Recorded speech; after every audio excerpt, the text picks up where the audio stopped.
Stick with me, you're about to see what happens when a hardworking underdog tries to prove effort beats raw genius. After losing n+1 times to the school's top genius, Chen Mo, Yong challenges her again today, determined to finally win. But just as the duel starts, the ground begins to shake violently, and deep cracks start appearing all across the field. These cracks widen into a massive abyss, swallowing everyone present. When Yong wakes up, he finds himself in a strange void. A faceless deity appears, introducing himself as a manager. He explains that Yong is probably feeling confused, but the reality is simpler. To put it simply, he is dead. A massive earthquake hit his world, and all of his classmates perished along with him unexpectedly. But their life forces aren't completely gone yet. The god wants to give them a second chance at life through a quick reincarnation. So, it is time to cross over. The god promises to grant Yong a unique special ability in this new fantasy world. Yong is skeptical, asking if this reincarnation thing is actually real. The faceless god just laughs at his extreme caution. He reveals that Yong's teachers and classmates have already crossed over. Surely he doesn't want to be left behind alone. Hearing that, Yong immediately thinks of Chen Mo. If the others are there, she must be in that world as well. He eagerly grabs the deity's shoulders, begging to be sent over now. He demands to have the absolute strongest power available there. Now, pay attention here, this is where things get interesting. The god mentions that being the strongest makes everything else irrelevant. The deity mentions he has a specific fusion system. In theory, it can make him the strongest. But there is one problem. Yong doesn't even wait for the explanation. He shakes the god violently, telling him to just send him over immediately. He demands the god arrange his reincarnation right now. The deity finally agrees, warning him not to regret this impulsive choice later. Yong is certain he won't regret anything as long as he becomes the strongest. He is ready to pay any price. He's secretly thrilled, thinking that this time, he will finally surpass Chen Mo and every other genius in his way. The deity gives a mysterious smile and begins the ritual. As the light fades, he warns Yong one last time. The reincarnation begins. A moment later, a streak of light falls from the sky, and a panicked voice screams through the air. He screams, wondering why the drop point is so high. Then boom! He slams into the earth with a massive impact. You and I saw this coming, right? He creates a massive crater, yet somehow survives the fall. But everything feels completely wrong. As the dust settles, Yong finally gets a good look at himself. He screams in horror, wondering what happened to his body. Why has he been turned into a tiny caterpillar? The system window appears, and he reads his new status with pure disbelief. He wonders why his starting race is something so weak. The system explains that the fusion ability allows for infinite growth. By absorbing spirit beasts, he can evolve and eventually transform back into a human being. This gives him some hope. He can accept that for now. He thinks about becoming the strongest in the world, but then looks up at the crater. He's stuck at the bottom of a giant hole. How is he supposed to climb out of this in his current form? He tries to move, but his tiny body just spins in circles. He realizes that even walking has become a luxury. He desperately wants his human body back. The forest around him is silent, with no other living creatures in sight for miles. Suddenly, he hears rustling above. He wonders why it was so quiet and if this world is actually full of dangerous monsters. 3 rabbits appear at the edge of the crater. Yong is relieved, thinking they are just normal, harmless bunnies from Earth. But his relief vanishes as the rabbits show their sharp fangs and red eyes. They look nothing like the rabbits he knows. The rabbits leap into the hole, and it is obvious they want to eat him. He panics, refusing to die like this. His survival instincts take over. He tries to remember how he moved as a human, and applies it to his caterpillar body. He successfully starts rolling away before the 3 rabbits can catch him. He screams that these monsters won't get him today. He keeps rolling, but then he realizes a major problem.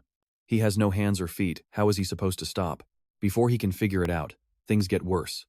He looks up and sees a terrifying bird circling in the sky above. The bird dives down to strike, but Yong narrowly escapes. The impact sends him flying toward a nearby pond. A massive bird of prey dives from the sky, and while Yong survives, the shockwaves send him flying toward a lake. He wonders what kind of world this is and why every animal in this forest seems to be a dangerous monster. He finally gets stuck in a tree hollow. As the monsters close in, he breaks down and starts crying for mercy. He begs them not to eat a lowly caterpillar. But then, the 3 rabbits lunge at him all at once. They accidentally fall right into his mouth. The remaining rabbits are so terrified by this that they immediately run away. Trust me, you and I are going to want to see this. 3 gold-tier leaping rabbits consume. The evolution begins. Alright, you and I are about to watch a guy eat his way to godhood.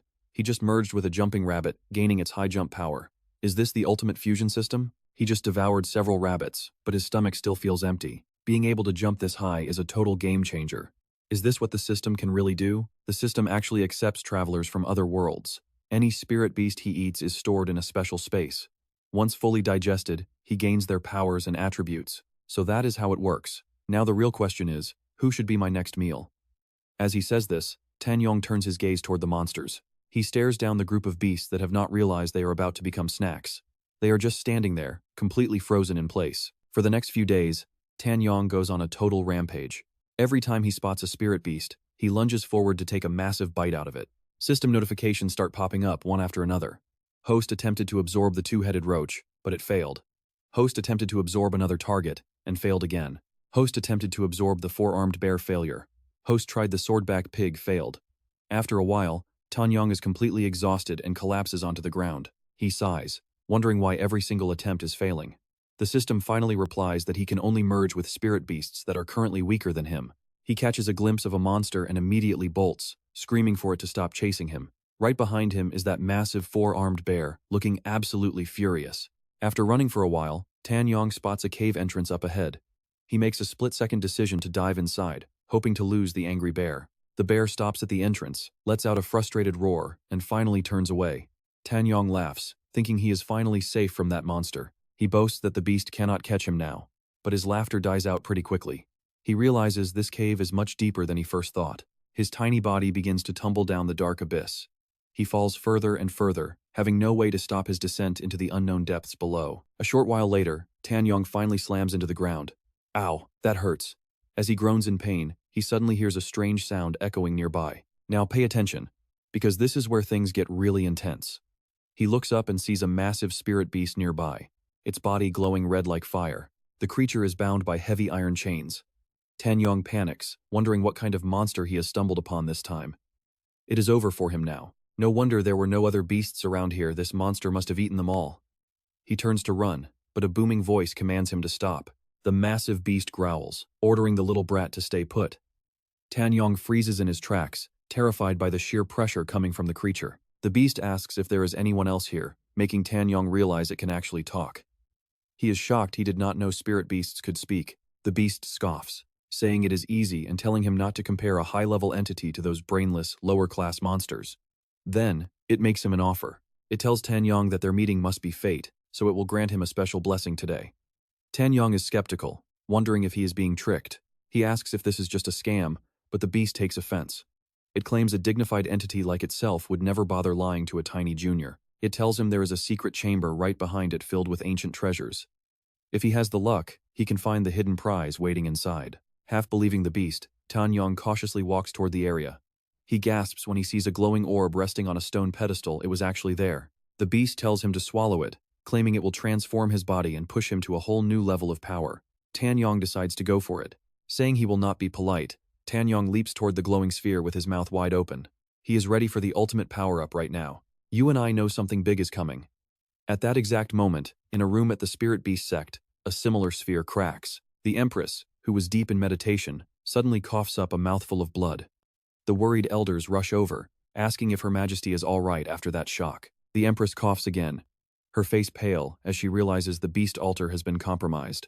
The elders are stunned, looking at each other in total disbelief. They cannot believe the beast altar is failing, or that the seal jade has shattered. Could there be an issue with the Flower Heaven beast or the Qilin? If that divine beast actually escapes, it will be a massive disaster for everyone. But the Empress just snaps at them, asking what is so special about it. She calls the divine beast a mere servant that failed to sign a contract with the gods.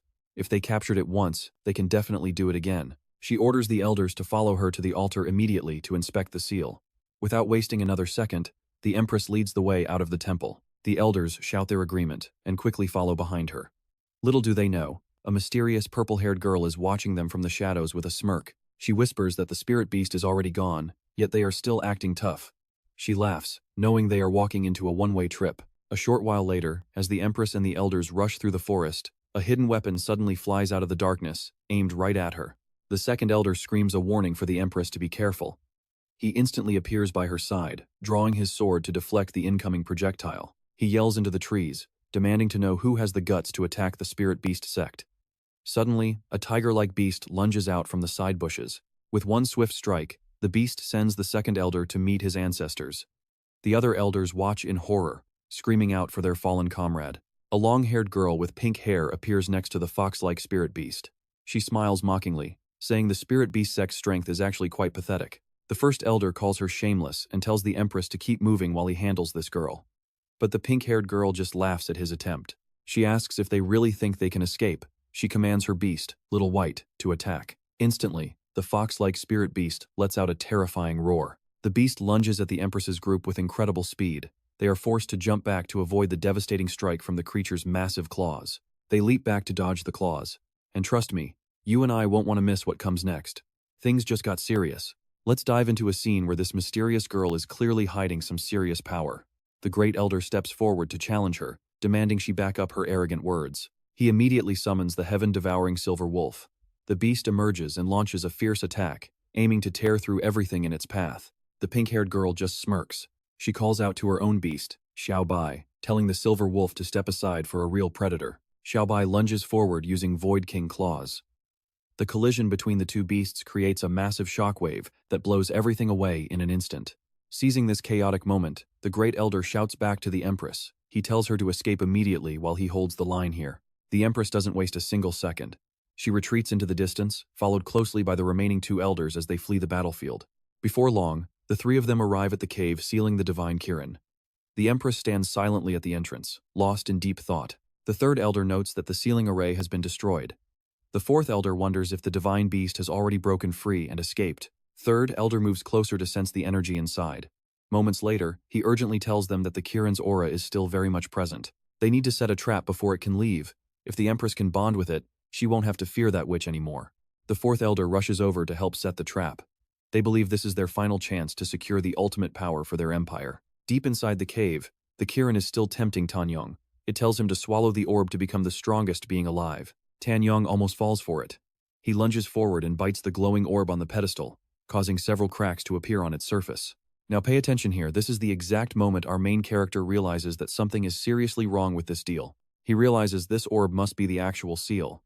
He quickly asks his system if he can merge with a restrained beast that cannot resist. The system confirms it is possible. Meanwhile, the Kirin gets impatient and demands to know why he has stopped moving so suddenly. Tan Yong finds his resolve and looks at the beast. He tells the Kirin he is going to swallow something, but it's not the orb. He leaps toward the Kirin and sinks his teeth into its body. The beast is shocked at first, then laughs at his pathetic attempt. It mocks him, asking what a little brat could possibly do to a divine creature.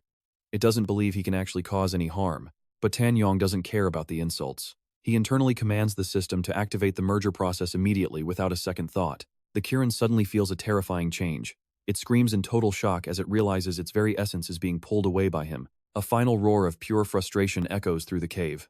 Within seconds, the mighty Kirin is completely absorbed into Tan Yong's small body. Tan Yong falls to the ground, exhausted but happy. He asks the system how much his power level has increased after consuming such a beast. The system bluntly replies that the Kirin is too powerful to digest yet. Tan Yong is stunned as he realizes he hasn't leveled up. He wonders why he even swallowed it if he can't use it. Then, he thinks that maybe some exercise will help speed things up. He starts running in circles around the cave. He hopes that moving his body will force the system to process the divine energy faster. After several minutes of sprinting, he stops to catch his breath. He expects the system to tell him that he has finally leveled up. Instead, the system tells him he can only level up by eating weaker beasts. Tan Yong screams, furious that it didn't say so earlier. Suddenly, a mysterious force lifts Tan Yong off the ground. He floats in midair, confused about what is happening to his body now. He wonders if this is a side effect of the Kirin. He truly believes his running was the reason he is suddenly starting to fly. You and I both know where this is going, and it's not looking good for him as he's pulled toward the entrance. Outside, the Empress is already beginning the spirit bonding ritual. She chants the ancient words, demanding the beast inside the cave to submit. Right at that moment, Tan Yong is dragged out of the cave. He crashes directly into the center of the Empress's glowing ritual array. The system warns him that he is now part of the spirit bond. He has no choice but to accept the contract being forced upon him. The elders see a shadow and assume it's the Kirin.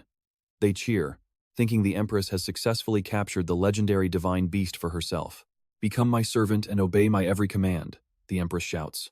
The system begins a final 5-second countdown to complete the bond. A blinding light erupts from the array, forcing everyone to look away. When it fades, the Empress is holding a very small, strange creature. The contract is officially finished. Tan Yong has now become the spirit beast of the Empress. Whether he likes it or not, the Empress stands frozen, staring at the tiny thing in her hands. The elders behind her are absolutely speechless at the sight of him. Tan Yong asks the system what just happened to him. The system explains that he is now a servant under her absolute command. This bond is permanent unless one of them dies. Tan Yong screams internally, realizing he has lost his freedom to a complete stranger. He looks up at the Empress and freezes in shock. Her face looks exactly like Chen Mo, someone he knew from his past life. For a moment, he thinks it really is her. The Empress grabs him by the head and lifts him up, looking deeply disappointed. She calls him a useless hybrid and wonders why the ritual failed so badly. She stares into his eyes, trying to find any potential. Suddenly, she coughs up blood and collapses. Trust me, you and I are going to want to see what happens next after this. Alright, you and I are about to see a betrayal that changes everything. Tan Yong hits the dirt as Elder Shu screams for the Empress. He tries to rush in and help, but the third elder blocks his path. Shu looks at him with eyes full of suspicion and confusion. The third elder just scoffs. He cannot believe the great Empress bonded with a total loser. To the spirit beast tribe, she is useless now. Shu tries to argue, but the third elder cuts him off, pointing a finger. He calls the Empress nothing more than a piece of trash. Except for dragging them down, what good is she? In this world, you always need a backup plan if you want to survive, he says. Elder Shu asks who else could lead. The third elder ignores him and demands they take back the tribe's spirit treasure right now. With a wave of his hand, the third elder magically strips a bracelet right off the Empress's wrist. He has no shame at all. We have to move before that witch catches up. They vanish instantly, leaving the Empress staring at their backs with pure, burning hatred. Li Lu Yao, you two will never die in peace. She coughs up blood, her strength fading fast. Tan Yong watches her, totally stunned. He realizes she has way too many enemies. Maybe it is time for him to make a run for it while he still has the chance. Now watch this, because the system just dropped a massive bombshell. If the master dies, the spirit beast's life ends as well too. Tan Yong screams out in horror. What is he supposed to do now? This situation just went from very bad to absolutely fatal. His eyes go wide as those two elders get wiped out. Then a pink-haired girl appears at the cave entrance with a smirk. She laughs, mocking the fallen spirit beast tribe. Their long reign is finally ending at her hands, right here and right now. Once she gets rid of them, the top leadership position is hers. She tells the Empress her life ends in this cave today. The Empress glares back, refusing to back down. Suddenly, the pink-haired girl hears a tiny voice coming from right under her feet. Hey lady, maybe watch where you are walking. The girl jumps back, looking down to see what she almost stepped on just now. She picks him up, feeling amused. A talking caterpillar?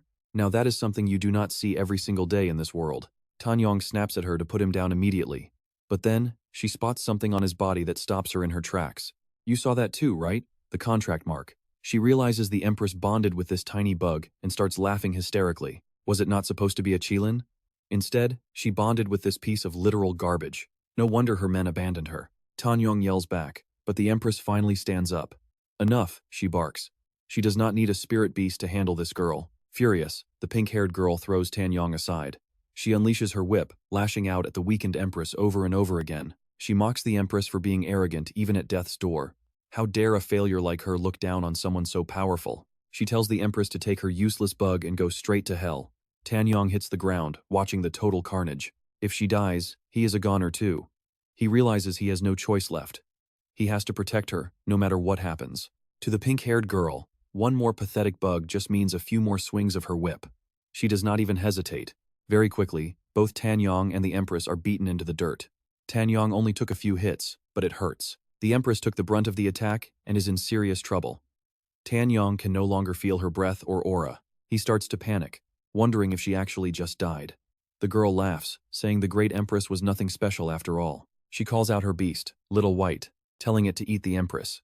Maybe it will give the beast a little power boost. Tan Yong sighs, feeling bad for her. Suddenly, a blinding light erupts right in front of him. Something is descending from above now. Where is all this light coming from? He stares, wondering what this strange energy is as it flows into the Empress's body. That silhouette. It looks exactly like his own soul from before. He remembers what that mysterious god told him about another classmate. Could this be the soul of Chen Mo? The soul merges with the Empress. Is the reincarnation process finally complete for her too? Tan Yong cannot stay calm. Little White opens its massive jaws, ready to tear into the Empress's body. He has to move fast. He leaps forward, screaming for the beast to stop. Just as the teeth are about to sink in, a pale hand reaches out. A powerful fist slams right into the beast's jaw.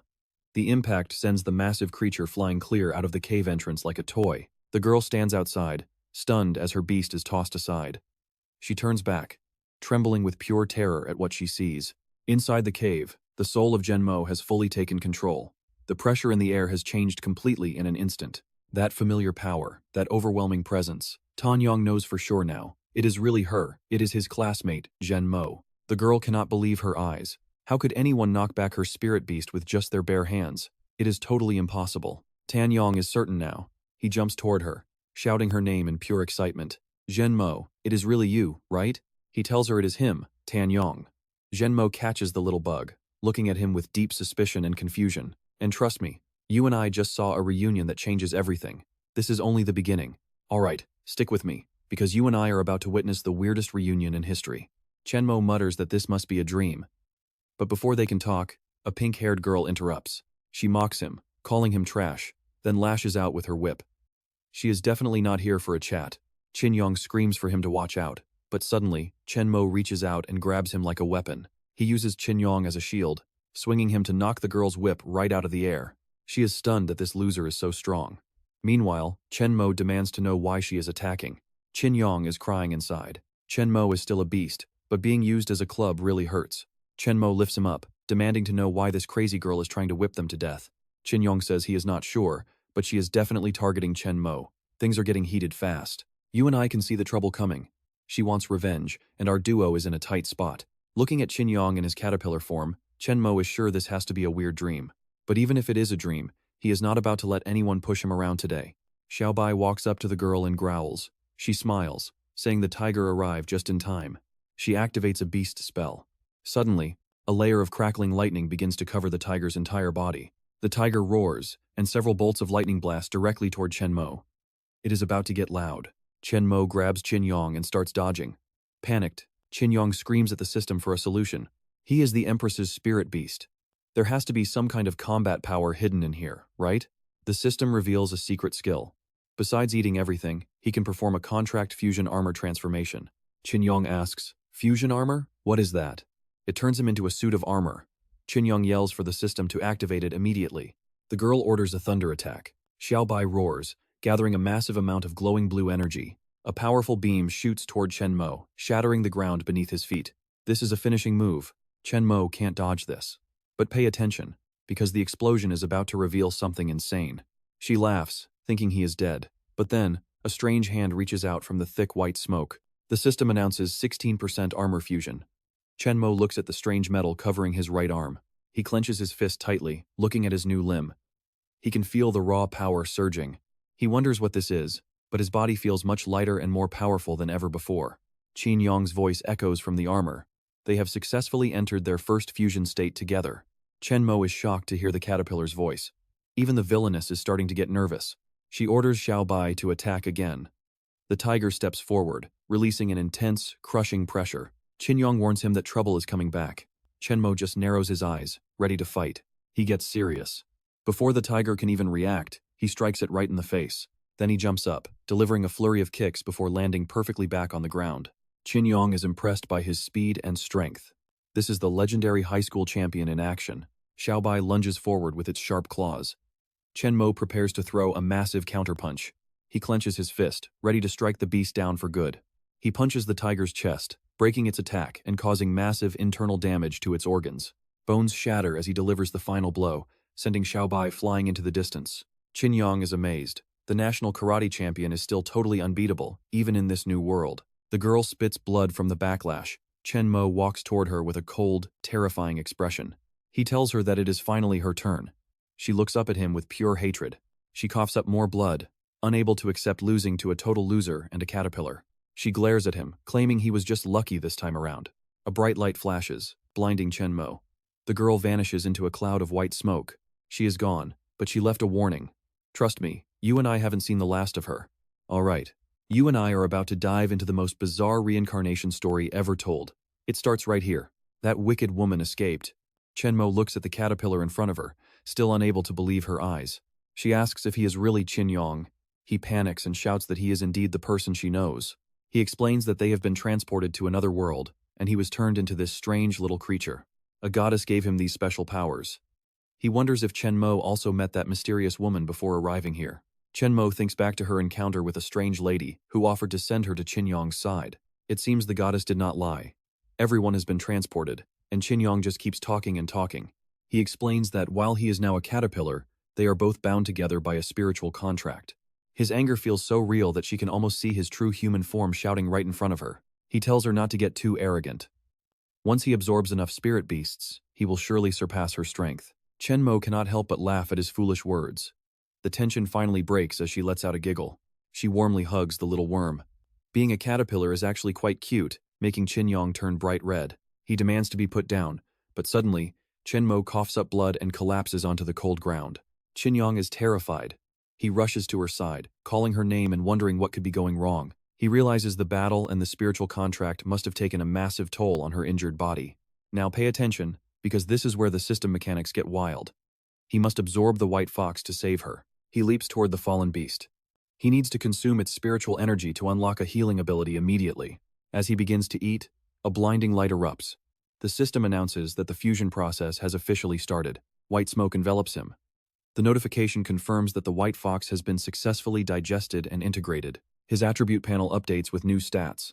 His life force is now at 550 out of 650.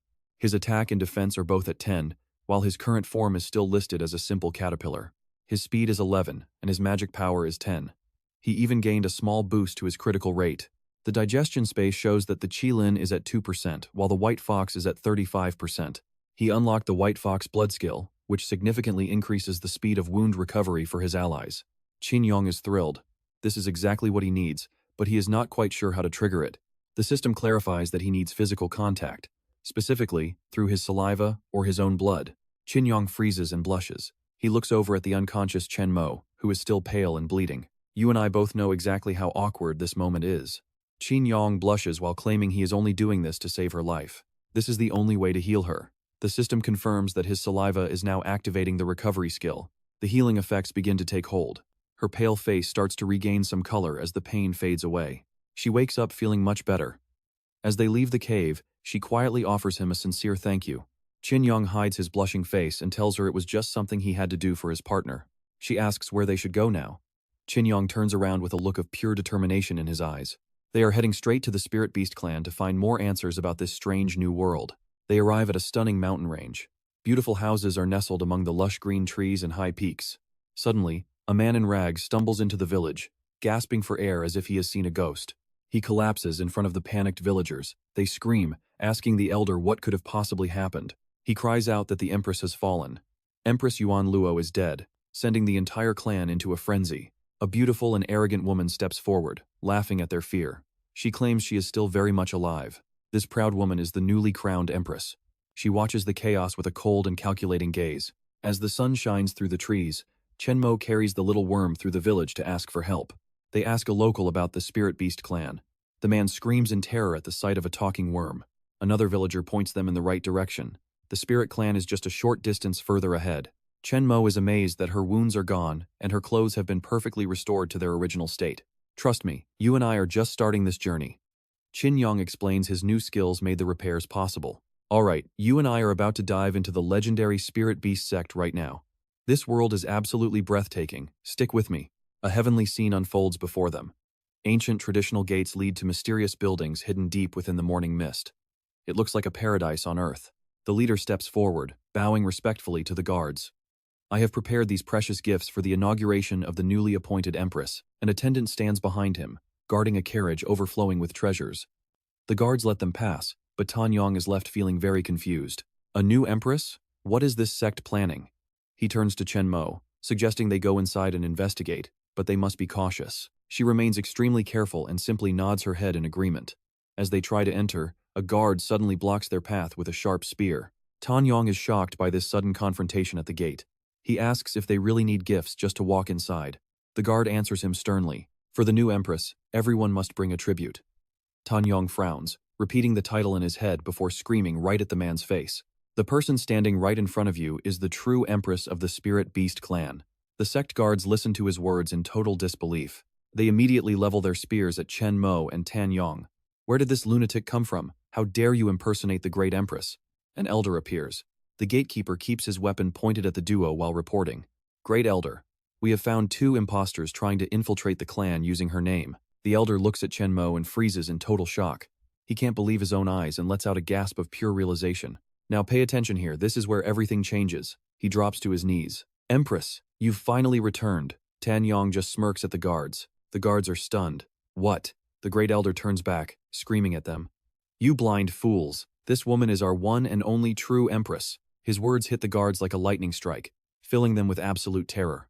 The Great Elder then barks another order at the men. Hurry up and show your respect.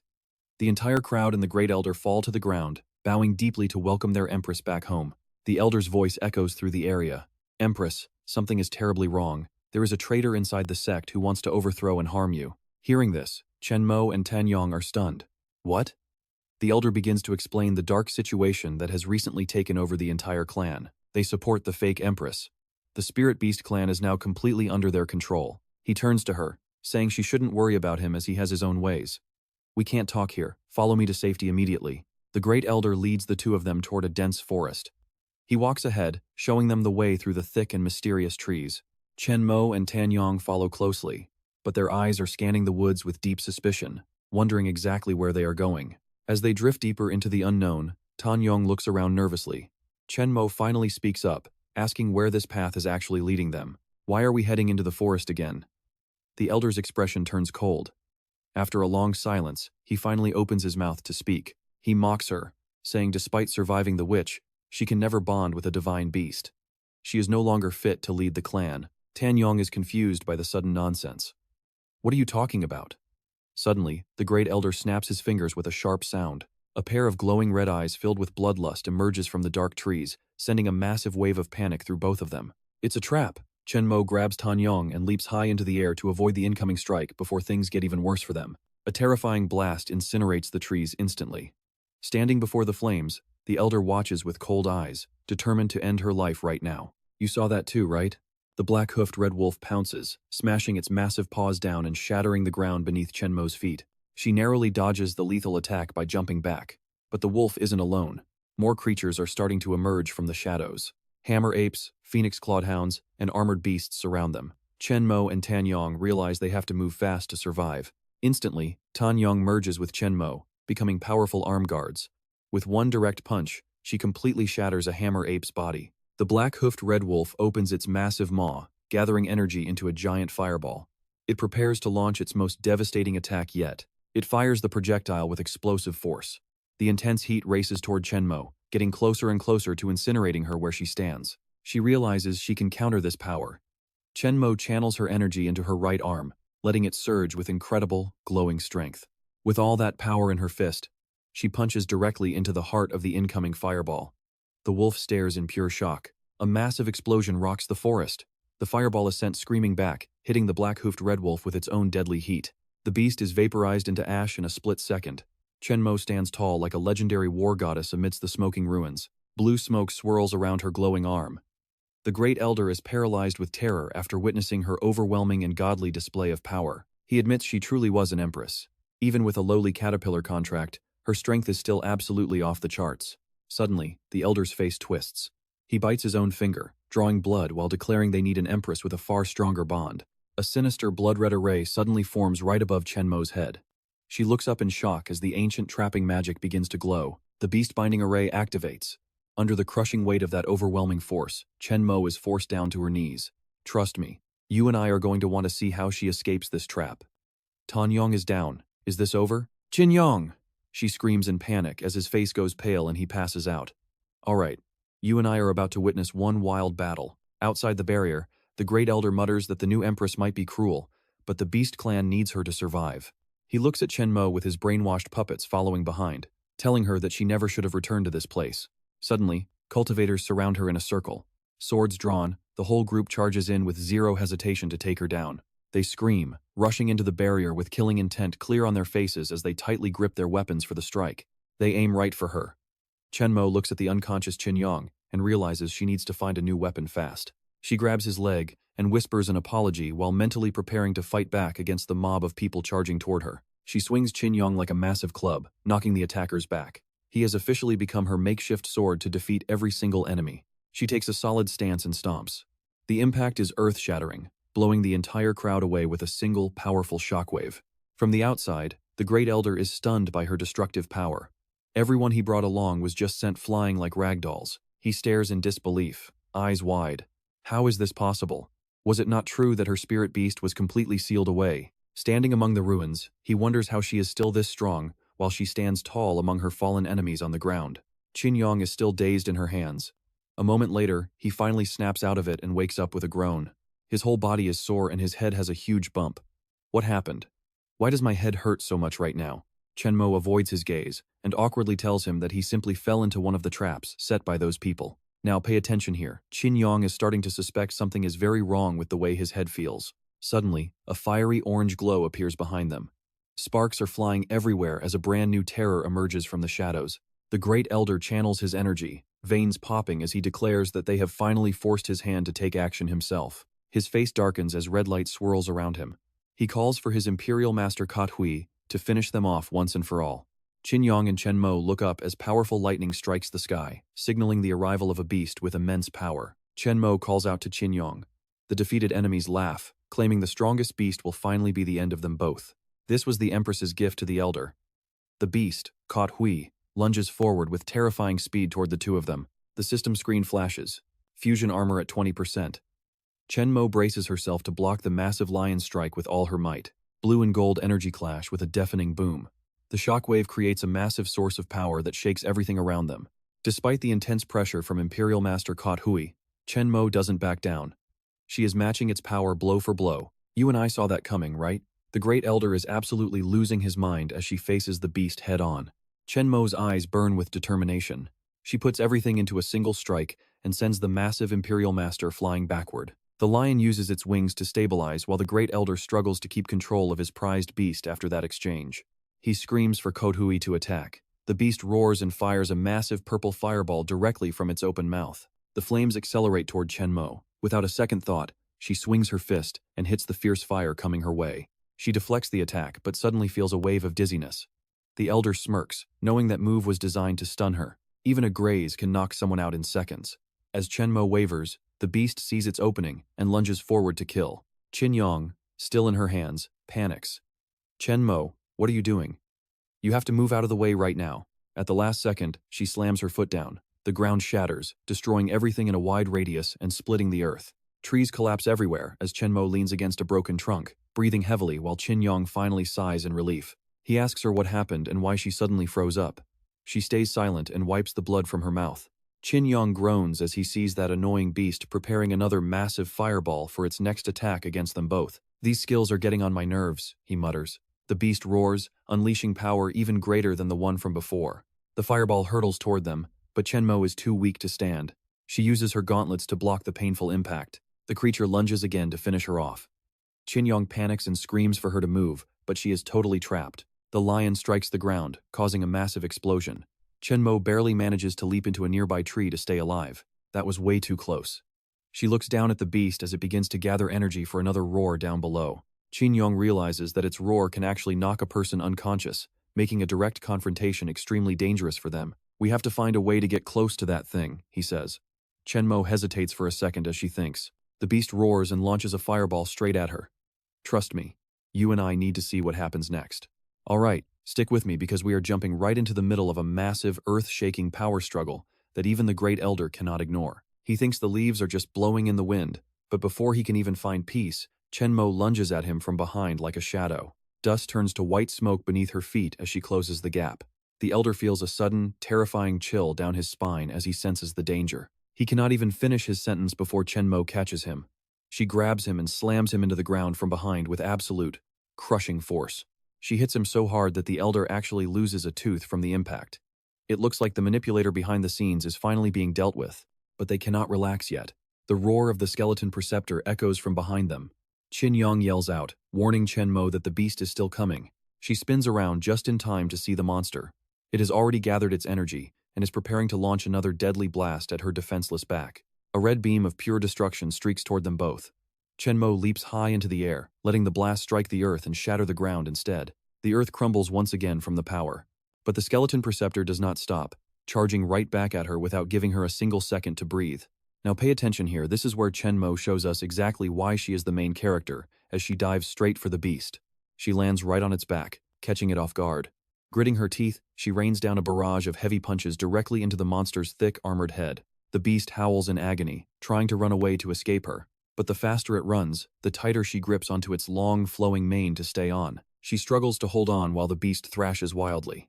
Nearby, a worried Yong can only watch and shout for her to be extremely careful in this chaos. A massive rock wall is coming up fast in front of them. The beast wants to slam her into it to break her grip and kill her instantly. Before it can make impact, Chen Mo expertly leaps to the side. The beast crashes into the stone alone while she recovers and gets back on her feet. Regaining her balance, she gathers her momentum for one last strike. She locks her eyes onto the skeleton preceptor, ready to finish this fight for good now. It roars and launches another attack at her. She simply tilts her head, dodging it with ease as she prepares her final technique to end this monster's life. Without its master to control it, she realizes this thing is just a mindless animal. It has no more spirit left to fight or defend itself anymore. An ear-splitting scream echoes through the entire forest. The bloodied beast is sent flying into the cliffside, its eyes going blank as it finally dies on the spot. It is finally over. Chen Mo walks away with the aura of a true hero. Back in reality, the defeated Great Elder is left gasping for his breath. He stares at her in pure shock and amazement. Chen Mo calmly looks down and tells him that his precious preceptor is dead and cannot help him now. He kneels down, completely broken. He claims he only acted for the future of the sect, but we both know that he is just trying to save his skin. He advises her to leave and never return to the tribe. Meanwhile, Yong is absolutely fuming at the old man's audacity to speak to them that way. He asks why they should ever listen to a traitor. He tells Chen Mo to hold him down so they can finally settle the score with this manipulative elder. Chen Mo looks down at the kneeling man. She softly suggests that maybe he simply had no other choice and was forced into this position by someone else. Yong does not care about his reasons. He says the man showed no mercy before, so he should not get any now. He transforms back into his caterpillar form. The scene shifts to a majestic ancient palace with towering halls and golden roofs. The entire structure is covered in intricate carvings that radiate a divine and solemn atmosphere. A beautiful woman with purple hair walks with total confidence. Everyone around her bows in absolute, silent respect as she moves through the center of the hall. She sits upon the dragon throne, smiling at the crowd. The citizens below cheer for their new leader at her grand coronation, shouting their praise into the air. This is the brand new empress of the spirit beast tribe, Xin Chuer. She has finally claimed the throne and is now basking in the glory of her coup. You and I both know that, look. She is convinced that forming an alliance with the beast tamers was the smartest move she has ever made. In the crowd, a man whispers his doubts. He wonders why a new empress was crowned so suddenly without any of the traditional ceremonies or formal announcements. They suspect the true leader was murdered by these people. A friend warns them to be quiet if they want to live through the rest of this day. Do you want to die? Xin Chuer hears every word of their whispers. She looks down at the terrified crowd with eyes that are full of cold malice. She looks down with that same arrogant face and smirks at the terrified crowd. She snaps her fingers, making a sharp sound, and orders her guards to drag them out. A line of people in heavy chains is dragged forward. Their feet are scarred from the journey, and their steps are heavy with the weight of their iron shackles. Covered in wounds and filth, they are paraded like trophies. A group of young women is led in by the guards, their bodies showing the signs of brutal torture. The guards shove them along. Leading the group is a woman whose beauty still shines through despite her torn, dirty clothes and the many injuries on her body. This is Dan Xiaoxiao from the law enforcement hall. She refuses to let these villains break her spirit, even though she has been captured and humiliated like this. The Empress gloats, telling everyone this is the end for any rebels. Even the elders from the law enforcement hall are not exempt from her cruel and heartless justice. She issues a final, deadly warning to the crowd. Anyone who dares to oppose her rule will end up exactly like these broken and defeated prisoners on display. The crowd whispers that Chen Mo is truly dead and gone. But Dan Xiaoxiao grits her teeth in pure rage, refusing to believe the lies being spread by these traitors. She screams at the people whispering around her. She tells them the true empress is not dead at all, and everything they are seeing today is nothing more than a plot. Xin Chuer stands up and slowly approaches her. Her face is twisted with anger at being challenged so publicly in front of all her new subjects and the guards. And that is where we leave it. Trust me. You are going to want to see the revenge that is coming for this arrogant new empress very soon. Alright, stick with me. You and I are about to see a fake queen get the reality check of her life. After all, she is the law enforcement elder. Suddenly, a thin wire wraps around his neck as she flicks her hand. Faster than the eye can see, a blade cuts through the air. Silent as a ghost, it takes the soldier's head. I said she is a traitor, do you not understand? She approaches Dan Xiaoxiao, pulling the heavy chains from the ground. Dan Xiaoxiao glares with pure hatred. The Empress grabs her chin with a wicked smile, intending to fix this mistake herself. Dan Xiaoxiao shows no fear, only rage. The Empress swings the chain, striking hard. Do not say I gave no chance. She feels it is impossible to be gentle. The Empress swings the chain again, striking with all her might. Dan Xiaoxiao screams in agony. Every lash of the chain leaves a mark that cuts deep into her broken body. Not stopping, the Empress strikes her again. Crack! Dan Xiaoxiao cries out in absolute pain as she falls. Furious, she keeps beating her down. Do you still not realize where you are? She screams at the captive. She stops once Dan Xiaoxiao can no longer stand. I might spare you if you admit your Empress was trash. The girls behind Dan Xiaoxiao rush to her side. Elder, please, do not try to hold out any longer. Covered in wounds, Dan Xiaoxiao laughs. I will never acknowledge a fake like you, even if I die. Stunned, the Empress grips the chain.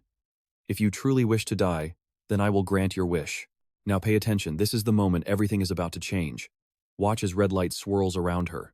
She lashes out at Dan Xiaoxiao.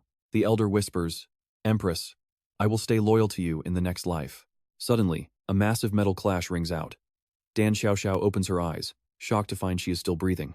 I am not dead? The new Empress is shocked by who stands before her. How can this be? The impact was so strong it created clouds of black smoke. Tan Yong truly has immense, crushing power. Chen Mo stands in front of Dan Xiaoxiao, staring down the fake who dared to hurt her loyal companion. Dan Xiaoxiao gasps, Empress! Seeing Chen Mo's face makes her cry with happiness. It really is her. She hugs Chen Mo's leg and wails, You cannot die so easily. This was all that witch's plot. Chen Mo watches her silently. Tan Yong asks, Who is this woman? You two seem very close. Memories of Dan Xiaoxiao constantly following her and calling her Empress flood Chen Mo's mind right now. Chen Mo looks at Tan Yong and answers, She is just an auntie. Both men are left speechless. Dan Xiaoxiao still clings to her leg, crying, Empress, please do not ever leave me again. Chen Mo turns to the fake Empress. Tan Yong transforms into a caterpillar and jumps down to protect them. Standing before them, he glares. To beat the dog, you must first answer to the master. Chen Mo agrees. The fake Empress stares back with cold, sharp purple eyes, looking like a blade. You and I both know she was not going to stay dead for long. Here comes the payback. Her eyes are filled with rage. Did the Grand Elder not say that you were already dead? Tan Yong answers, The Grand Elder? He points behind him.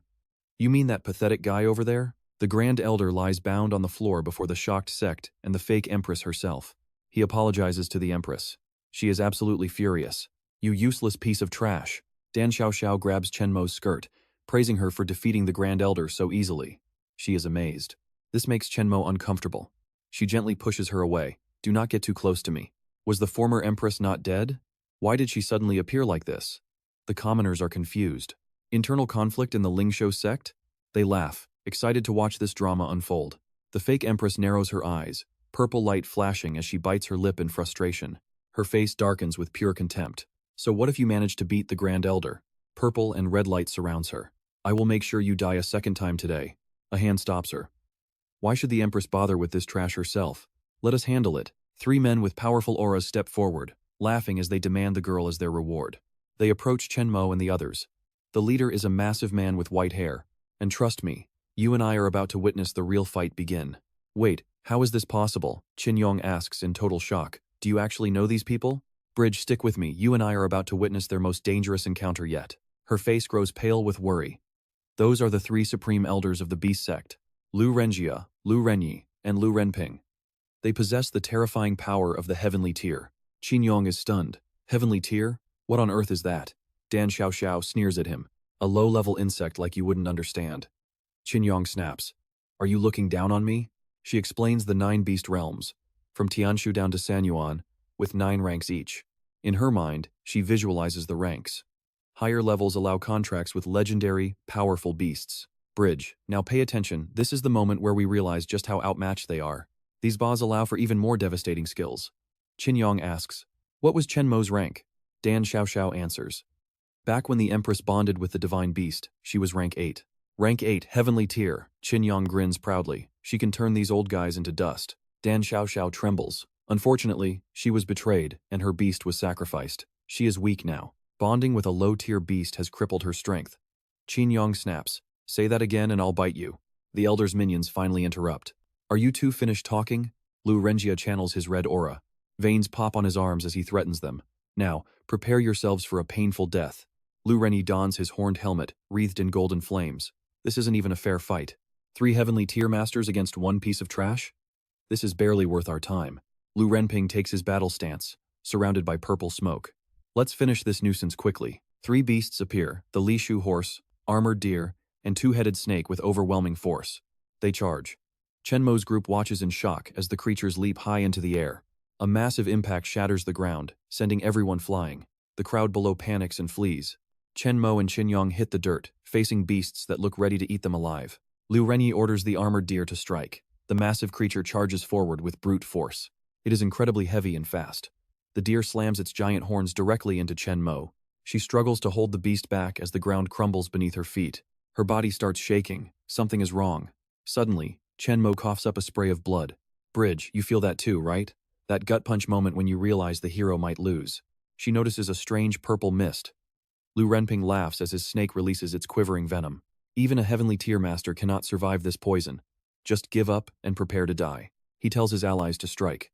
Liu Renjia steps up. Leave this to me. He commands the Li Shu horse to attack. The white horse leaps high with terrifying speed. Chen Mo, look out! Qin Yong screams. The toxic smoke is making her dizzy and weak. She is pinned down, sweat pouring. It is over. I cannot escape this time.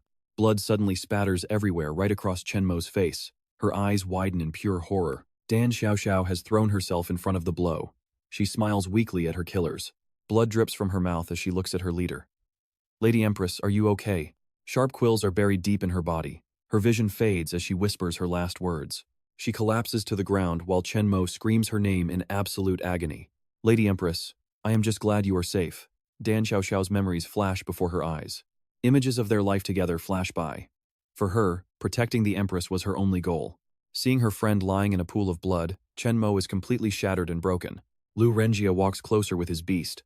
Sacrificing her life for a fallen Empress? How pathetic. He laughs coldly. Did she really think saving this trash would change the inevitable outcome? Bridge, and that's where we leave it, trust me. You'll want to see the revenge that's coming. Stick with me, you and I are about to witness the true wrath of a fallen Empress. Lu Renping laughs mockingly, but Chen Mo isn't listening.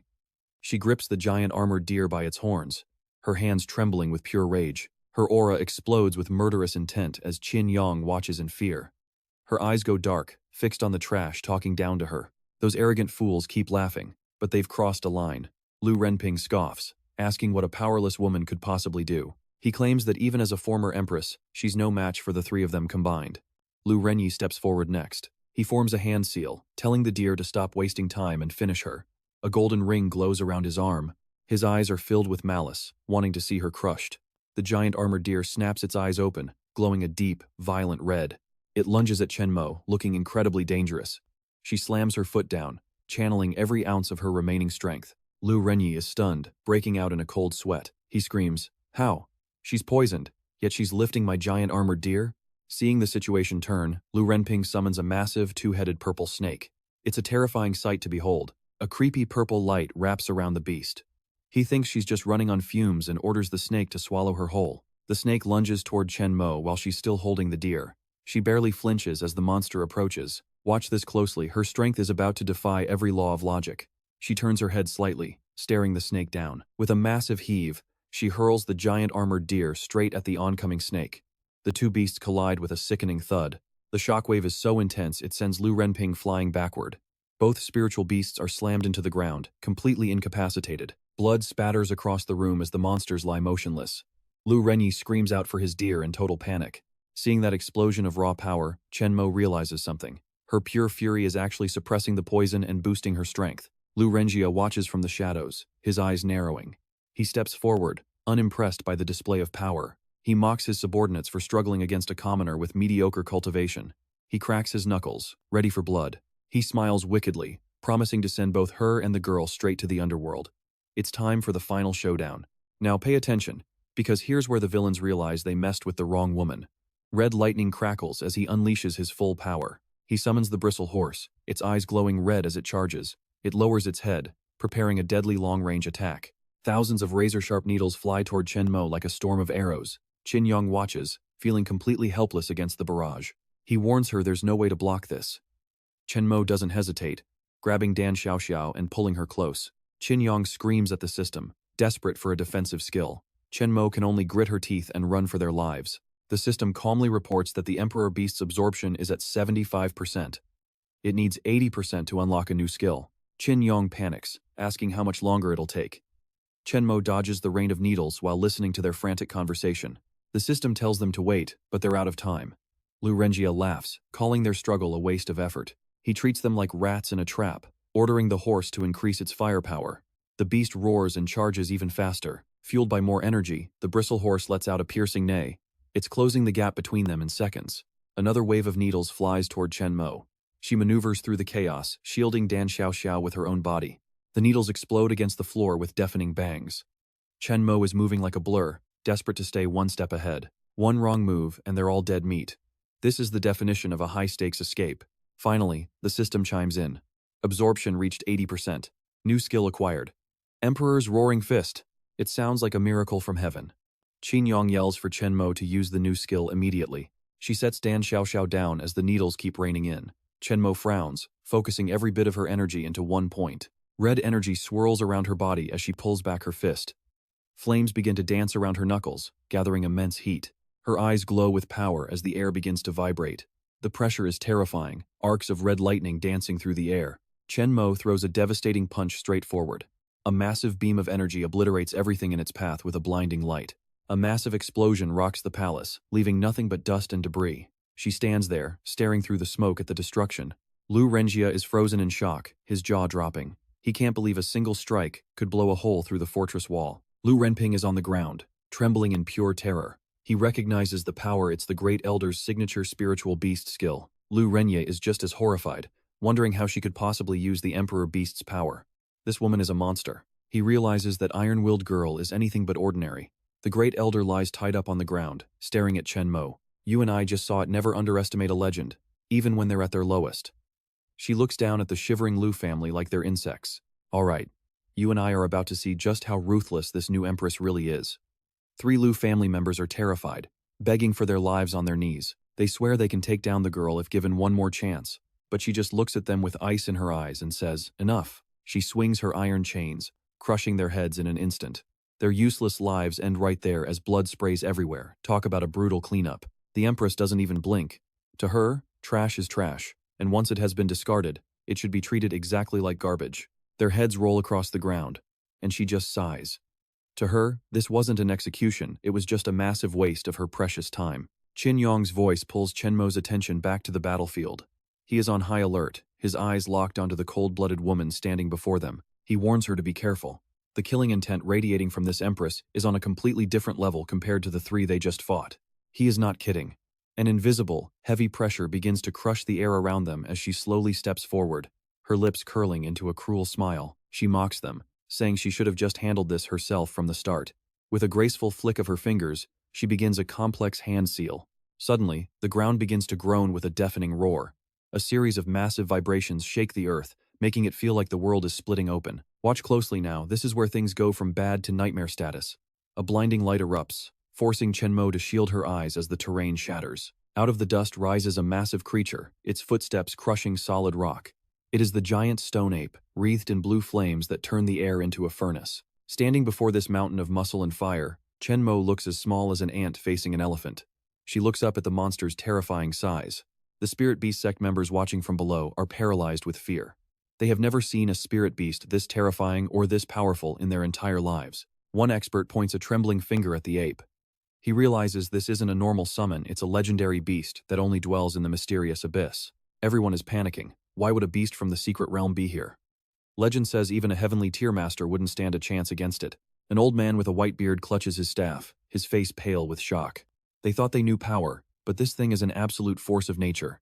With strength like that, they are doomed. The Empress stands before her giant pet, arms crossed arrogantly. She offers Chen Mo one last chance, stay obedient, and maybe she will show mercy. She tells Chen Mo to kneel like a dog and lick her boots. She wants her to admit she is powerless, staring right into her eyes with pure contempt. The Empress lifts her foot, demanding total submission. She is waiting for Chen Mo to break, but she is in for a very rude awakening. Chen Mo doesn't hesitate for a second. She launches a powerful kick, telling the Empress to save that trash talk for her dreams, while Qin Yong cheers. That definitely hit a nerve.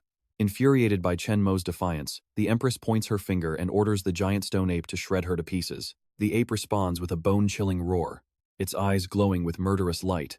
It charges forward, its massive body erupting with intense, scorching flames. It throws a punch that feels like a falling meteor. The ground beneath Chen Mo's feet explodes into fragments as the beast unleashes its primal fury, but the ape is stunned. Against all odds, Chen Mo manages to dodge the blow with impossible speed. She begins channeling her energy into one hand. Yong shouts for her to finish it in one shot. She nods, turning into a blur of motion as she lunges straight at the massive creature. The stone ape can only stare in shock as this tiny human closes the distance. The energy swirling around Chen Mo's fist is becoming dangerously violent. And yeah, I know what you're thinking, she's in real trouble now. Her fist glows red as she strikes, but the ape isn't going down easily. With a grunt of effort, the beast swings its massive palm. It catches Chen Mo midair, swatting her away like an annoying fly before she can land. She slams into the hard ground with a sickness. The impact is brutal, leaving her cratered in the dirt and gasping for breath from the pain. Chen Mo lies in the rubble, her breathing shallow and ragged. The pain is intense, and Yong rushes over, his voice filled with desperate concern. He asks if she can even stand up. Chen Mo grinds her teeth, pushing herself off the ground despite the injuries screaming throughout her entire body. She barely has time to answer before the ape's shadow looms over her again. That giant hand is coming down hard for a second, finishing strike. Chen Mo rolls away just in time as the hand smashes the earth, sending debris flying everywhere. Dust and rocks rain down as the battle intensifies. Yong realizes they can't win a war of attrition against a beast like this. He yells that fighting the summoner directly is their only real shot. A beast is only as strong as the person controlling it. If they take out the Empress, the ape loses its power source, just like before. Chen Mo gets the message. She kicks off the ground, accelerating into a full sprint as she bypasses the ape and targets the Empress herself. The Empress just laughs, brushing a strand of hair behind her ear. To her, this desperate struggle is nothing more than a boring little game. Chen Mo doesn't care about the insults. She raises her hands, crimson lightning crackling around them as the Empress's cold voice rings out. But the Empress is one step ahead. She calls out for her second guardian, and once again, the ground splits apart to reveal something new. A bizarre creature emerges from the depths, blocking Chen Mo's path. Gold eyes flash from behind stone plates as it easily parries her high-voltage attack. She proudly introduces her rock-armored crab, boasting that it has the ultimate defense. Supposedly, not a single person has ever managed to leave a scratch. Chen Mo is knocked back, her arms trembling from the impact. This thing is even tougher than the stone giants she has faced in the past. You and I will have to see if she survives this crab's deadly dance as it lunges at her. Stick with me, we are about to watch these monster claws move so fast it looks like they have grown extra limbs, thundering toward Chen Mo. It swings a massive pincer right at her face. She barely manages to retreat, but that claw is so close it nearly grazes her skin, sending a jolt of pure shock through her. Chen Mo doesn't even have time to blink before the crab pincer sends her flying. Just as that happens, the rock ape moves in for the kill, swinging its heavy arms to knock Chen Mo straight into the ground. Boom! The earth shatters into pieces as Chen Mo lies motionless in a deep crater, while Yong is violently thrown from her grasp. Severely injured, Yong watches as the rock ape looms over them like a mountain. He stands by her side, trembling with worry as the beast glares down. He desperately shouts, "Chen Mo, wake up!" But the rock ape is already under orders, its eyes glowing with a sinister red light, like a loyal servant awaiting a command from its master. The new empress speaks with a cold, dangerous tone. Finish her now and let her taste one final, devastating blow. Hearing this, the ape locks its fists together and lets out a deafening roar. Yong lies below, gritting his teeth, in frustration, wondering what nightmare is coming next.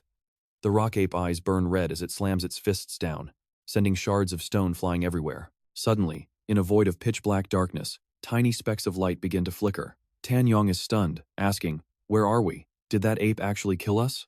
He struggles to stand up as a mechanical voice echoes through the void, explaining that this is the system space. Time outside is currently frozen because the system detected that the host is in mortal danger.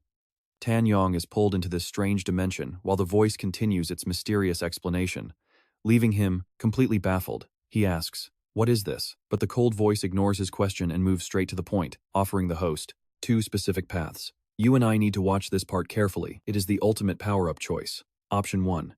Transfer all energy to the contract holder. This unlocks 100% Keeling power and an armor form, but removes independent combat.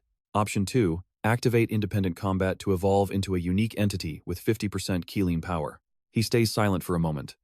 Chen Mo is unconscious, and he is the only one left who can fight.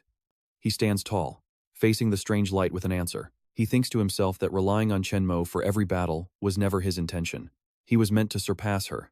His eyes burn with determination as he growls, "I choose number 2. Give me the power to go out there and fight on my own." The strange light, or rather, the system in his head, Accepts the command. Selection confirmed. Power-up initiated. In the dark void, a swirling golden current suddenly wraps around his entire body, catching him by surprise. Evolution begins. Back in the real world, the rock ape watches in total confusion as flashes of golden lightning start to erupt from the smoke. A freezing voice echoes through the battlefield, warning the beast not to get ahead of itself. It claims that a mere monkey cannot wipe them out. That voice belongs to Tan Yong, or more accurately, Tan Yong in his majestic new Qilin form. He is covered in high-energy golden bolts. The system announces that the evolution is 50% complete. Tan Yong is shocked, looking down at his own body and wondering how he transformed into this. From a distance, the new empress stares at the scene, unable to believe her eyes. She screams, "What is this? How is he still alive?" The members of the Spirit Beast sect are also stunned, their mouths hanging open as they realize they are looking at something legendary. "Wait, you and I both thought he was a goner, right? Well, guess again." They shout, "Is that an ancient dragon form? That should be impossible. Those legendary creatures are supposed to be extinct." Hearing the commotion, the new empress tries to stay composed, though her arrogance is wavering. She scoffs. "So what if he took on a dragon shape?" Trash is still trash. She waves her hand, ordering the rock ape to use its rock fist technique. The ape obeys with a thunderous roar, its eyes glowing red as it launches a massive attack. Its giant red arm swings with incredible force, straight toward the Qilin. Tan Yong watches the massive fist flying at him without flinching. He lets out a roar of his own and whips his tail, launching a massive boulder right back at the ape's face. The beast screams in pain as the rock smashes into its head. The impact sends the giant ape crashing backward, landing right in front of the new empress. It took a direct hit and is now severely wounded. It glares at Tan Yong in his Qilin form, but Tan Yong just looks down at it and asks, "Who gave you permission to get back up? You stay down for me." He leaps into the air, spinning with incredible momentum before slamming his tail down on the rock ape, making it stumble. He jumps again, his glowing red claws landing perfectly and safely on top of the massive beast. The rock ape is finished, falling back, onto the ground, unconscious, with its mouth wide open. Tan Yong stands victoriously on its chest, coldly telling it to just stay there and be quiet. The new empress witnesses her champion's defeat and screams in horror. How could this happen? As she finishes her sentence, Tan Yong turns his head. He knows a woman like her won't just give up. She frantically waves her hand, ordering her remaining beast, the stone crab, to block his path. The massive crustacean charges forward with a heavy thud. Tan Yong watches it approach and simply mocks it, calling it nothing more than a hard shell. He raises his fist, gathering a surge of red energy that crackles with terrifying electric sparks. He unleashes the power directly into the stone crab. With a massive explosion, the crab is blown to pieces by the force of the strike. Its severed claw flies through the air toward the empress, while still engulfed in flickering flames. Even a beast with absolute defense couldn't stand a chance against that kind of raw power. She trembles in pure terror, cold sweat dripping down her face. Now, Tan Yong begins to slowly walk toward the new empress, his voice cold and steady. He is not the same weakling she tried to kill. The tables have turned, and the real hunt is finally about to begin. And that is where we leave it, trust me. You and I are going to want to see her face when he finally reaches her in the next part. Alright, you and I are diving into a world where power is everything, starting with this desperate threat from a falling empress. The Beast Tamer Alliance? What kind of organization is that? Chen Yong asks, confused. She smirks, ready to explain, but then, before she can name her backing, a voice echoes in her ear. "Shut your mouth. You talk too much." Suddenly, the Empress feels an invisible force crushing her heart. Fear floods her face as sweat pours down. "Wait, stop, I have not. Just die already." The mysterious voice ignores her pleas, cold and heartless. Her heart is literally being squeezed to pieces. A sickening thud echoes. Chen Yong stares, confused. "Hey, what is wrong with you?" He watches the Empress collapse. She lies motionless, coughing up blood. She is gone. Chen Yong steps closer to check, but she has definitely kicked the bucket.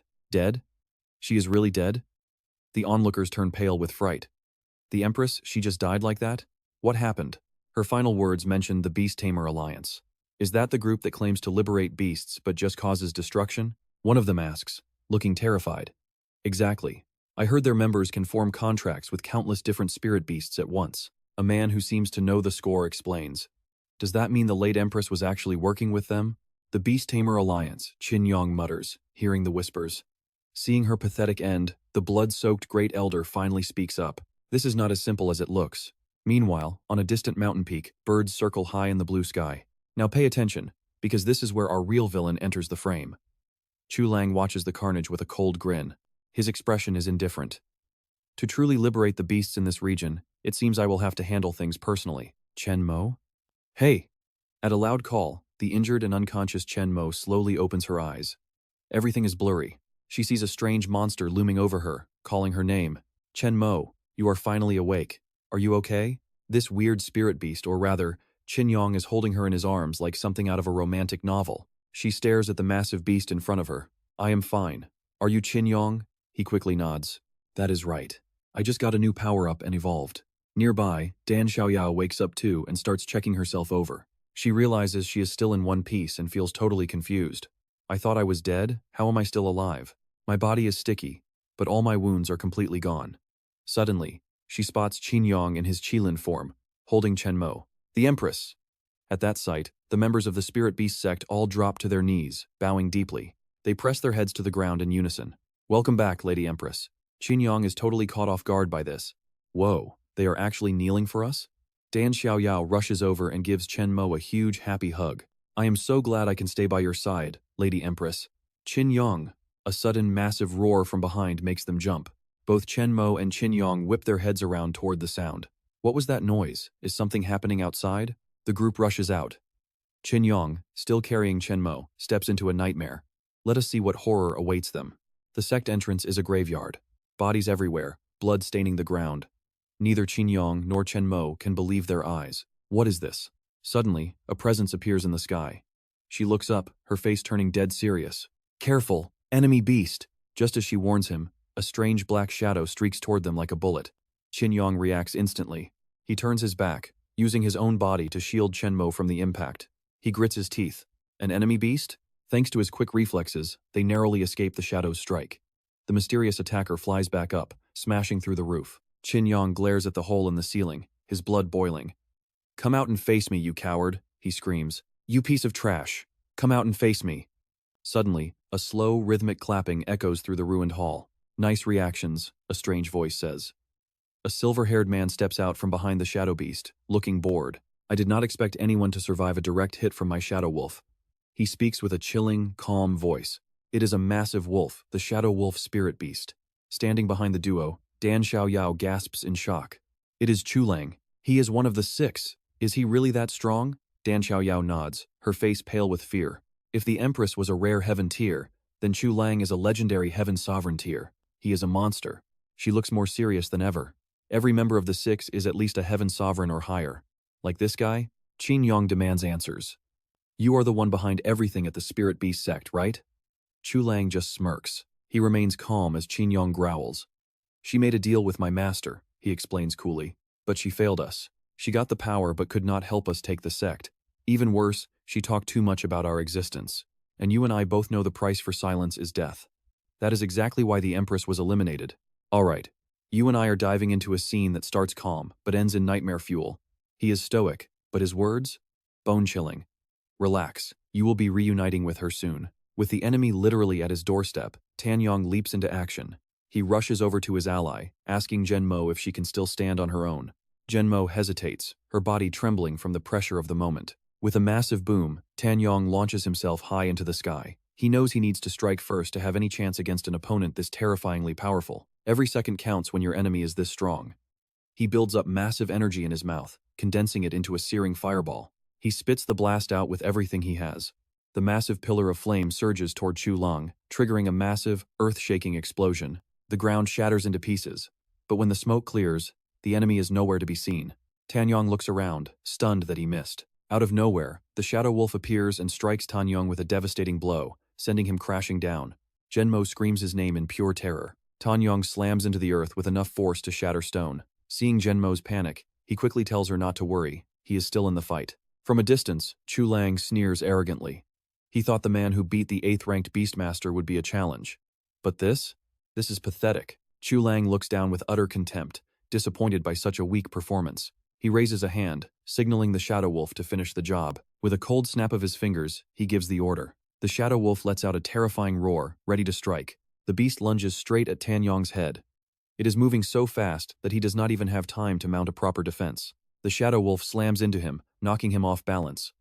Before he can recover, its massive, razor-sharp claws pin him ruthlessly to the ground. Blood trickles down as Tan Yong stares at the giant claws crushing his chest.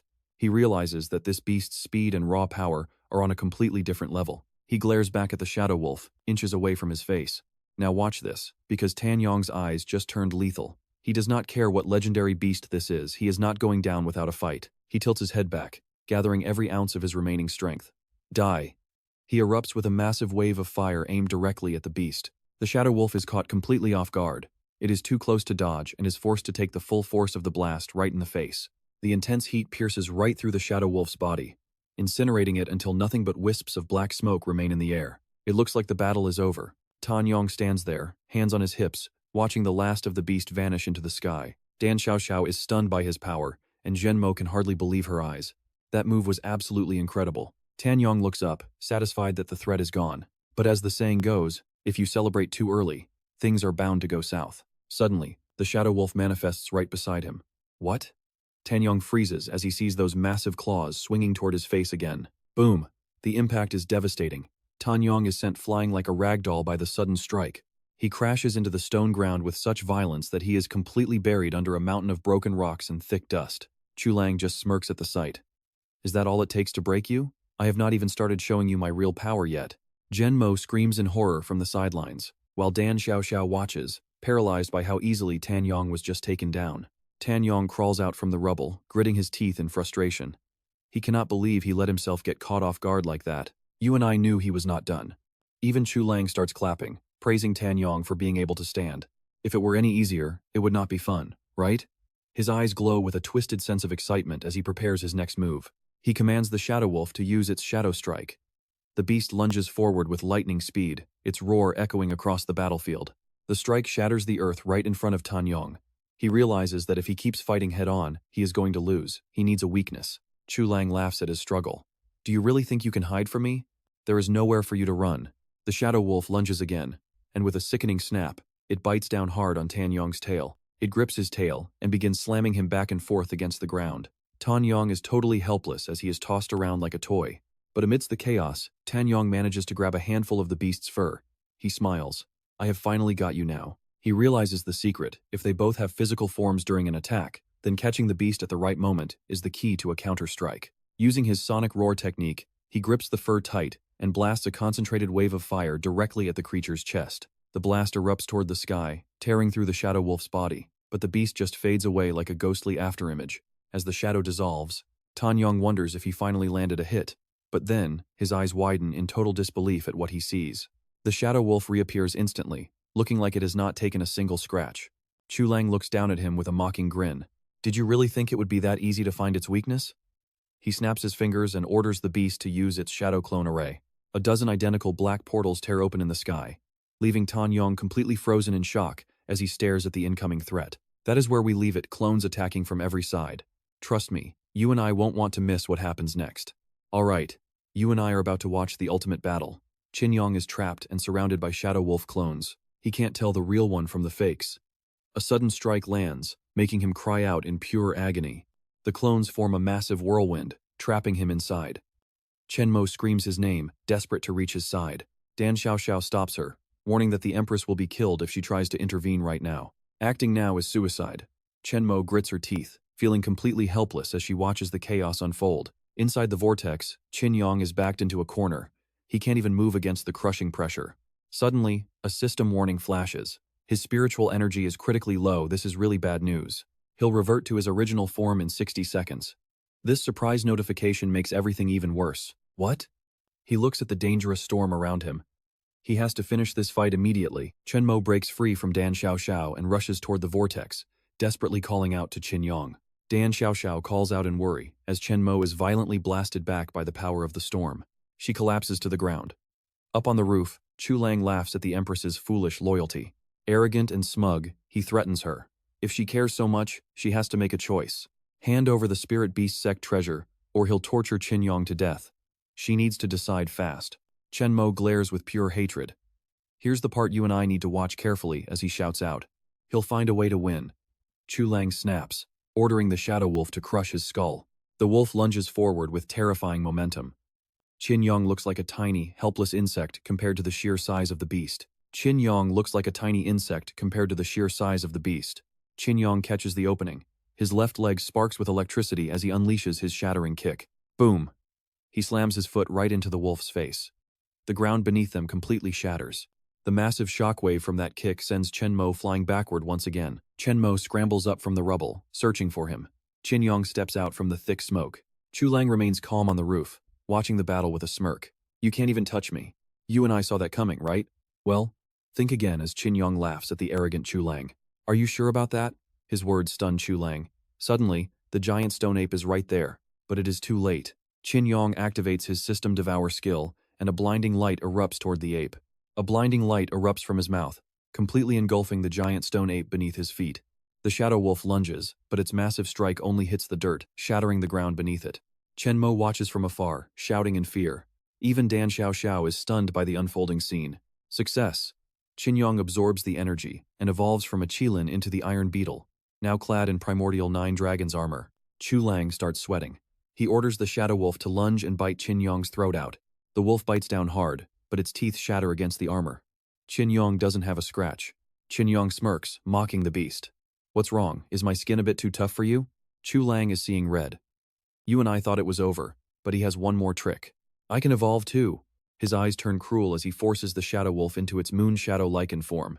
The wolf's body transforms from dark blue into a deep, bloody red. Qin Yong watches in disbelief. Feel the true power of fear.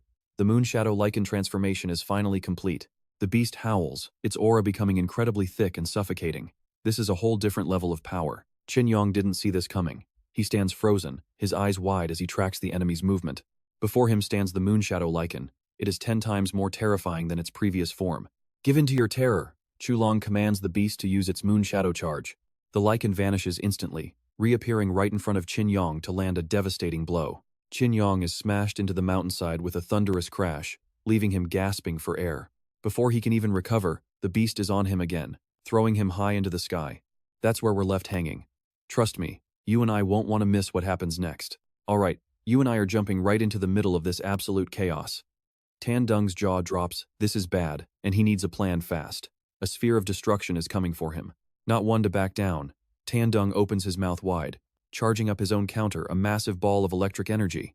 Boom! He fires a massive shockwave straight at the incoming destruction orb. The two powers collide in midair, causing a massive explosion that lights up the sky. Meanwhile, Dan Hu-Tu and the Empress are huddled behind some ruins, nearly getting blown away by the sheer pressure of the blast. As the smoke clears, Tan Dung lands to assess the damage. But the shadow wolf is already charging back in, completely unfazed by the blast. It lunges forward, sinking its fangs deep into Tan Dung's shoulder, piercing right through his stone ape armor. Tan Dung reacts instantly, delivering a lightning-fast kick that sends the shadow wolf tumbling backward before it can react. The beast skids back, digging its claws into the ground to stop itself. Tan Dung notices something strange. It didn't turn back into a shadow this time. Now, watch this part closely. We're about to see a massive power shift. Tan Dung realizes the beast traded its shadow ability for pure, raw strength. He decides to test his luck. If he doesn't know how it works, he'll just hit it harder. He pulls back his fist, charging up everything he's got. Let's see whose power is truly superior. As the shadow wolf prepares its final strike, Tan Dung leaps high into the air. One massive stomp. The impact is earth-shattering, sending debris flying everywhere as the entire area vanishes in a cloud of dust. Meanwhile, So Lang is standing all alone on a nearby rooftop. Dan Hu-Tu realizes this is her chance. His spirit beast is too far away to help him. She wastes no time, channeling her spiritual energy to summon her own companion. It's time for her to step up. Out pops the green grass spirit, a tiny, adorable green creature that's way more dangerous than it looks. Dan Hu-Tu gives the order, use vine overgrowth. The little spirit chirps in response, ready to get to work. Suddenly, thousands of vines erupt from the ground, spreading out across the battlefield. So Lang is caught completely off guard. Before he can move, the vines have already wrapped around him, pinning him to the spot. Dan Hu-Tu doesn't hesitate. She summons a blade from the vines and charges down the path she's created. She swings with everything she has, aiming right for So Lang's neck. Just die already, she screams. But you and I both know the villain never goes down that easy, right? She looks up and realizes she only hit an afterimage. So Lang stands nearby, looking down on her with pure contempt. A low-level heavenly rank dares to challenge me? He unleashes his shadow scatter attack. Black smoke rushes toward her like a tidal wave. Greengrass spirit, vine wall, now, she yells, desperately trying to defend herself. A thick wall of vines rises up just in time to block the dark energy. But she's not done yet. She launches her next move, the heavenly green net. Her spirit chirps again, launching its counter-offensive. The vines weave together, forming a massive circular cage that traps So Lang inside a living prison. The cage tightens into a pyramid shape, sealing him in. Dan Hu Tu turns and shouts to the Empress below, "Your Majesty, go now. His power will weaken the further he is from his spirit beast." The Empress nods and sprints away. Inside the cage, So Lang just laughs. "You really think I'll let you have your way?" He summons his shadow sword, and dark energy begins to swirl around him with terrifying intensity. He strikes out, aiming a lethal blow right at Dan Hu Tu. She barely manages to raise her own sword in time. Clang!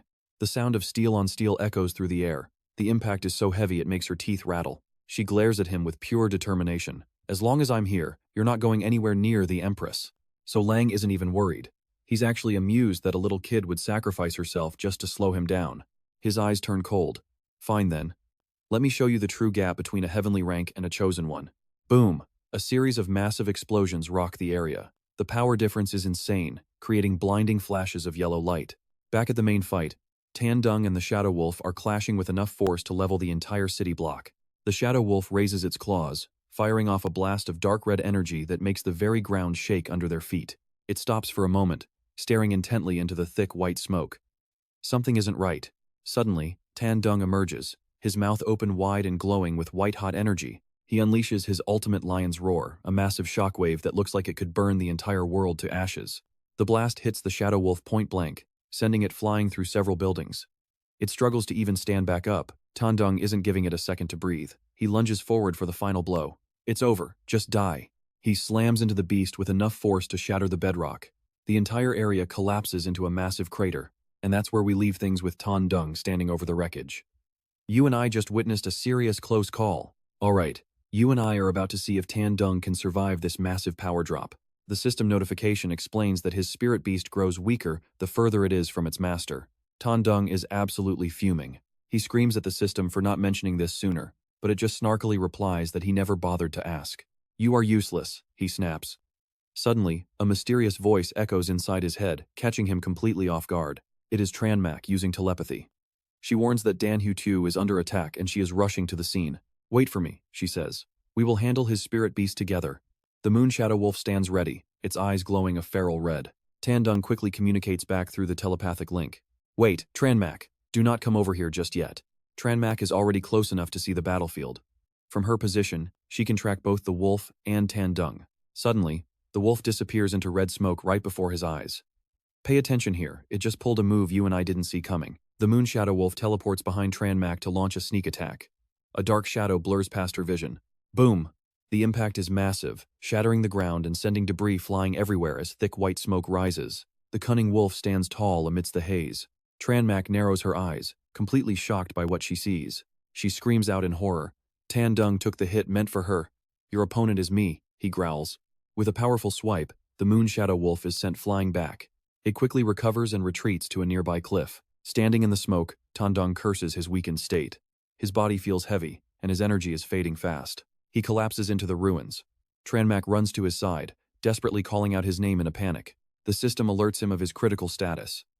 "I already know," he groans while lying in a pool of blood. Tranmak is terrified, wondering how she can possibly save him. Suddenly, a new system window appears before her. It detects her intense desire to protect him and offers to activate a unique, exclusive skill. A control panel opens up. The prompt asks if she wants to initiate the soul contract. Yes or no. The system repeats the urgent question. Tranmak remembers the mysterious woman who sent her here. She realizes she gained a special ability after her reincarnation. "I do not care what it takes," she decides. "As long as I can save Tan Dung, just do it." The system confirms her choice. The soul contract power activates immediately, surging through her entire body. A blinding pillar of light erupts, engulfing both Tranmak and Tan Dung as the Moon Shadow Wolf watches. The ground shatters from the pressure as a giant orange glow fills the sky, vibrating with incredible intensity. A sharp, clawed hand reaches out from the smoke. Now this is the power-up moment you and I have been waiting for. Amidst the golden light, Tranmak explains that she merged their souls to double his current power levels. But there is a catch. This form only lasts 30 seconds. We have to finish him before the time runs out. Tan Dung awakens in a terrifying lava-red form. The sheer pressure of his energy is enough to shake the world. With this much power, 30 seconds is plenty, he declares. The wolf responds by charging a massive energy sphere. Moon Shadow Destruction. The sphere transforms into a giant beam of energy and hurtles directly toward Tan Dung. That will not work, he laughs. He stands confidently as the energy washes over him without leaving a scratch. Your attacks are useless now. The wolf lunges forward, creating multiple clones to strike from every single direction. Too slow, Tandung mocks. He leaps into the air and instantly spots the real wolf hidden among the fakes. He slams the beast into the dirt. A celestial tier spirit beast? Is that all you have got? He forms a massive fireball above his head. Red Lotus. He unleashes a torrent of flames at the trapped wolf. The sound of roaring fire fills the air as everything around them burns. The Moonshadow Wolf is totally incinerated. The soul contract time limit expires. A red light surrounds Tandung as he begins to transform back. He returns to his Caterpie form. Whew! Tranmak also reverts to normal. It is finally over. He smiles, proud of himself for thrashing that villain. Tranmak nods. Now, back to the main fight. The scene shifts to Dan Hu Tu, who is struggling against So Lang. The vines are under constant attack. She is exhausted and running low on mana. So Lang orders his shadow burial smoke to swarm her position. Suddenly, a wall of vines blocks the dark smoke. It is the Greenwood Lantern, arriving just in time. Dan Hu Tu summons her own spirit beast, the green grass spirit. She commands the giant sunflowers to bloom. Rain falls as drops turn into sharp light beams. Trust me, you and I are not ready for what comes next. Alright, you and I are about to see if a weak girl can finally step into her legend. Whoosh! Dark smoke bursts through Dan Xiaoxiao's vine trap, catching her completely off guard. It is no use. Su Lang stands unscathed after the vine strike, summoning his shadow circle slash. He points his blade, charging toward Xiao Xiao. Shadow Veil! Su Lang calls forth a massive cloud of dark smoke. Slash, he commands, sending the fog straight for her. Activating her green vines, she unleashes a massive growth. But in a flash, every single vine is sliced to pieces. Oh no! Dan Xiaoxiao grit her teeth in fear. Lost in thought, she forgot to defend herself. Boom! A heavy strike from Su Lang sends Xiao Xiao crashing to the ground, surrounded by her shredded vines. Su Lang slowly approaches his fallen foe with a disappointed click of his tongue. Too bad I could not kill her in one shot. Helpless, Xiao Xiao glares up at him. Suddenly, Su Lang frowns, realizing something. This energy. The Moon Shadow Wolfman has been destroyed. He pulls back his power and decides to leave. I will go catch them off guard and finish them off. As the vines fall, Dan Xiaoxiao can only worry for Chen Mo. Suddenly, her memories of the Empress come rushing back. Years ago, she sat alone under a tree, crying. The Empress had searched everywhere, her voice echoing through the forest. Finally, she found her. So this is where you are. Why did you run away during practice? Little Xiao Xiao just hugged her knees, eyes full of tears. I am just a failure who cannot beat anyone. A young Chen Mo stood by, watching silently. Why do you always have to compare yourself to others? Your talent for cultivation is not bad at all. You can still grow stronger. But Xiao Xiao was still miserable. Real power is everything. If I cannot win a direct fight, then what is the point of my cultivation? No, your observation skills are the strongest I have ever seen. Chen Mo spoke up, surprising her. Chen Mo continued to encourage her. Use your strengths, and you can handle someone 1 or even 2 ranks higher. She took Xiao Xiao by the hand with a bright, radiant smile. Little Xiao, you have to believe in yourself. Never give up. Back in the present, Dan Xiao Xiao finally snaps back to reality. Hey, you, stop right there, she blocks Su Lang, refusing to let him pass. Su Lang is stunned. He cannot believe she can even stand after taking a direct hit from his power. Fine, then stay down. Su Lang waves his hand, sending waves of black smoke screaming toward her. Xiao Xiao dodges, her mind racing. There is no way I am wrong. She starts piecing the battle together. Now pay attention, because she is about to figure out the one thing he was hiding. Every attack came from his shadow. Xiao Xiao summons her spirit beast again. Green herb spirit. Use sea of flowers. Countless petals swarm forward, forming a massive, glowing ocean of flowers. Pillars of light erupt from the petals, blinding everything. Su Lang is confused. What is this light? Dan Xiao Xiao charges in with her sword. Your power comes from a hidden spirit in your shadow. If I cut that connection, you are powerless. From the flowers, a massive shadow fox head emerges with a roar. Su Lang panics at the sight of his exposed beast. Just then, a sword flash cuts through the air. Blood sprays everywhere as Su Lang collapses. He lies in the flowers, bleeding out, refusing to accept this. I know what you are thinking. She has finally got him, right? Well, not quite. He tries to escape. Do not even think about it. She points her sword at him, ready to finish the job. Xiao Xiao casts a spell, sending vines to bind him. But suddenly, Su Lang turns into a wooden doll. What? A clone? She is exhausted, her vision blurring. I guess a heavenly rank expert really is not that simple. She collapses into the flowers as her spirit cries out. Suddenly, Chen Mo and Qin Yang appear. Chen Mo rushes over to check her severe wounds. Damn it, these injuries are bad. Yong says he cannot heal this instantly with his tongue technique. Suddenly, a space portal opens. Congratulations on completing the trial, you two. A mysterious goddess speaks. You are now ready to handle your responsibilities and join the battle for the throne. A battle for the throne? What does that even mean? Yong asks in total confusion. Simply put, a massive war is coming your way. The goddess looks down at them with a mysterious gaze. So what do you and I think? Is this new war going to be their end? Let's find out next time. The faceless goddess spreads her arms wide, claiming she is a truly merciful deity who never refuses a wandering soul. But there is a catch: the world's population is limited. She gestures to the scales, explaining that if the limit is exceeded, the balance will collapse and the entire world will be destroyed. To maintain fairness, she continues her grand explanation. You and I are about to see how every world develops its own solution, usually through disasters humanity cannot stop. But don't worry, everyone here is equal. The mysterious goddess smiles, promising she won't be the one to decide fates. She leaves the choice of who lives and who dies entirely up to the survivors. She gestures toward Tandung and Tranmac. The system will now explain the rules in detail. A glowing control panel flickers into existence right before their eyes. The screen displays the king's struggle statistics, showing both Tandung and Tranmac as the chosen candidates. Starting score: 2,000 points. Rule 1 states that every chosen one is given exactly 2,000 points at the start. An image shows the team members, Tranmac, Tandung, and Dan Hu. Rule 2 allows for flexible recruitment. Candidates can form a squad with either other chosen ones or ordinary people. Rule 3. Every team must have a leader. The leader is chosen by a majority vote and holds absolute authority. They can issue any command to the entire squad. If a leader falls in battle, a new vote takes place. During this time, any member is free to leave the team. Rule 5. The chosen ones or the last squad standing will earn the right to return to their original world. Trust me, this is where it gets high stakes. You must complete all mandatory missions or face immediate execution. Your mission must be finished within the time limit or your entire squad will die. Your objective is to eliminate another team. You have 13 days to take down a candidate. The reward is 2,000 points, but if you fail, you die. Tandung whispers that failure means death. The goddess confirms it, then explains that 1 point is worth 100 back home. The goddess keeps talking, explaining that the more points you earn, the more wealth you take back with you. Completing missions in unique ways will earn you bonus rewards. This is the ultimate chance for a new life. The arena for this grand war is the entire Van Lin province, where 100 candidates will fight for the top. The goddess gives Tandung and Tranmac a final warning. She invites them to open the system map for the region. Red marks show their current location, while white dots represent the positions of every other chosen one in the game. Tandung is shocked by the sheer number of enemies.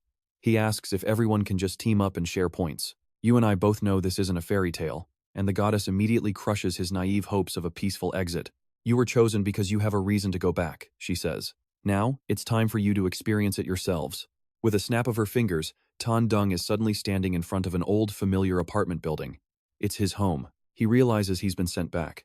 A bag of supplies sits abandoned on the ground right next to him. A middle-aged woman freezes in shock, covering her mouth with one hand. She calls out his name, Ah Dung. Tandung turns to see her. Mom? Her eyes fill with tears as she rushes forward to hug him tight. She sobs that he's finally back, and he holds her close, whispering that he's really home. His mother is overjoyed. She cries that she won't have to be all alone anymore. Tandung pulls back, panicked, asking where his father is. His mother explains that his dad spent every day searching for him, causing his old illness to flare up. He lost consciousness and has been in a coma. Tandung can't believe it. His mother continues the tragic story. Now, his father is only alive because of a ventilator. Treating him requires a massive amount of money they don't have. She was just trying to gather some clothes to take to the hospital. She says his father will be happy to see him. She tells him to visit often. Standing by the hospital bed, they talk. Even though they are in debt, they have each other. His mother believes that as long as they stay together, they can overcome this trial. Suddenly, she begins coughing violently. Tandung grabs her shoulders in worry. His mother tries to reassure him, saying it's just her old illness acting up. Warm sunlight pours through the window as Tandung pulls his mother into a tight, emotional embrace. She's surprised by his sudden affection, but Tandung just stays quiet, hiding the intensity of his feelings. He realizes her bronchitis is getting worse and she stopped her medicine. He makes a silent, ironclad vow. If this battle can earn him that much money, then his path is clear. He has finally made his decision. He is determined to win this game at any cost and bring the money home to save his family. And trust me, you and I are about to see exactly what a desperate man is capable of doing to win. Alright, Stick with me, you are about to see how a genius girl's life is actually a total nightmare, as her voice echoes in a lonely hospital room. She tells her mother that even though school was tough, she is trying her best to connect with others, and has even made a brand new friend. Even if this new friend is a little strange, she is certain they will find a way out together. Chen Mo sits close, talking to her comatose mother. Mother, can you hear me? Chen Mo has so much to say today, more than she ever has before. She just keeps talking to the woman who stays silent. Her mother remains motionless on the hospital bed. Chen Mo admits she is terrified of seeing the people she cares about leave her, which is why she never made friends. Why did things turn out like this? Maybe a person's happiness is limited, and because she tried to hide from it, this tragedy was destined to happen. Chen Mo reaches out, wiping away the long streaks of tears running down her face. She remembers what the doctor said. After she went missing, her mother's grief was so extreme that her body went into a protective state and shut down. She fell into a coma, but it is not hopeless. With regular therapy and daily visits to talk to her, she might actually wake up one day, but continued treatment costs a fortune. How could she ever find that much money? The answer is the Great War. She just has to win it. With that victory, the medical bills won't be a problem anymore. Determined, Chen Mo decides it is time to head back to the other world. Chen Mo and Qin Yong return to the place where they first met the mysterious faceless god. So, have you two finally changed your minds yet? The faceless god gives a smug laugh while Chen Mo and Qin Yong sit quietly beside Dan Xiaoxiao, who is still unconscious from her injuries. Chen Mo calls out to her companion, saying let's go back together. Qin Yong agrees confidently, promising they will both become stronger than ever before. Not far away at the Spirit Beast sect, a girl reports seriously to the sect leader of Mutong Valley. She has investigated the entire situation thoroughly. She confirms there is a chosen one there. The voice belongs to the witch of Mutong Valley, Gu Yuer. The man resting his chin on his hand smiles wickedly. Just as he expected, with so much happening lately, he knew there was another traveler involved. He points and gives Gu Yuer a command to strike first. He tells her to go and capture them immediately before anyone else can interfere. Gu Yuer obeys as the red-haired man sits tall, cold, and determined to let no one steal the throne that belongs only to him. This is Kong Fan, the sect leader of Mutong Valley. He believes only he has the right to take the throne and rule everything. Back in the palace, too much has happened today. Now they are facing a battle for survival. They just need to make it through the night. The elders have treated Dan Xiaoxiao's wounds. Qin Yong sits by her bed, hoping she recovers as soon as possible so they can move forward. Now pay attention here, because a strange green light suddenly glows above them, and the rules of their reality are about to get really weird. Qin Yong is shocked as a floating hand, glowing with sparks of light, completely surrounds them and pulls them into the unknown. Suddenly, a flash of light pulls them away, leaving them drifting through a space filled with floating white energy and mysterious objects. We are back here again, Qin Yong shouts. He covers his bleeding nose with one hand, pointing at Chen Mo, who is standing there completely naked. Embarrassed, he asks what she is doing there. Not a bad aura, the faceless god says, praising their growth since the last time they met. He is glad they decided to join this survival battle, but there is something very unfortunate he has to tell them both right now. While they were hesitating, only one ticket left for the survival battle remained. The faceless god holds up a shimmering golden ticket for them to see. Only one ticket? Qin Yong's face goes dark as he stops shouting. He realizes exactly what this means for their partnership. It means one of you must stay in this underworld forever, the faceless god explains. The choice is entirely up to you two to decide. He smiles calmly, asking who will participate in this brutal competition. Both Chen Mo and Qin Yong immediately point at each other without hesitation. Is there even a question? Of course it should be him or her. They both sigh in frustration at the other person's stubbornness. But stick with me, because Qin Yong screams at her to take it so she can go back and be that perfect, invincible Chen Mo again. It is not what you think, she says, looking down as she begins to explain the dark reality of her life back home. Even her own family probably sees her as a burden. Qin Yong is confused, wondering how that is possible when everyone at school admires her. That is just what they show on the outside, Chen Mo says, exposing the fake and cruel faces of those who claim to be her friends. She remembers starting high school when everyone isolated her. They wouldn't even speak to her. They just whispered and judged her behind her back. Only you truly tried to get close to me, even wanting to surpass me. She recalls him challenging her on the school field years ago. Chen Mo, I heard you are a genius at sports, academics, and art. Let's compete and see who is actually better between us. Seeing him act like a fool, two boys stepped in to drag him away, calling him an idiot for trying to talk to the goddess. They told him to come with them, while he struggled, asking why they were pulling him away from her when he just wanted a match. The two students apologized to her, saying they would take him away immediately before things got dangerous for him or anyone else. One of them warned Qin Yong, asking if he was crazy. Didn't he know Chen Mo had a very powerful sugar daddy protector outside of school? They said this protector was violent and would kill anyone who got close. Trust me, you and I are going to need answers to this mystery. Alright, you and I are diving into a story where rumors kill. Who told you that? The girls did. People are gossiping. How can those guys still kiss her feet? Is she really being sponsored by someone? A girl whispers to stay quiet. If she hears, her sugar daddy will definitely take revenge on us. If there is nothing else, I am leaving. Chen Mo speaks coldly. Wait. Yong rushes to stop her. You still haven't answered me. Are you accepting my challenge? He wants a clear answer from her right now. Chen Mo turns back with a sharp look. Did you not hear them? Are you not afraid my sponsor will come for you? The girl's bad-mouthing her flee in terror. Oh no, she heard us. Yong, however, remains totally confident. What does that have to do with my challenge? Are you just scared? He puts on a smug face. From that moment on, I started looking forward to your daily challenges. I hoped you would finally win. Chen Mo speaks her mind. In a world without you, I do not want to return. She looks sad. Chen Mo. Yong calls her name. She scratches her head blankly. Did that really happen? Alright, pay attention here. I understand your bond now, but I was not finished. The faceless god interrupts them. For the two of you, one entry ticket is enough. The god strokes them. Both are shocked by this. The faceless god continues. Do you remember the soul contract you signed? Both of them shout together. Yes, the contract merged your souls into one, so one ticket is plenty for both of you to enter. Plus, because you performed excellently in the trial, I will grant you one skill or item from it. The two are confused. Wait, you keep mentioning this newbie trial. What is it exactly? Yong demands. The faceless god remains patient. Simply put, the trial is to get you used to the entire world. Only by passing it can you enter the main map. What? Was everything we did just fake? Yong is stunned, the god explains. It was not fake, but it had a protection effect for beginners. Otherwise, did you think you could really defeat such strong spirit beasts? Chen Mo turns to her partner. The god of dimensions is right. We should pick a powerful skill to move forward together into the game. Let's pause. We need a powerful skill. Yong, what reward should we pick? He finally listens to me. Exactly, let me think. He hesitates for a second, then perks up. I want to take the bird girl. Why would you choose her? Chen Mo is confused. Wouldn't a new skill be more useful for us?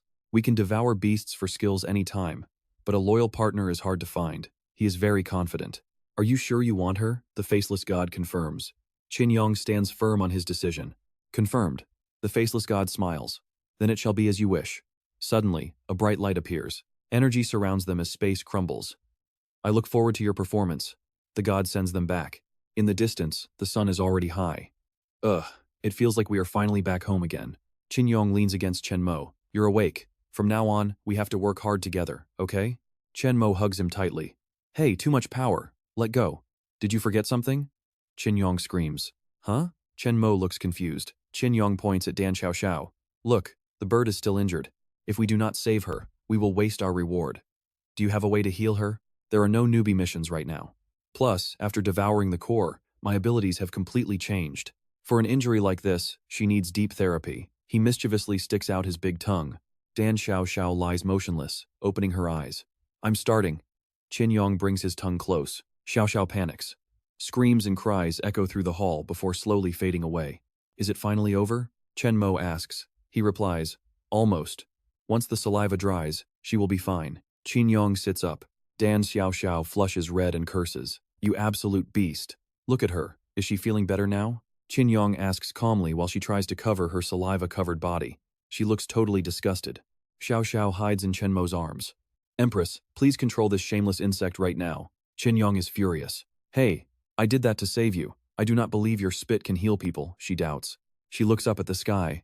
This is clearly my deep affection for her. Suddenly, a portal appears. Trust me, you and I are in for a wild ride. Attention players, the next trial begins.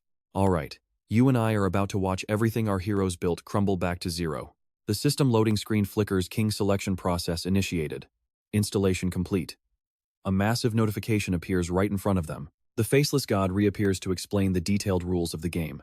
Yong grumbles, her again? Our lives are just a game to them. Haha. Knowing the details is for your own benefit. The god laughs. Prepare yourselves, you are about to enter the true otherworld. The god continues, every cultivator here can only have one soul pet, and that pet's power level is tied directly to its master. Soul pets range from level 1 to 100. Wait. Yong is confused. Why could the Beast Alliance use multiple pets before? You will have to find that answer on the grand map yourselves, the faceless god warns. Listen closely, because this next part is key. Once the soul pet and master reach a certain level, they unlock more skills. They can even evolve into powerful new forms. An example image appears: a jumping rabbit evolving into a rocket rabbit. It looks wild, but the power boost is real. Every soul pet has unique attributes that counter each other. You must master these relationships if you want to survive the upcoming battles. Each candidate gets a system map.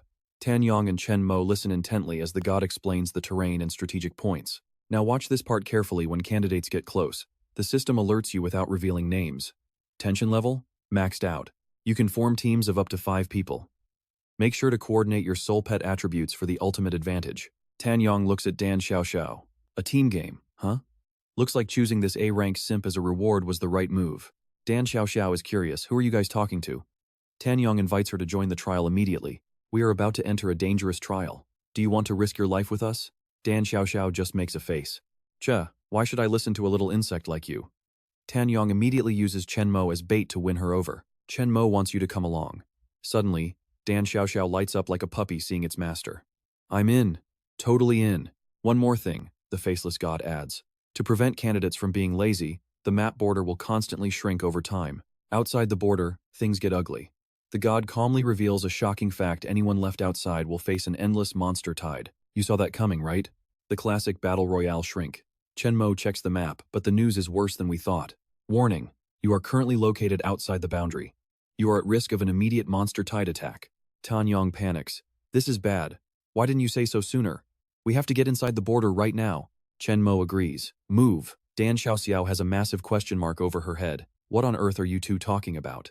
Chen Mo pulls Yong close. No time to explain, we move now.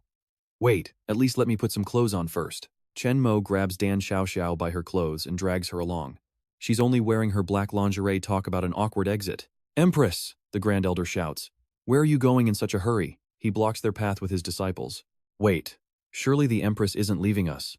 We were possessed by demons before. Please, continue to lead the soul pet sect. We beg the Empress to stay and rule. Chen Mo pulls out a ring and tosses it toward the Grand Elder. He freezes. Take it, this is the sect master's command ring, Yong yells. They aren't looking back. On behalf of the Empress, from today on, the Grand Elder is in charge of this whole place. The disciples are stunned. What? Appointing a sect master isn't a joke. Only the Empress can lead us. Everyone starts shouting at once. Only you can lead the soul pet sect to glory. The disciples cry out in unison. You absolutely cannot leave us like this. Everyone tries to hold Chen Mo back. Suddenly, a system notification flashes. The King's Selection War has officially begun. All King candidate levels have been reset to level 1. At the same time, an unknown monster horde is approaching fast. The notification is dead serious. A massive, unidentified monster tide is closing in on their exact location right now. The sect members are still in a frenzy. Empress, only you can lead us. You can't just walk away from your destiny. Lead us to glory. You are our only hope. Yong snaps. Enough is enough. This sect is becoming a real drag. This is the Empress's final order. Stop talking. The Grand Elder is speechless as they prepare to bolt. We have an emergency. Go ahead and hold the coronation for the new sect master yourselves. Chen Mo turns away. Wait, Empress. The disciples try to grab them, but Chen Mo's group has already vanished into the distance. Outside, Dan Xiaoxiao is still lost. Empress, why are we in such a rush? Chen Mo's answer is short: monster tide. Since the tide is nearby, won't the soul pet sect get attacked too? Yong starts worrying about the people they left. The system answers: the monster tide only attacks king candidates. It won't actively target anyone else in the area. So, you and I are left with one big question: can they outrun the tide? Stick around to find out. Wait, less than 300 meters to go. Dan Xiaoxiao is panicking. The monster tide is already here. Stick with me for this. What now? 200 meters. 150. Closing in. 100 meters. The beast tide is screaming toward Chen Mo, Yong, and Dan Xiaoxiao. Yong is terrified they are about to be caught. He checks the situation, and it is bad. The map shows the monster tide is literally on top of them right now. 0 meters. The three stand in the thick, dense forest, weapons ready. But everything is strangely quiet. No sound at all. Are you sure you are not mistaken? Dan Xiaoxiao asks. Yong hopes she is right, but the silence feels heavy. Squeak! Suddenly, a giant rabbit wearing a crown appears, making everyone jump. Dan Xiaoxiao points and mocks it. What is this? You are not telling me this bunny is the monster tide, right? But its eyes are glowing blood red. Hey, stay away from it. Run now. Yong screams at Dan Xiaoxiao, trying to warn her of the danger. A bug is just a bug. afraid of a little bunny. Dan Xiao Xiao keeps teasing him. But that is no ordinary rabbit. Trust me, you and I have never seen a rabbit like this. Its mouth splits open like a giant, toothy flower. It is a level 8 king leaping rabbit. Dan Xiao Xiao freezes, then turns and runs from the explosion. Are you stupid? You have been in the spirit beast sect this long and do not know how dangerous these are? Tan Yong yells. Dan Xiao Xiao fires back that she only trained inside the sect walls. How was she supposed to know about forest monsters? Suddenly, the king rabbit opens its mouth and a literal army of smaller rabbits comes flying out at them. It is chaos. Dan Xiao Xiao is in shock. Wow, that is a lot of bunnies. Tan Yong leaps out of Chen Mo's arms. He lands and realizes something is very wrong. He stares. Dan Xiao Xiao shouts, "Why are you just standing there?" But then the system notification pops up. Everything has been reset. His level and skills are back to level 1. Even the weakest rabbit could eat him now. Tan Yong breaks into a sweat. I forgot everything reset. 2 rabbits lunge and bite him. He screams for help, calling for the bug boy to be saved. Save me! Help! Chen Mo moves like lightning. She kicks the 2 rabbits away, rescuing him just in time from being eaten. He asks the system what skills they can even use now. Is there anything left to defend themselves with? It shows Tan Yong's race as an Iron Armor Brave, Level 1, Strength 1, Defense 8, Speed 1, Fusion Skill found. Yes, the fusion ability is the one thing they still have left. Now pay attention, because you and I are about to see their secret weapon. They agree to fuse. Fusion Skill, activate. Chen Mo's left arm is suddenly encased in a glowing green iron armor bracer. The power is back. She charges into the rabbit swarm to give them a taste of their combined strength. Let's see what we can do.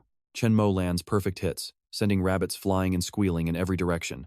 She is tearing through them, but more appear. Suddenly, another wave lunges from the bushes. Watch out, Empress. Dan Xiao Xiao shouts and finally summons her own beast. Here is Greengrass Spirit, level 27. Dan Xiao Xiao casts her Ivy Wall spell. Thick vines grow instantly, creating a shield that traps the rabbits on sharp thorns. They squeak in pain, unable to break through. Thanks, I almost got bitten there, Tan Yong says from the bracer.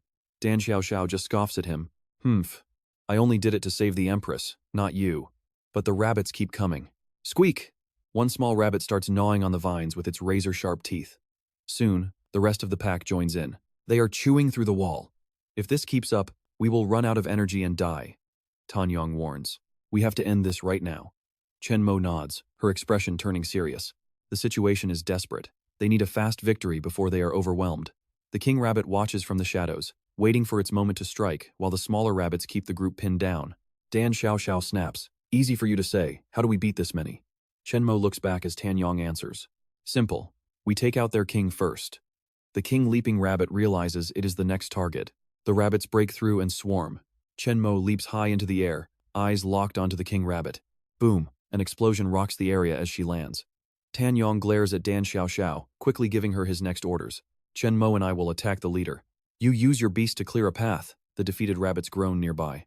Green grass spirit! Dan Xiao Xiao shouts, her face red with anger as she grits her teeth.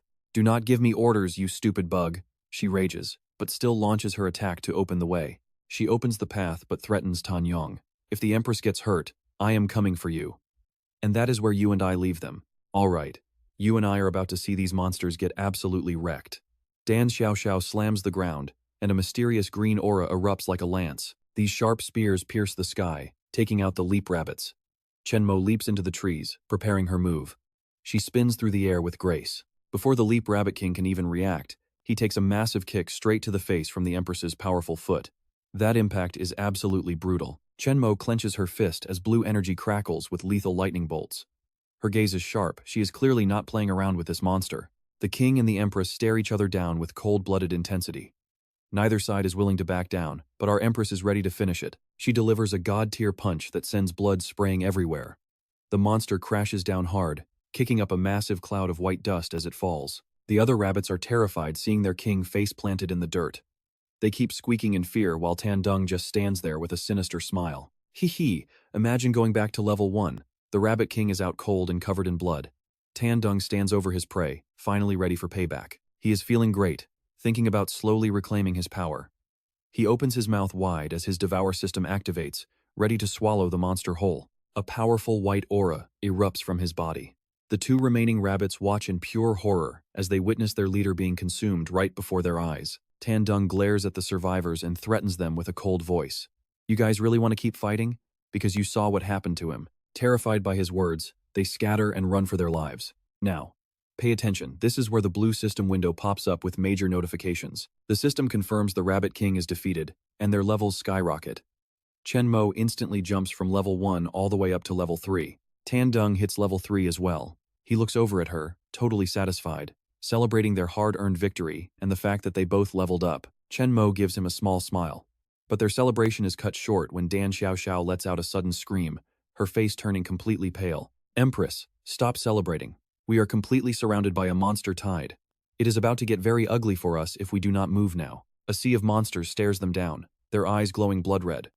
This is where you and I realize the group is in some serious, deadly trouble. Dan Xiaoxiao panics, clutching her face in absolute despair. We are dead. It is over. Behind her, Chen Mo remains calm, carefully analyzing the situation. Tan Dung just smirks at the chaos. Not so fast, he says. He has got a plan that might just save their skins from this nightmare scenario. You have a way out? She asks. Tan Dung tells them both to hold on tight. He is about to test the new skill he just acquired. It is the leap skill he stole from the king. Chen Mo doesn't hesitate and grabs onto him. Let's see if this bug can actually fly. Dan Xiaoxiao is still skeptical and confused. Can a little bug like you really carry us both out of here? She is about to find out. Less talking, more holding on. Tan Dung snaps back. A massive beast looms over them, ready to crush the entire group with its giant, terrifying body. Look out, they are here! Dan Xiaoxiao screams, but Tan Dung just shouts his new move. Ultimate leap. They launch into the sky like a rocket. Boom! They soar upward, leaving the confused monsters in the dust. The girls hang on for dear life as they are carried high above the ground. The speed is insane. You and I both know she's terrified, as she looks down and starts screaming her lungs out at the height. You stupid bug. Are we going to fall and die? Tan Dung is actually shocked by his own power. He did not expect to fly this high. I don't know. I didn't realize I could jump this far. They are currently cruising way higher than the mountain peaks in the far distance. Gravity finally kicks in. We are falling. Dan Xiaoxiao screams as the ground rushes up to meet them. This is going to be rough. She panics and orders her spirit, Lu Cao Ling, to summon a sea of flowers. Please, just do it now before we hit the ground. Petals rain down as they crash into the flowery field. A massive thud echoes out, sending white dust and blossoms flying everywhere as they land. Tan Dung lies there, bruised and battered but relieved. Not dead yet. Still alive. I guess his luck hasn't run out quite yet after that. Then, an angry voice screams from the other side. Hey, you stupid bug, get over here and help us. Tan Dung is confused and asks why. He turns around and sees a sight he won't forget. Chen Mo and Dan Xiaoxiao are tangled up in some very embarrassing and suggestive vines. It is humiliating, to say the least. Dan Xiaoxiao shouts for help, begging him to cut them loose from the sticky mess of vines immediately. Tan Dung just stares up at them hanging upside down. Seriously? You guys survived a monster tide just to get caught by some simple garden weeds? He can't believe it. Only you would manage to get stuck like this. Dan Xiaoxiao is losing her patience and wants to be down now. It's because you jumped too far, you idiot. Just get us down. Tan Dung gives in with a helpless, amused laugh at their ridiculous situation. Fine, fine. He leaps up and starts gnawing through the vines with his sharp teeth. Chomp chomp. He is going full predator mode on them. He bites through one vine after another, working his way through the tangle. Within seconds, the girls are finally free from their leafy green prison. He lands gracefully and waits for a thank you. But cutting the vines meant they had nowhere to go but straight down onto the ground. Dan Xiaoxiao faceplants into the dirt. You rotten bug, she yells in pain. But Tan Dung suddenly gets serious. Wait, where exactly are we? Did we make it into the borderlands? Chen Mo pulls out a map to check their current coordinates. Yeah, we are definitely inside the territory, but our location is strange. Tan Dung looks at the map and sees nothing but a suspicious, empty white void, where they should be. He lowers his voice. Trust me. You and I will see what happens next. All right. You and I are diving into a world where a thick fog hides everything. She gasps. Empress, something is wrong here. We need to leave immediately. Qin Yong's gaze turns sharp. He glares at her. It is not that simple. In this thick fog, acting alone is suicide. Dan Xiaoxiao snaps back, hands on her hips. Dying while moving is better than just waiting here. He counters, shut up. I am trying to figure this out. Qin Yong quickly coordinates with Chen Mo. After taking down the Jump Rabbit King, we leveled up 2 times. Put those points into defense. She looks down, questioning him. Qin Yong, did you not always want your strength to get even higher? The enemy is hidden while we are exposed. High defense is key. Chen Mo blushes, hiding a smile. She is touched, thinking he is giving up his own goals just to protect her. Qin Yong calls out. System, put every single attribute point into defense. The system confirms the command to him instantly. His stats flash on screen. Race, Zerg. Type, Equipment Beetle. Level, 3. Strength, 1. Defense, 14. Speed, 3. Spirit, 1. Skills, Extreme Jump and Fusion. While they are planning, a terrifying black monster with glowing red eyes suddenly charges from the distance. Now pay attention here, this is the moment where their survival is really tested. Seeing the danger, Yong headbutts Chen Mo out of the way. She cries out as it targets him. The beast catches up and delivers a brutal blow. You felt that one, right? Thanks to his quick thinking, Chen Mo is safe, but she turns back and screams his name. Dan Xiaoxiao turns pale with worry. You stinky bug. Tell me you are not dead yet. He stands up to face the beast. I am fine. My defense is actually strong enough now. System, show me this monster's stats. A screen pops up, revealing its identity as the Zerg race. Death Mantis. Level, 15. Strength, defense, speed, and spirit? All of them are currently unknown. Even its skills are a total mystery. He turns to her with a very grim warning. This elite beast is high level. We must be careful. Luckily, those 2 speed points saved them. Without that speed, he never would have pushed her to safety. Suddenly, the Death Mantis lunges forward. You saw that too, right? Chen Mo just delivered an absolutely devastating flying kick. Her voice is ice cold. You hurt Qin Yong. For that, I will never forgive you. It crashes into the dirt, its rage boiling over. Hissing loudly, it stands back up on 4 legs. Watch out, it is coming back, Qin Yong shouts. But Chen Mo just gives him a signal. Chen Mo's hands begin to glow with the power of the fusion armor. Blue energy and lightning surge around her, looking absolutely devastating. The Death Mantis leaps to attack her. She is stunned by its speed. Gritting her teeth, she barely manages to block its rapid strikes. She tanks every hit as they come. Qin Yong yells, "Be careful, this thing is way too fast." I know, she snaps. Before she can move, the beast lunges from the distance with sharp claws. The mantis slashes wildly around her. Its speed is so overwhelming she can barely even fight back. Can we use Extreme Jump to catch it? She asks desperately. Qin Yong's answer is a flat no. We cannot control the direction or speed accurately enough. Chen Mo goes silent, trying to think. Qin Yong spots Dan Xiaoxiao and shouts for her to help. I am not just some bystander, she yells back. She summons her Greengrass Spirit for a raid. The spirit immediately goes on the offensive.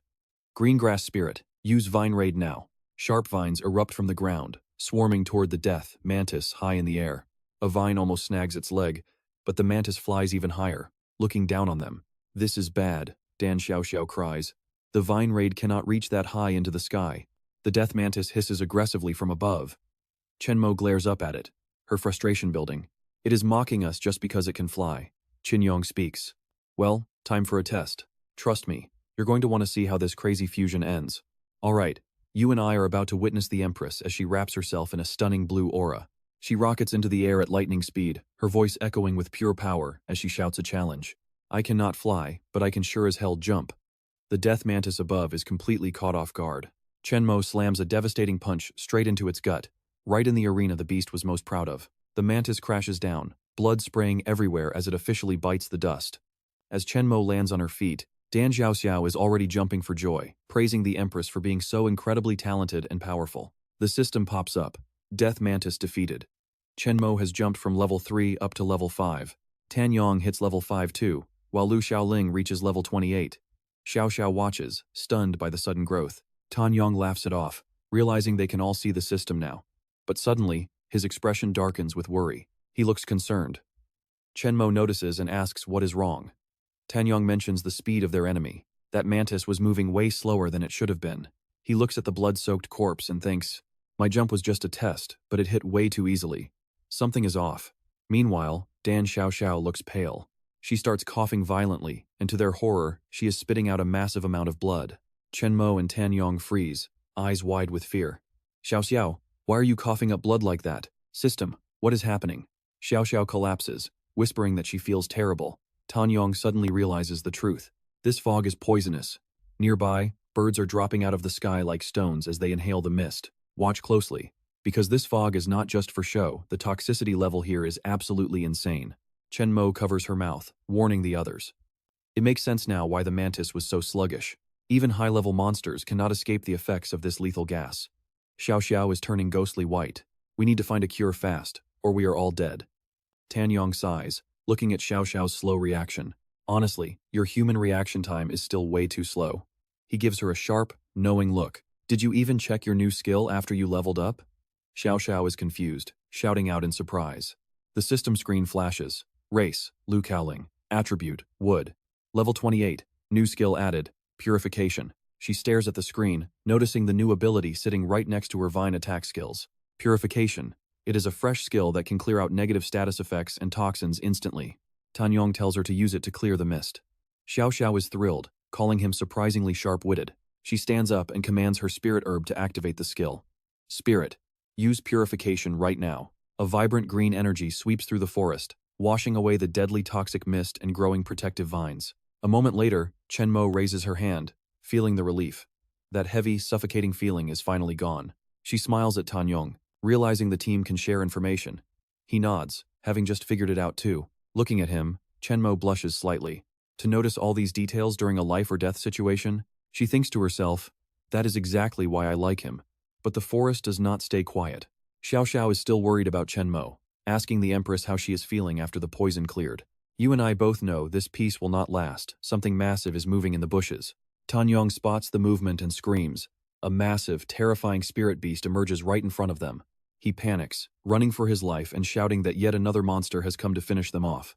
This thing is terrifying, radiating a pressure that knocks Yong flat on his back on the ground. Chen Mo rushes over to check on him. Xiao Xiao realizes the situation is even more desperate than before. This beast is way stronger than the mantis. It is the real predator behind the scenes, the true killer. The monster hisses. It is a two-legged crate, level 21, specializing in deadly poison attacks. Chen Mo checks the system and freezes. Level 21 is way beyond anything she can handle right now. Yong stares at the beast in silence. It starts moving toward the mantis corpse to feed. It is incredibly powerful. Chen Mo shouts for Yong to get back because it is too dangerous. Xiao Xiao yells at him too, but Yong is furious. He charges at the snake as it eats. And trust me, you and I are about to see him fight for the most ridiculous reason, his food. Alright. You and I are about to see the craziest power-up method ever eating the enemy alive. Yong activates his Devour skill, unleashing a blinding aura that forces everyone to shield their eyes. He takes a massive gulp.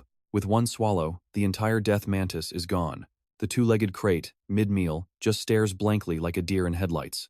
It watches its dinner vanish down his throat. Furious that its meal was snatched away, the beast hisses a deadly threat. Meanwhile, our guy is just enjoying the taste with a smug grin. Enraged, the crate delivers a brutal kick, sending him flying. Chen Mo squares up against the monster. Seeing him hurt, she grinds her teeth, fuming that it dared to injure Yong. I will never forgive you. Behind her, Dan Xiaoxiao watches with wide eyes, secretly wishing she was the one being protected. Yong is in heaven being held close by Chen Mo. His only thought? So soft. She asks him with genuine concern. Yong, are you okay? He just laughs, saying he managed to swallow it just in time, gaining 2 extra speed points. Yong turns his gaze back toward the beast, speaking to her with a serious and determined tone. Even now, victory isn't guaranteed against this monster, but his eyes burn with resolve. Suddenly, a savage roar erupts from the crate. Now pay attention, because things are about to get lethal. The snake inhales deep, unleashing a flood of toxic purple mist. Chen Mo shouts for everyone to watch out. Xiao Xiao screams that it is pure venom, as both of them desperately leap away. They narrowly dodge the clouds of death. Still holding him tight, she tells Yong they need to combine forces. He nods. The two-legged crate continues its terrifying poison barrage. On the other side, Chen Mo begins channeling her inner energy for a counterattack. As their combined weapon form manifests, Yong warns her that they lack long-range options. They have to get in close. We need to move in. Chen Mo, radiating intense, killing intent, gives a firm nod and charges straight toward the beast. Moving like a flash of light, she is instantly in its face. Yong's voice turns cold, shouting for it to die. Just as she is about to land a devastating punch, the beast catches her wrist. The sudden counter leaves her stunned. What? Yong realizes it is a trap this thing lured them in on purpose. She struggles to break free, but it is useless. She is pinned down, powerless to pull her arm back. Meanwhile, the snake is already prepping its next massive breath of poison. Seeing its chance while she is trapped, the monster opens its maw wide and blasts a wave of venom at her. As the toxic cloud is about to swallow her whole, Chen Mo can only brace for the worst-case scenario. Suddenly, the beast is blasted back, giving Chen Mo the opening to retreat. Their savior is none other than Dan Xiaoxiao. She performs a rapid hand seal as her spirit grass lashes out. Don't forget that I'm still here. Xiaoxiao shouts with confidence. Chen Mo looks at her in shock, having just escaped death. Chen Yong chuckles, saying that was a huge help. But then, wait, let's pause. We're all thinking the same thing. How does a level 28 fail against a level 21 beast? Xiao Xiao snaps back, explaining her spirit beast is for crowd control, not combat. But when it comes to pinning enemies, no problem. She commands her spirit grass to use its binding vine strike. Immediately, the green vines surge forward with incredible speed. Channeling her spiritual energy, the vines swarm the two-legged beast, locking it inside a suffocating cage of thick, green thorns. Completely tangled, the monster can only hiss in helpless rage as the vines tighten their grip around its scaly body. Chen Mo fixes her gaze on the target. She draws her arm back, focusing every ounce of strength before leaping high. She soars right toward the beast's head. Chen Yong takes the chance, telling her it is time to test a brand new ability. Right then, the gauntlet on her hand erupts in light. A long gleaming blade manifests as her eyes lock onto the enemy. Diving from above, she drives the razor-sharp blade straight toward the monster. The sword pierces deep into the crate's scales. Its body is torn apart, blood spraying everywhere as the monster is finally finished.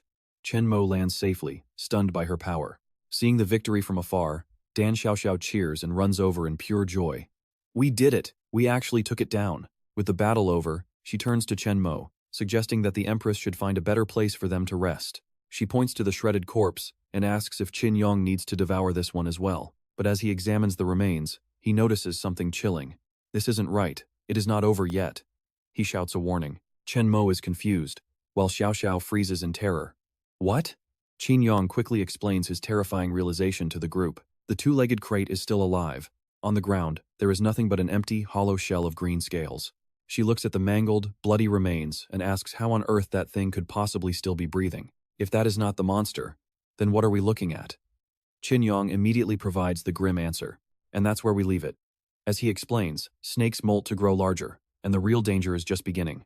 Let's dive in. Chen Mo is staring at that shed snakeskin right now, and trust me, she is looking rightfully worried.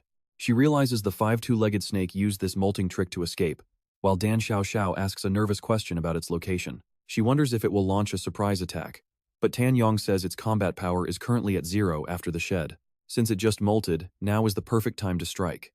Suddenly, Dan Xiaoxiao spots something and turns her head toward the side. She points her finger and shouts for everyone to look at the massive hole in the ground. Tan Yong gets instantly hyped up. He realizes the snake must have dug this tunnel to hide.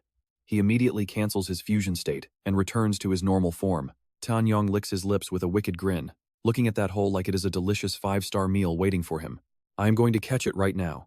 He leaps into the pit, diving down into the darkness with the speed of light. Tan Yong rockets to the bottom so fast he cannot stop, face planting into the dirt with a bone-jarring and painful thud. The underground space is huge but pitch black.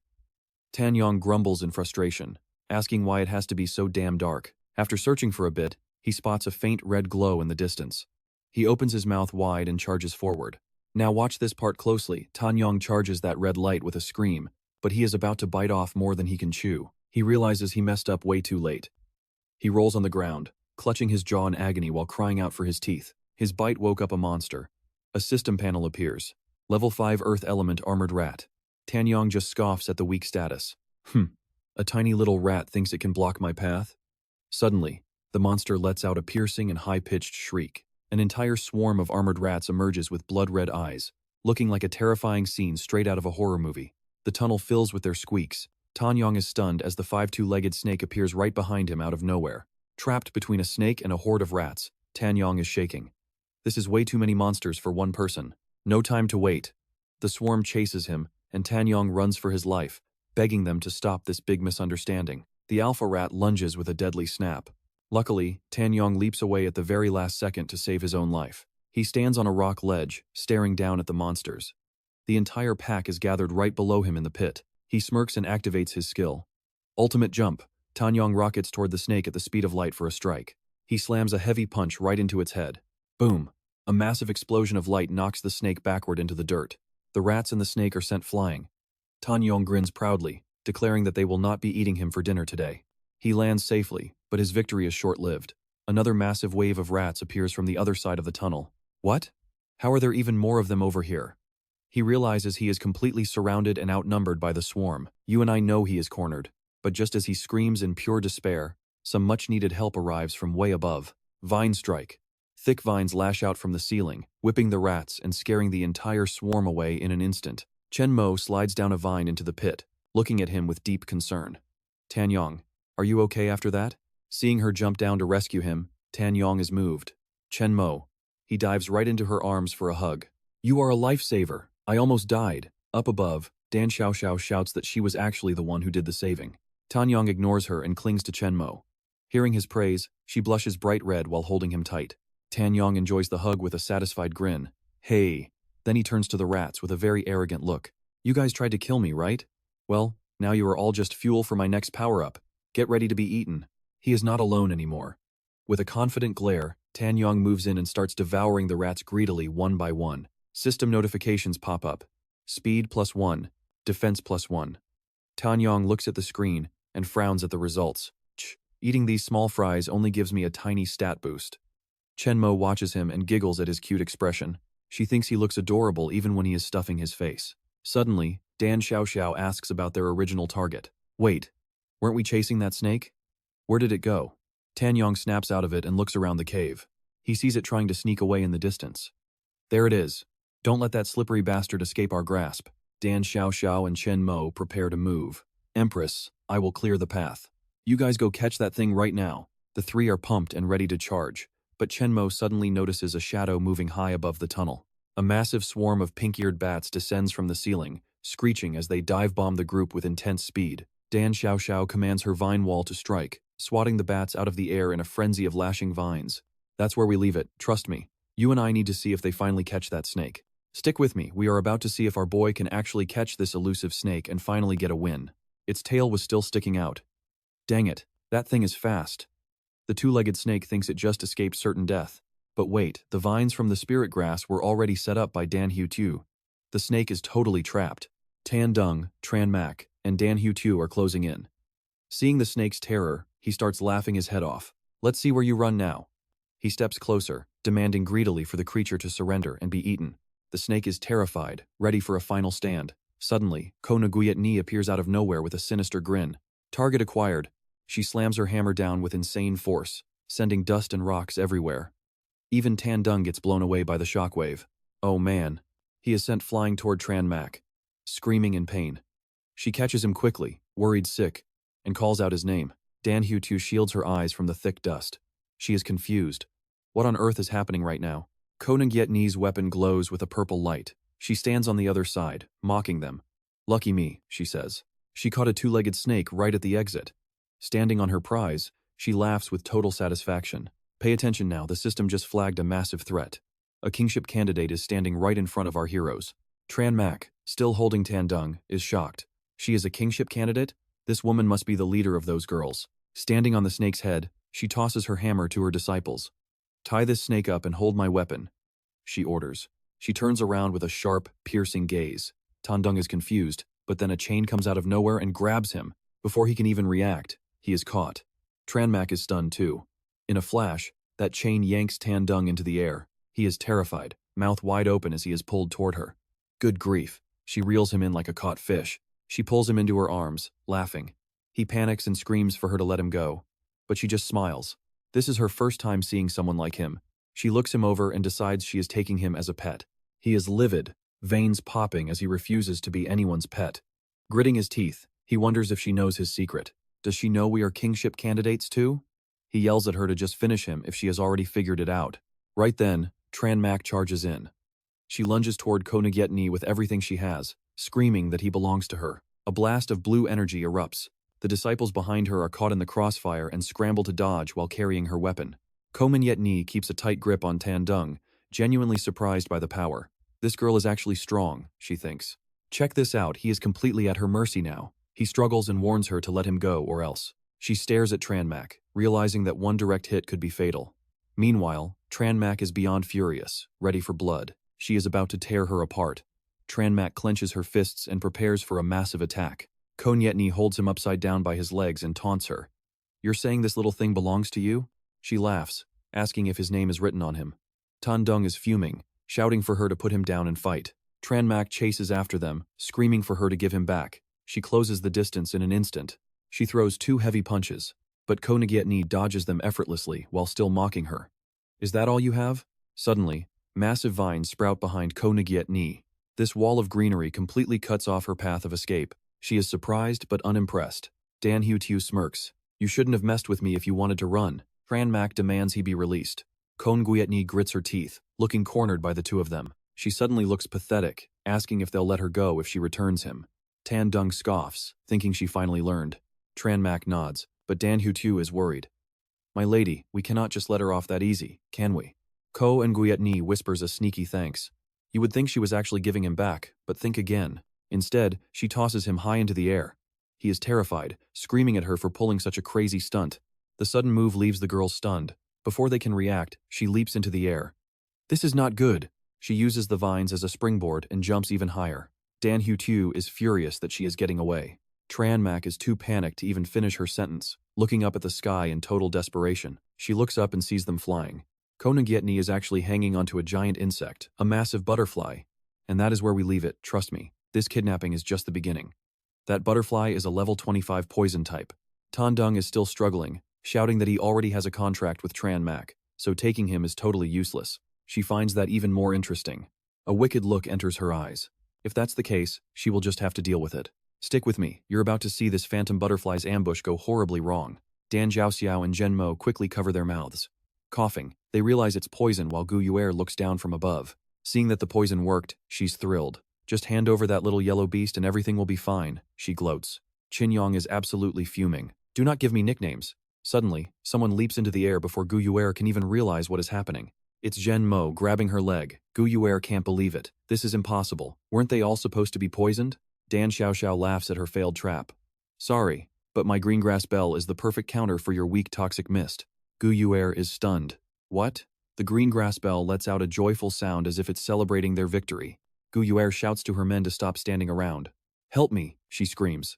Her subordinates are caught completely off guard. Panicking, they immediately release their spirit beasts. Come out, Iron Armor Hornet. Go, Nine Shell Worm. The two beasts charge wildly toward Gu Yuer, striking directly at Chen Mo's firm grip. Let her go. As she falls, she calls out for Qin Yong to merge.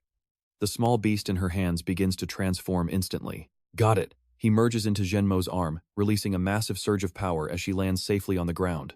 Watch closely, she spots the dangerous beasts closing in on Dan Xiaoxiao and sends them flying back with one massive, powerful strike. The subordinates are left speechless.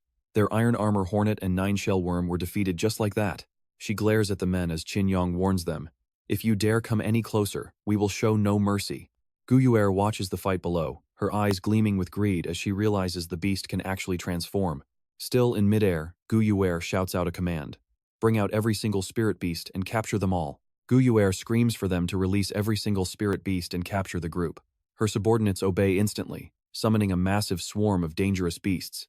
Qin Yong warns Chen Mo that while there are many, their levels are low. These king candidates aren't as tough as they look.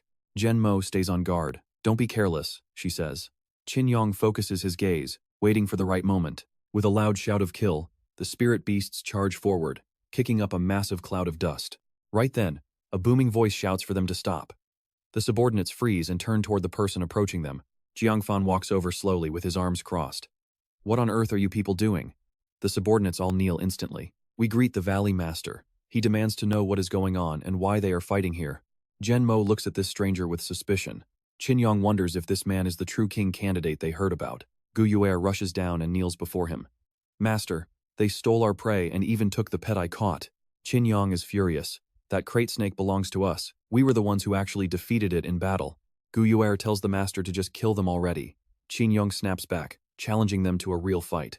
He stands there in silence, listening to the two of them argue, while his expression grows dark and cold. Suddenly, a terrifying and heavy pressure begins to radiate from Jiangfan's body. Qin Yong senses it and quickly warns Chen Mo to stay on guard. This Valley Master is definitely a king candidate. Stay sharp, because he's about to make a move. You and I saw that coming, right? Well, not quite. He suddenly smacks Gu Yuer right on her head as she kneels. Chen Mo and the others are completely stunned. Their heads are filled with nothing but giant question marks right now. Gu Yuer rubs her head and asks why he hit her. He yells back that it's because she lied to him. The tense atmosphere disappears in an instant. He apologizes, saying that Gu Yuer is just a bit too hyperactive. Jiangfan walks closer and bows politely to show he means no harm. I apologize for the trouble she caused. Gu Yuer grinds her teeth in anger. Qin Yong whispers that this king candidate is surprisingly polite for a powerful warrior. Gu Yuer points at the crate snake. insisting it appeared before her first. But the master cuts her off immediately. I know exactly how you are. You definitely tried to steal their catch, didn't you? He smiles kindly at the group. He admits they caught it fair and square. Then, he makes an offer. Would they be willing to sell it to him? Chen Mo and Qin Yong are caught off guard. Qin Yong thinks for a moment, how much is he offering for it? The master orders his men to bring the box. A subordinate steps forward and presents it with both hands. He opens it to reveal 100 blue spirit stones inside. I think 100 low-grade stones should be enough, right? Chen Mo's eyes widen in total shock at the man's offer. Dan Xiao is stunned by the massive offer of 100 stones. And you and I both know this changes everything. Wait, you and I are about to learn about spirit beast stones, ancient energy gems that form many years after a spirit beast finally dies. The stronger the beast, the higher the quality of stone left behind. Staring at the 10 glowing gems in his hand, Tan Yong wonders, just how much can 100 low-grade stones buy? Dan Xiaoqian says it is roughly enough for a family. He hands over the goods and leaves, saying they can keep that two-headed crate snake for themselves. But honestly, nobody is even paying attention to him right now. Tan Yong is just staring joyfully at his box of stones. With this many stones, we can live comfortably for a long time. Chen Mo watches him and smiles warmly. To her, Tan Yong's greedy face is actually quite cute, but seeing them flirting makes Dan Xiaotian's eyes hurt. Poor losers. Suddenly, Chen Mo realizes something is wrong with the atmosphere. Wait, Dan Xiaotian senses the shift too. The poisonous fog is back. Tan Yong panics and yells for purification. But Dan Xiaotian grinds his teeth. It is not ready. From a distance, Jiang Fan watches with a smirk. He listens as Chen Mo's group panics while trying to find a way. The fog is here. Use your purification. Ha ha ha. But that skill isn't something you can just spam. He turns to them, acting surprised.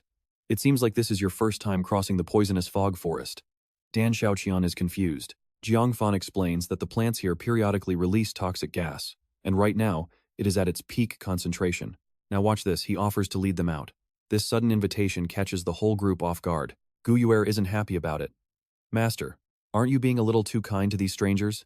He calmly explains his reasoning. That snake is very useful to me, so helping them isn't a big deal. He smiles and holds out a hand. So, do you want to come with me? Tan Yong looks at Chen Mo. What is this guy thinking, offering to help us? She whispers that it could be a trap. Dan Xiaotian sighs. Empress, it really is dangerous here. We should just go. Chen Mo hesitates and asks Tan Yong what he thinks. He is torn, but realizes they are dead if they stay or go. Better to walk into danger than just sit here. You can't catch a tiger without entering its den, right? Besides, getting lost here is a death sentence.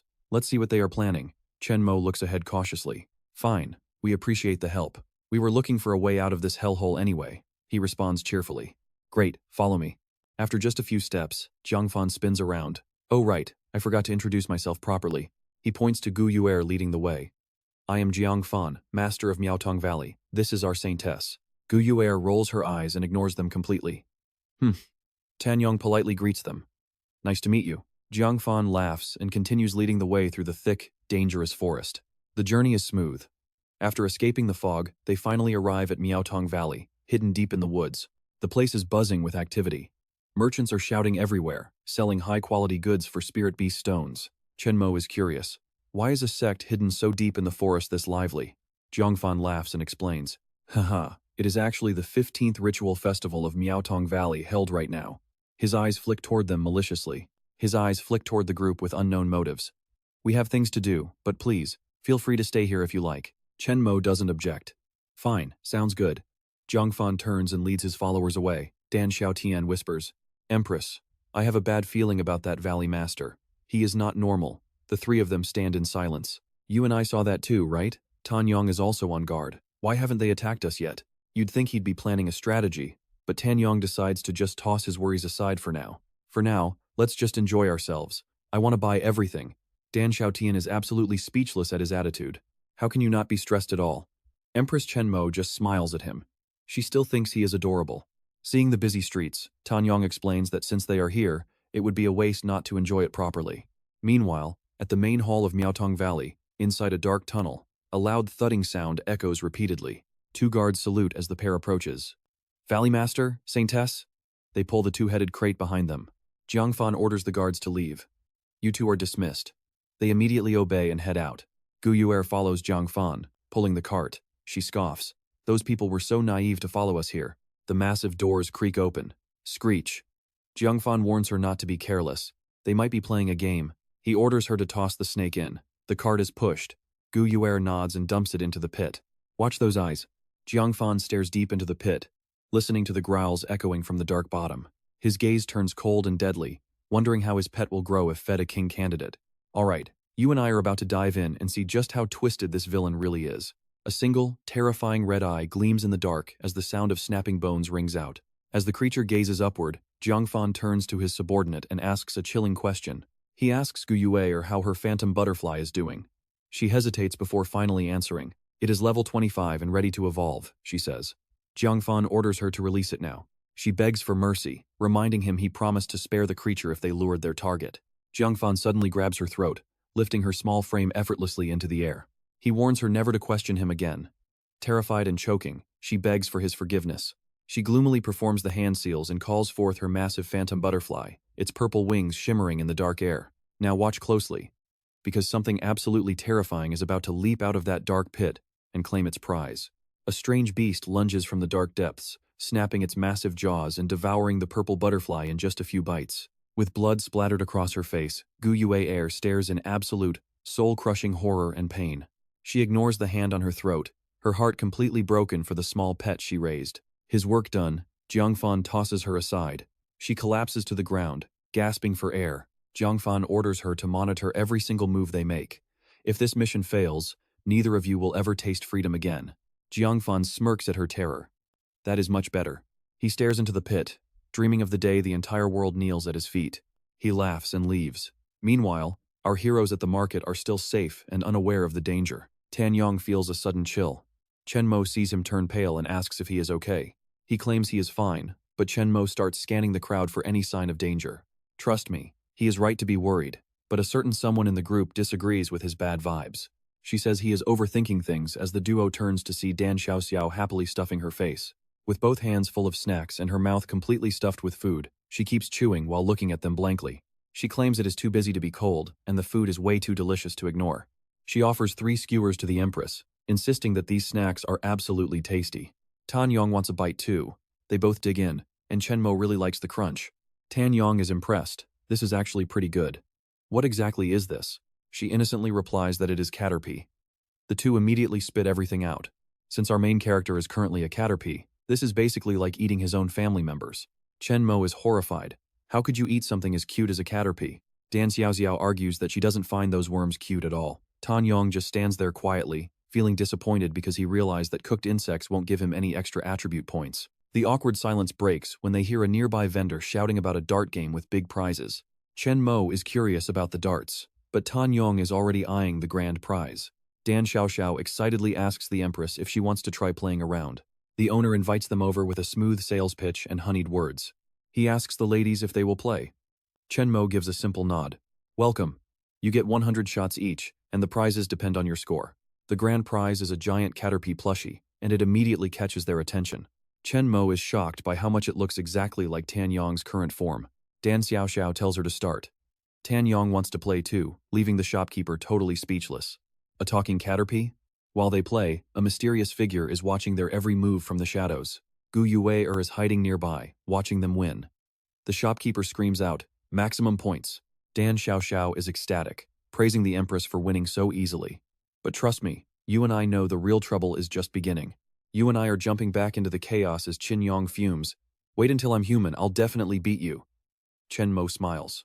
I'll be waiting then, she replies. Looking down at the little creature in her arms, she adds, until then, let me help you. Qin Yong is touched, hesitatingly calling her name. But Dan Xiaoxiao warns them to be careful as a massive fire erupts ahead. The scene clears, revealing a swarm of spirit beasts. Chen Mo is stunned. So many spirit beasts, what is going on here? A red firefish leaps out. Seeing the group looking confused, a young man nearby asks, don't you guys know about this? Chen Mo shakes her head. The boy points ahead, explaining that these people are from the Red Spirit Beast performance troupe. They don't just perform beast tricks. They also run a massive business buying and selling all kinds of powerful spirit creatures. A trainer sits atop the firefish as the young man continues. You've surely heard about the upcoming great sacrifice in Miaozong? Everyone is here to auction off beasts, he adds. Qin Yong realizes these must be the people who bought the spirit stones earlier. Dan Xiaoxiao gasps at the sheer volume of stones. All those low-grade stones. That is enough to support a family for 5 years. Qin Yong catches a glimpse of the two girls and smirks. Hey, I just had a brilliant idea.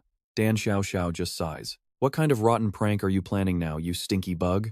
She teases as they reach the square of 10,000 beasts. The square is packed with carriages. Before Chen Mo and the others can even enter, the sounds of shouting vendors fill the air. Now, pay attention here, merchants are screaming. Random spirit eggs for sale. Just one spirit stone for a chance at a legend. Chen Mo is amazed by the bustle. Nearby, others offer mercenary services, guarding and transport. Only a 10% fee. Dan Xiao looks around, noting that everything in this massive square is somehow connected to the trade of spirit beasts. Chen Mo carries Qin Yong, who looks exactly like a giant Pikachu mascot. She asks curiously, "Why did you want to come here?" Qin Yong licks his lips, eyes glowing as he stares at the beasts. These things have attribute points. The creatures tremble in fear. Suddenly, a tiny hand tugs on Chen Mo's dress. She looks down in surprise. What is it, little one? A small girl with two braids gazes up with wide, sparkling eyes. Pretty sister, can I please hug that big plushie for a second? Qin Yong is offended, thinking she means him. I am not a toy. But the girl quickly clarifies she meant the mascot. Yes, that one, she chirps. Chen Mo laughs and hands it over. Here you go. The little girl beams with joy. Thank you so much, big sister. Dan Xiao huffs. That little brat. Why is the Empress giving away her toys like that? Chen Mo just smiles softly. She is adorable, Chen Mo whispers. Looking at the girl, she sees a brief reflection of her own younger self from years ago. A woman calls out from a distance. Xiaohua, give that back to the lady right now. But the girl hugs it tighter. The sister gave it to me, she insists. Amidst the crowded street, the mother sighs at her daughter's stubbornness. Oh, you silly girl. She bows deeply to Chen Mo's group. I am so sorry for the trouble. Chen Mo gently tells her it is no problem. To apologize, Xiaohua's mother heads to her stall and picks up a large, bright red egg to give to Chen Mo. Please, take this spirit beast egg as a gift, she insists. Dan Xiao leans in, curious.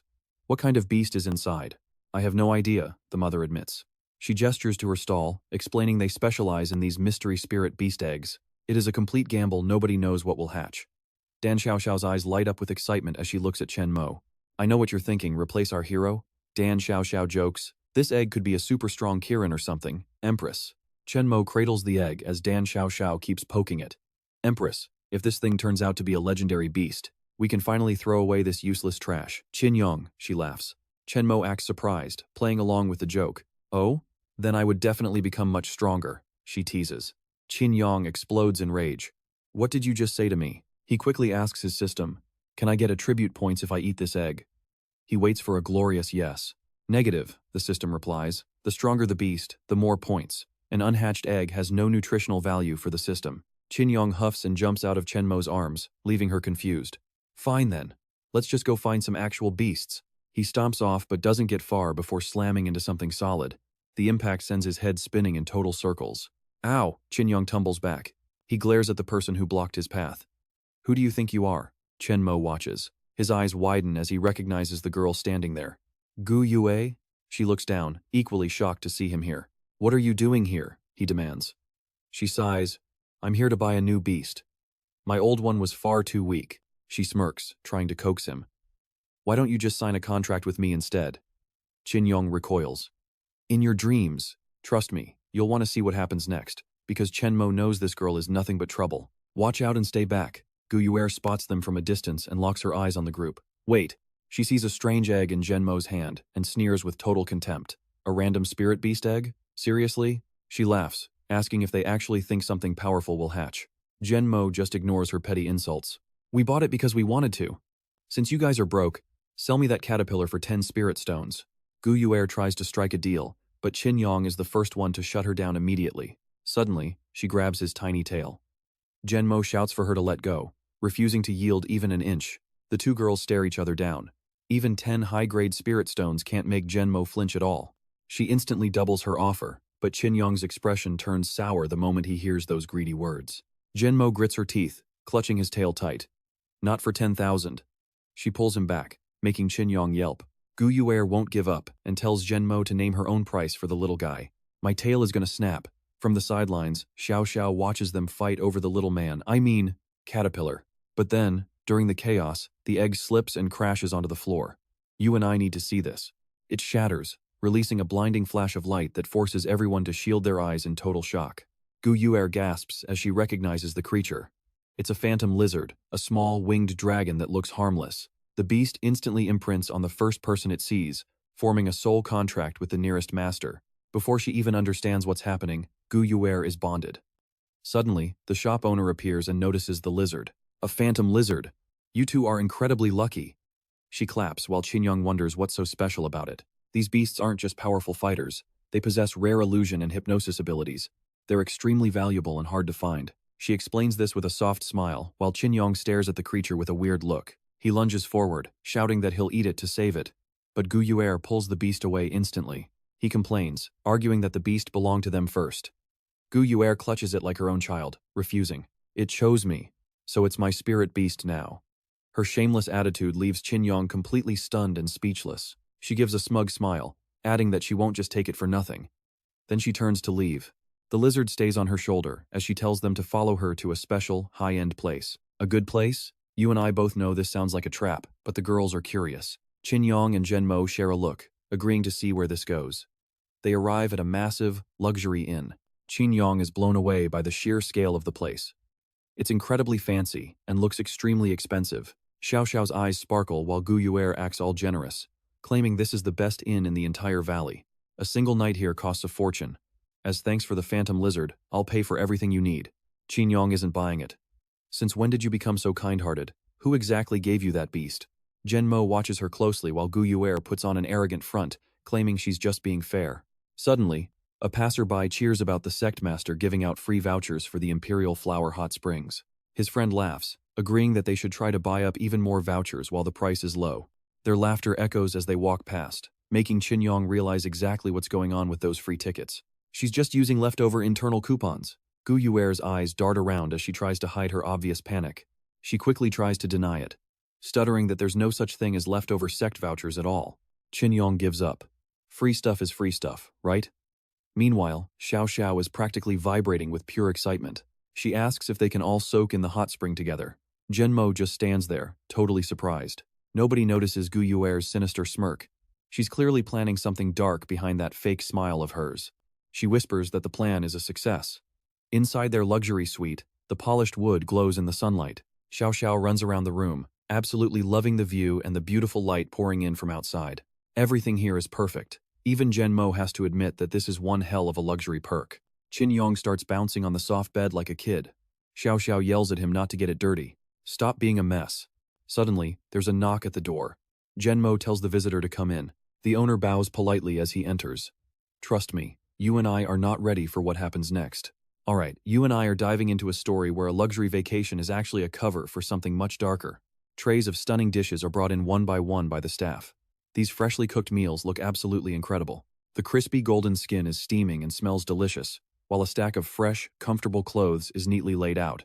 Dan Xiaoqiao claps her hands like a happy child, amazed that this little inn actually provides such high-quality service. Even Chen Mo starts to relax a bit. Meanwhile, Yong peeks out, his two eyes glowing at the feast. He shouts that he wants to eat, while Dan Xiaotiao holds up an outfit for the Empress to check out. Chen Mo hesitates, but Yong just sprints to the food, stuffing his face while mumbling about how great it is. He claims this is way better than the street stalls he usually eats at, enjoying every single bite. Gu Ruani watches the owner step out and asks for the status. He gives a sinister smile, bowing to the saintess. Pointing toward Chen Mo's room, he confirms that he has already placed something secret inside those new sets of clothes. Now watch closely, because that sinister smile means the trap is finally set to close on our heroes. Dan Xiaoqiao turns around only to find Yong already fast asleep. She scolds him for being such a filthy pig. Suddenly, she stops as the sound of flowing water hits her ears. She opens the window to find a hidden spring. The clear spring water ripples softly as thick steam rises, completely covering the surface of the pool in a warm mist. She immediately tells Chen Mo that there is a hot spring right below them. The Empress turns, asking if it is true. Acting like a shy princess, Dan Xiaotiao tries to stay natural, but she cannot stop stealing nervous glances at her master. Chen Mo does not suspect a thing and asks if they should go now. Dan Xiaotiao feels like she is on cloud 9. She is beyond excited to actually bathe with the Empress, holding her head and screaming about how lucky she is today. Chen Mo just stares, totally confused as to why a simple bath could make someone this incredibly happy. The hot spring looks like something out of a dream, with water flowing over rocks and high mountains in the distance. Chen Mo gently dips her foot in to test the temperature. She sighs, feeling the perfect warmth finally start to soothe her. Looking back at her companion, the Empress waits as Dan Xiaoqiao frantically changes her clothes to join the session. She grabs Qin Yong to wake him up, demanding to know why he is undressing and laughing. She does not explain much. Calling him a dirty mess, she suddenly throws him into the air and orders him to go wash up right now. Qin Yong has no idea what is happening before he faceplants into the hot water with a massive loud splash. Seeing him sinking, Chen Mo pulls him up so he does not drown. She shakes him, asking if he is okay. His head is spinning as the world flips upside down. He opens his eyes and sees Chen Mo standing right there. The sight of her in the steam makes his face turn bright red instantly. He is completely stunned by the view. Qin Yong hears a voice calling his name through the darkness. Dan Xiaotiao is yelling at him to finally wake up. She demands to know why he suddenly fainted. She has been calling him for a long time and he just woke. You and I both know he got a nosebleed from seeing the Empress, and she suspects he is having dirty thoughts. Qin Yong remembers the scene and feels incredibly embarrassed. He realizes that he really did see something he should not have. Before he can move, his imagination triggers a second massive nosebleed, shocking Dan Xiaotiao completely as he sprays blood everywhere. Suddenly, fireworks explode across the night sky like glowing flowers. Dan Xiaoxiao screams in excitement at the beautiful sight. She tells the Empress to look out the window. Chen Mo watches the blooming lights and quietly agrees that they are pretty. Dan Xiaotiao invites her to the window to watch together. Her eyes are full of hope as she waits for an answer. The two of them stand together as Dan Xiaotiao claps her hands, cheering at how stunning the fireworks truly look. The scene brings back old memories for Chen Mo. She asks Qin Yong if he still remembers their shared past. She smiles gently, recalling a New Year's Eve from long ago when they watched the fireworks just like this. A flashback shows them playing together under the falling sparks. Qin Yong suddenly remembers that specific night from their childhood. She is privately thrilled that he still cares, but her joy is cut short by his very next sentence. He claims he only remembers losing a winter swimming challenge and vows to beat her next time. She is totally speechless. Suddenly, a knock at the door interrupts their relaxation. Qin Yong looks up, wondering who could be visiting them now. Chen Mo opens the door to find the innkeeper. He explains that the valley is currently holding a firework festival. Stick with me, this is where the real danger begins. Alright, you and I are about to dive into a festival that is not at all what it seems. With everyone in agreement, the group sets off, joining the bustling crowds and joyful laughter under a sky filled with blooming fireworks. People cheer and rush outside, their eyes fixed on the brilliant sparks of light that are currently shattering the darkness above. Chen Mo looks at the massive, lively gathering and remarks on just how crowded it is while glancing curiously around the area. Dan Xiaoxiao nods as she scans the sea of faces, while Chen Mo realizes that almost everyone from Yaozong Valley must be here. Suddenly, Dan Xiaoxiao spots a quiet, secluded area perfect for viewing the show and suggests they head over there with the Empress. Tan Yong looks over but immediately shakes his head, complaining that the spot is way too low for him to see anything. Chen Mo does not mind and offers to let the little guy sit right on his head so he can finally see everything. He laughs with pure joy, but Dan Xiaoxiao glares at Tan Yong, fuming that he dares to sit on the Empress like that. But then, a strange, faint scent drifts through the air, catching his attention and making him pause in total confusion. Tan Yong asks if anyone else smells that weird odor, but Chen Mo tells him he does not notice anything unusual at all. Tan Yong starts to doubt his own senses, wondering if he was just imagining things amidst the excitement of the festival. Now, watch closely, because behind the scenes, masked members of the Miaozong Valley are secretly planting smoking pipes near the unsuspecting crowd. The subordinates return to report that everything is ready, and hidden in the shadows, the saintess, Gu Yuer, smiles with satisfaction. Her sinister expression shows she is planning something deep as they wait for the final command from sect leader Jiang Fan. Jiang Fan has finally revealed himself, watching the situation from a distance as a subordinate arrives to give him the latest update. He looks at the cannons and gives the order to begin, and immediately, a massive, powerful firework is launched into the sky. A blinding pillar of light shoots upward, capturing everyone's attention, but as the crowd cheers, Tan Yong senses that something is wrong. He points toward the sky, asking the others if they noticed how strangely massive and intense that particular firework actually was. Chen Mo agrees it feels strange, while Dan Xiaoxiao wonders if this is just some kind of special grand finale for the event. The projectile suddenly detonates, activating a hidden mechanism, and a blinding flash of light erupts without warning, drowning out the entire valley. The sky turns a hellish shade of deep orange and red, and panic spreads through the crowd as they scream in confusion. Tan Yong stares up in shock, while Chen Mo's face is frozen in a mask of pure, utter disbelief at the sight. Dan Xiaoxiao stands there paralyzed, barely having time to react before a searing wave of energy begins to burn through her body. You and I can see the sheer terror in his eyes, as both Chen Mo and Xiaoxiao suddenly collapse right there.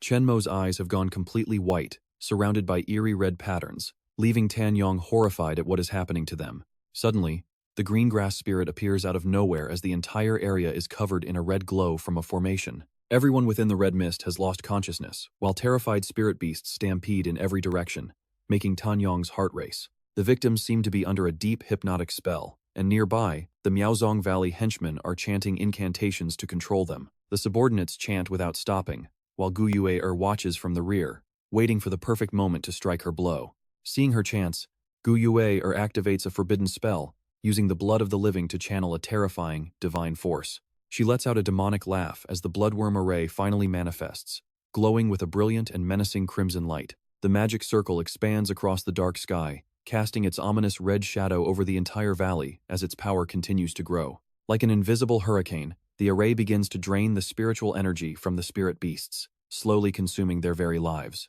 Tan Yong watches helplessly as the beasts are robbed of their power and curses, desperate to understand what is going on. Suddenly, he spots a familiar figure in the distance, and without a second thought, Tan Yong flies straight toward her for answers. He confronts Gu Yue and her servants, shouting to ask what they have done, but she just sneers at him. She mentions the so-called blessing ceremony with a twisted smile, and although her lips are beautiful, her words sound demonic. With her plan nearly complete, she reveals that the entire festival was just a lie designed to lure everyone into their trap. She looks triumphant, wearing a mask to avoid her own gas, as their true goal was to harvest every spirit beast here. Standing tall under the blood-red sky, Gu Yue boldly declares that the ceremony was nothing more than an elaborate deception. Tan Yong cannot believe he was played like this, realizing this is the true, brutal nature of the battle between chosen candidates. He blames himself for being so careless as he watches the array continue to drain the glowing red energy from the beasts. His small caterpillar body moves quickly to avoid the spreading formation, and Tan Yong curses as the situation goes from bad to worse. And that's where we leave it. You and I are about to see if Tan Yong can survive his own energy being ripped away. Alright, you and I are witnessing our bug hero backed into a corner. With Chan Mak unconscious, Tan Dung grits his teeth, realizing he can't win this fight alone. Looking at the sky, he sees the array sucking the life out of everything. Is death his only option? Suddenly, a sound catches his attention. He turns and spots a massive, weakened beast lying there. His 2000 IQ brain starts racing. An insane idea flashes through his mind. He stares at the beast with hunger in his eyes. A free meal? Just for him? Spirit energy is being sucked upward, flooding the sky with an intense, glowing red light. Thick spirit energy rises in waves. It looks like the array has already drained a massive amount. The power gathers at the array's center, where a giant red eye slowly opens. It's almost complete. Kong Yetni rushes over to report. Everything is going exactly according to plan, Master. Quang Pham is satisfied. He stands there with a smug look, watching his master plan unfold. Just a bit more, and this world will be mine. His subordinates bow down in respect. They cheer for their leader, but his smugness fades as he looks at Koenig Yetni. This array has been open for an hour. Why hasn't it finished draining everything yet? She nervously scratches her face and looks away. Logically, the time should have been enough. Now watch this. She looks down and her eyes nearly pop out of her head. Tan Dung is busy devouring the beast. Delicious. He just hit level 9 and gained 15 points. New level 9 stats. Strength 18, Defense 40, Speed 12, and 5 skill points. He's evolving fast. Tan Dung sees the notification and can't hide his smug excitement. Leveling up just by eating is amazing. Quang Pham is suspicious. Why is that guy still moving despite the energy drain from the array? Konan Guietni isn't sure, but she immediately orders her men to kill that iron ant. They obey and charge. Meanwhile, Tan Dung is still focused on his meal, like he's starving. Suddenly, he hears the sound of heavy footsteps closing in. He stops eating and looks up. The Mutongkok subordinates are charging with pure killing intent. Get him! Kill that thing! Tan Dung is startled by their numbers. A minion lunges forward, ready to skewer him. He barely dodges the deadly blade. Realizing the danger, he calls out to the system for help. System, dump every single point into my speed attribute right now. The system processes the command. The enemy strikes again, but Tan Dung vanishes into thin air. The minion is left in shock. With his boosted speed, he moves like lightning through the crowd. Ha! Good luck catching me. He looks back at his enemies and mocks them. You guys are way too slow. You saw that, right? They're totally helpless against his new god-tier speed. Kon Guietni orders them to use their beasts. The minions immediately start their summoning spells. A giant poison bee and a wicked black-legged spider emerge, lunging forward with deadly intent. Tan Dung's heart skips a beat. Kon Yetni decides it's time to join the fight personally.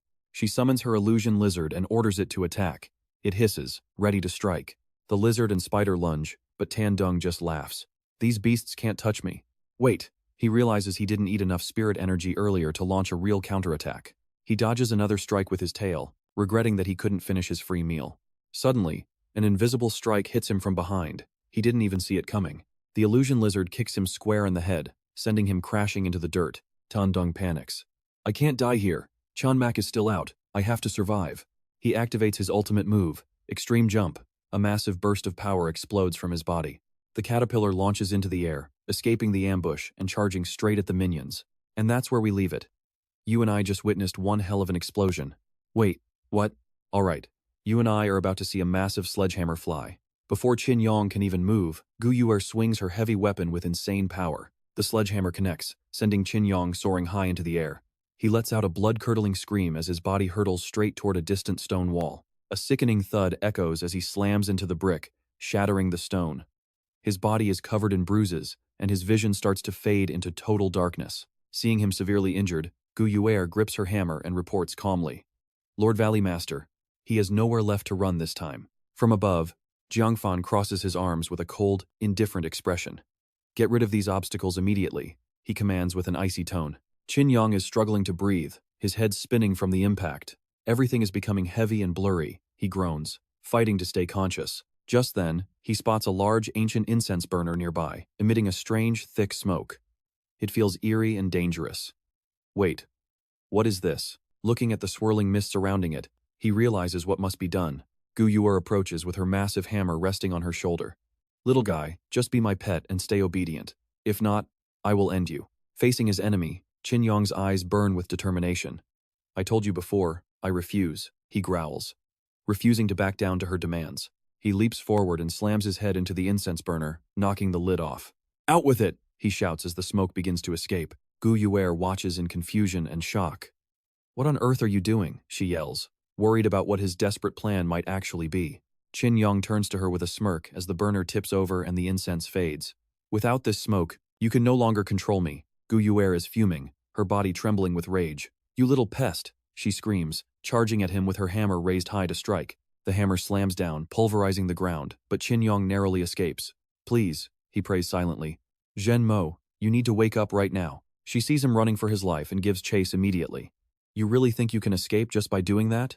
She mocks him. In an instant, she catches up and leaps high into the air, putting every ounce of her strength into one final, lethal blow. He looks up, realizing he cannot move fast enough. Oh no, he gasps as the shadow of the hammer looms over him, trapping him. Now, you and I might think this is the end for him, but wait.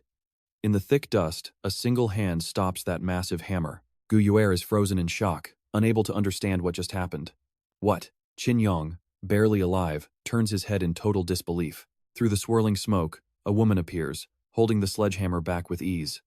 A cold voice echoes, I will not allow this. As the dust clears, it is none other than the Empress, Chen Mo.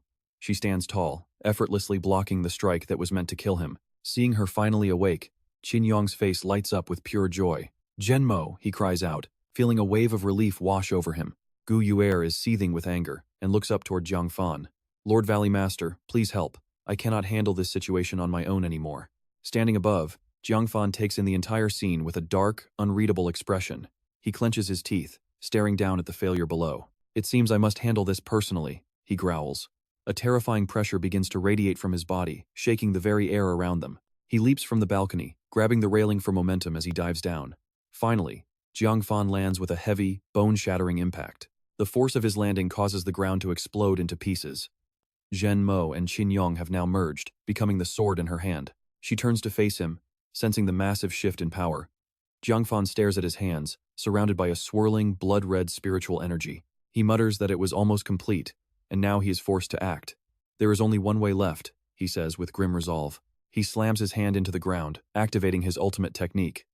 Suddenly, the spirit beasts of his subordinates begin to lose their life force. Red streaks of energy are sucked from the beasts toward the center of the formation. Their bodies wither away until only dry bones remain. The subordinates watch in horror as their loyal companions are reduced to skeletons. My beast, no, please stop this, they scream in agony. Stick with me, because this is where the villain shows his true colors. Jiangfan is now shrouded in a dense, suffocating crimson aura. Even the spiritual item in Chen Mo's hand begins to vibrate. Gu Yuer rushes forward, desperately grabbing her beast before it can be consumed. She pulls it away from the magic circle, tears streaming down her face as she checks its wings. "Are you okay? Please talk to me." It lets out a weak sound in response. She hugs it tight, then turns to confront the man absorbing all that life energy. "Jiang Fan, why are you stealing the blood essence of our own spirit beasts?" she demands, her voice shaking with betrayal and fear. Standing within the thick mist, his voice sounds hauntingly calm. "If you want to blame someone, blame your own weakness," he replies coldly. He laughs chillingly at her. "Do not worry, once my treasure has absorbed enough energy, it will surely avenge all of you in the end." The ground begins to shake violently, a sign of something terrible coming. Gu Yuer crouches low, protecting her beast from the collapsing earth. Chen Mo struggles to maintain her balance as the tremors grow. "What is happening?" Qin Yong asks, his voice filled with rising dread. Gu Yuer breaks out in a cold sweat. "That thing, it is finally coming out," she warns, her eyes fixed on the ground. Cracks spiderweb across the surface as the pressure becomes unbearable. "Whatever is hidden deep underground is about to burst forth into the world. You and I are about to see what monster emerges as the ground finally shatters." "All right. You and I are about to see what happens when a monster outgrows the world." Two red eyes pierce through the smoke and dust. Chen Mo is blinded by the haze and can barely see a thing as she guards her eyes. Beside her, Tan Yong sees the creature and panics. Looking up at the giant whale floating in the sky, Tan Yong screams in terror. "What kind of monster is this?" Chen Mo stares up, completely stunned. She is overwhelmed by its sheer size. This spirit beast is beyond huge. Jiang Fan lets out a thunderous, arrogant laugh that echoes through the air. "Haha, are you really that shocked already?" He looks up at his beast dominating the heavens, a satisfied smirk spreading across his face as he spreads his arms. "Absorb the array energy. My Void Kun has finally succeeded in evolving into its adult stage." He shouts with absolute pride as the massive transformation finally completes. The Kun's eyes glow with a menacing light. Standing there, radiating arrogance, Jiang Fan mocks them. "You should feel lucky to be stepping stones for a king." Tan Yong can't believe the villain would go this far for his insane ambition. Jiang Fan coldly gives the order for the beast to finally make its move. "Void Kun, kill them." In an instant, the massive shadow streaks across the sky. It lets out a roar that shakes the very foundations of the world.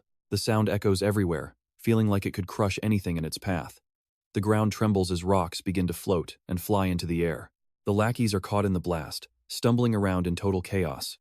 Guruan Ni is targeted by the flying debris and quickly jumps to dodge the impact. Chen Mo thrusts her sword into the ground, desperately trying to hold her position. Tan Yong shouts a warning, surprised the attack range is this massive. "Do not forget Xiao Xiao." She is still unconscious and helpless. Chen Mo tries to scan the area through the chaos as the Kun roars once again. The sound waves keep coming in endless, powerful ripples. Over on the other side, Dan Xiao Xiao remains out cold, showing no signs of waking up. Suddenly, a glowing blue sound wave charges straight for her. Chen Mo moves like a flash, her eyes cold as she prepares to intercept the deadly attack. With one clean strike, her sword tears right through the spirit beast's sound wave. She stands firmly in front of Dan Xiao Xiao, protecting her from any harm. Up on the high wall, Jiang Fan watches with a smirk. "Not bad at all. You actually managed to stop my Void Kun's soundwave attack just now." He laughs arrogantly and waves his hand. "But that was just a lucky break. Void Kun, use the Mount Tai head strike to crush them all. Now pay attention, because this next move is absolutely insane." The beast responds to its master's command and dives straight down toward the ground. The minions scramble, running for their lives like their tails are on fire. "It is coming. Run, or we are all dead." They scream in pure panic. The massive beast rockets toward Chen Mo, ready to crush everything. Tan Yong watches in horror, shouting out that this cannot be happening right now. And then, the nightmare hits. The Void Kun slams into the ground with a massive explosion, sending dirt and smoke flying in every direction. The dust is so thick it completely hides the scene from Jiang Fan's view. He crosses his arms with a wicked, arrogant grin on his face. "Haha, it is finally over. But wait, something feels wrong. The area where the Kun struck is oddly silent, and Jiang Fan's smile begins to fade. The impact left a massive crater, but the targets are nowhere to be found. Down inside a deep hole, Tan Yong sighs in massive relief. Luckily, we stole those earth spirit powers earlier. It turns out Tan Yong used his abilities to dig a quick tunnel for the whole group. With their digging speed, an attack like that was nothing to worry about. Chen Mo, still holding Xiao Xiao, jumps down into the hole and smiles. "Good job, Tan Yong. You really saved us there." Above them, the Void Kun flies back into the sky, its red eyes searching for its prey. Tan Yong finally catches his breath as they climb back out of the pit. Chen Mo follows behind him, still carrying the unconscious Dan Xiao Xiao. Tan Yong looks up at the monster. They escaped for now, but they cannot keep running forever. He desperately tries to think of a way to win. That massive body and overwhelming power are too much. Plus, it is getting even stronger by absorbing all that blood and energy from the surroundings. Tan Yong's brain is working overtime, but he is coming up empty. He is starting to panic. What are we supposed to do against a thing like that? I know what you're thinking. Is this really the end for our team? Dan Xiaoxiao finally wakes up and sees the monster for itself. She is absolutely terrified, practically screaming for her life. Oh my god, what is that giant thing in the sky? Her face turns completely pale. Great Empress, this is way too dangerous. We need to get out of here right now. Meanwhile, Tan Yong is still clutching his head in frustration. He just cannot figure out a solution. His mind is spinning in circles. Chen Mo stands behind him, looking absolutely fed up with his lack of resolve. She finally puts Dan Xiaoxiao down and walks over to him. Tan Yong is still lost in his thoughts when smack, a loud slap hits. The blow is so hard it sends him reeling. Tan Yong is stunned, clutching his cheek and looking at Chen Mo in total confusion and shock. She glares at him, shouting, "Did you not say you wanted to surpass me? I remember how hard you trained just to try and beat me once. Are you really going to let a little trouble like this break your spirit?" Her words hit Tan Yong like a truck, triggering a flood of memories. Images of his past training and determination flash before his eyes. He goes quiet, falling into deep thought as the fire in him starts to reignite. Tan Yong and Chen Mo both look up at the Void Kun circling above. This is no time to be depressed. We have to find a way. But honestly, the situation looks pretty bleak. Tan Yong frowns, realizing the beast is just too strong and, more importantly, it is way too high up. Even with his ultimate jump, he cannot reach that kind of height. The massive beast does not even seem to notice them as it continues its path. The giant beast doesn't even notice them as it continues its path. And that's where we leave it, trust me. The real battle is only just beginning. Alright, let's dive into a battle where the odds are stacked impossibly high. Chen Mo wonders if she can ever grow that powerful, but Qin Yong just ponders the difficulty. Qin Yong suddenly spots something and bursts out laughing. Ha ha ha, I have finally found a way out of this mess. Dan Xiaoxiao is completely confused. High above, Zhang Fan points toward Chen Mo and her team, barking out a ruthless order. The Void Kun shows no concern for its own safety, dropping like a mountain toward the group below to crush them into the dirt. As the massive creature looms over them, Qin Yong panics and shouts toward Dan Xiaoxiao, desperately trying to get her attention. Dan Xiaoxiao is annoyed by his constant nagging. You little pest, how could you even think of such a crazy plan? The green grass spirit is summoned and lunges forward, appearing right in front of the beast. The Void Kun is slammed into the ground once again. Jiang Fan stands tall, watching the dust and debris settle. He is certain of his victory, completely unaware of the massive object starting to grow. Jiang Fan stares in shock at the scene before him. Now watch closely, because the tide is about to turn in the most unexpected way. A strange, massive monster of unknown form stands before him, nearly as large as the Void Kun itself. Qin Yong has finally made his move. The team stands atop the head of this strange new beast. Chen Mo grips the branches tightly, staring down her enemy with pure determination. Qin Yong stands tall and shouts at the top of his lungs. Finally, we have ourselves a fair fight, as the colossal vine giant emerges. Qin Yong laughs loudly as he looks down at the Void Kun struggling on the ground. They are now standing atop the vine giant. The giant is a fusion of Dan Xiaoxiao and the green grass spirit. Now they can fight on equal ground, leaving Zhang Fan completely stunned. Next to him, Dan Xiaoxiao struggles to control the colossal vine giant, calling out to the Lady Empress while clenching her fists in pain. Dan Xiaoxiao looks pale, her teeth clenched tight, as sweat pours down her face. She is breathing heavily, barely able to maintain the form. I cannot hold this together for much longer. The green grass spirit is also reaching its absolute limit, crying out in exhaustion. Qin Yong feels the giant shaking and panics, asking if she can even handle this. The vine monster is wobbling all over the place. If you are so capable, why don't you try doing it yourself? Chen Mo suddenly spots the Void Kun charging toward them and shouts a warning. The Void Kun flies forward like a missile, crashing head-on into the vine giant. Dan Xiaoxiao barely manages to leap away in time. As the beast slams into the ground, Qin Yong sees an opening. This is our chance. We need to capture it right now. Dan Xiaoxiao snaps back, telling him that she does not need his orders. The colossal vine giant reaches out and grabs the Void Kun. She pours all her spiritual energy into the giant to hold the beast tight. Her nose begins to bleed as she calls out to the Empress. Chen Mo watches in worry as Xiaoxiao reaches her limit. She cannot hold on anymore, her strength completely spent as she begins to collapse. Without her power, the colossal vine giant immediately falls apart. The vines that formed its body unravel and shatter in an instant. The group falls from the sky as their formation breaks. Qin Yong sighs, frustrated that their trump card lasted for such a short time. We have to attack it now while we have the chance. Dan Xiaoxiao, though exhausted, prays silently for the Lady Empress to succeed.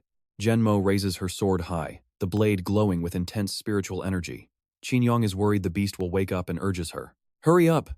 Chen Mo shouts back and dives straight toward the body of the Void Kun with everything she has left. Her blade flashes like lightning, tearing through space itself. A direct strike, aimed right at the massive body of the Void Kun. Chen Mo stands on its body, but her sword won't sink in.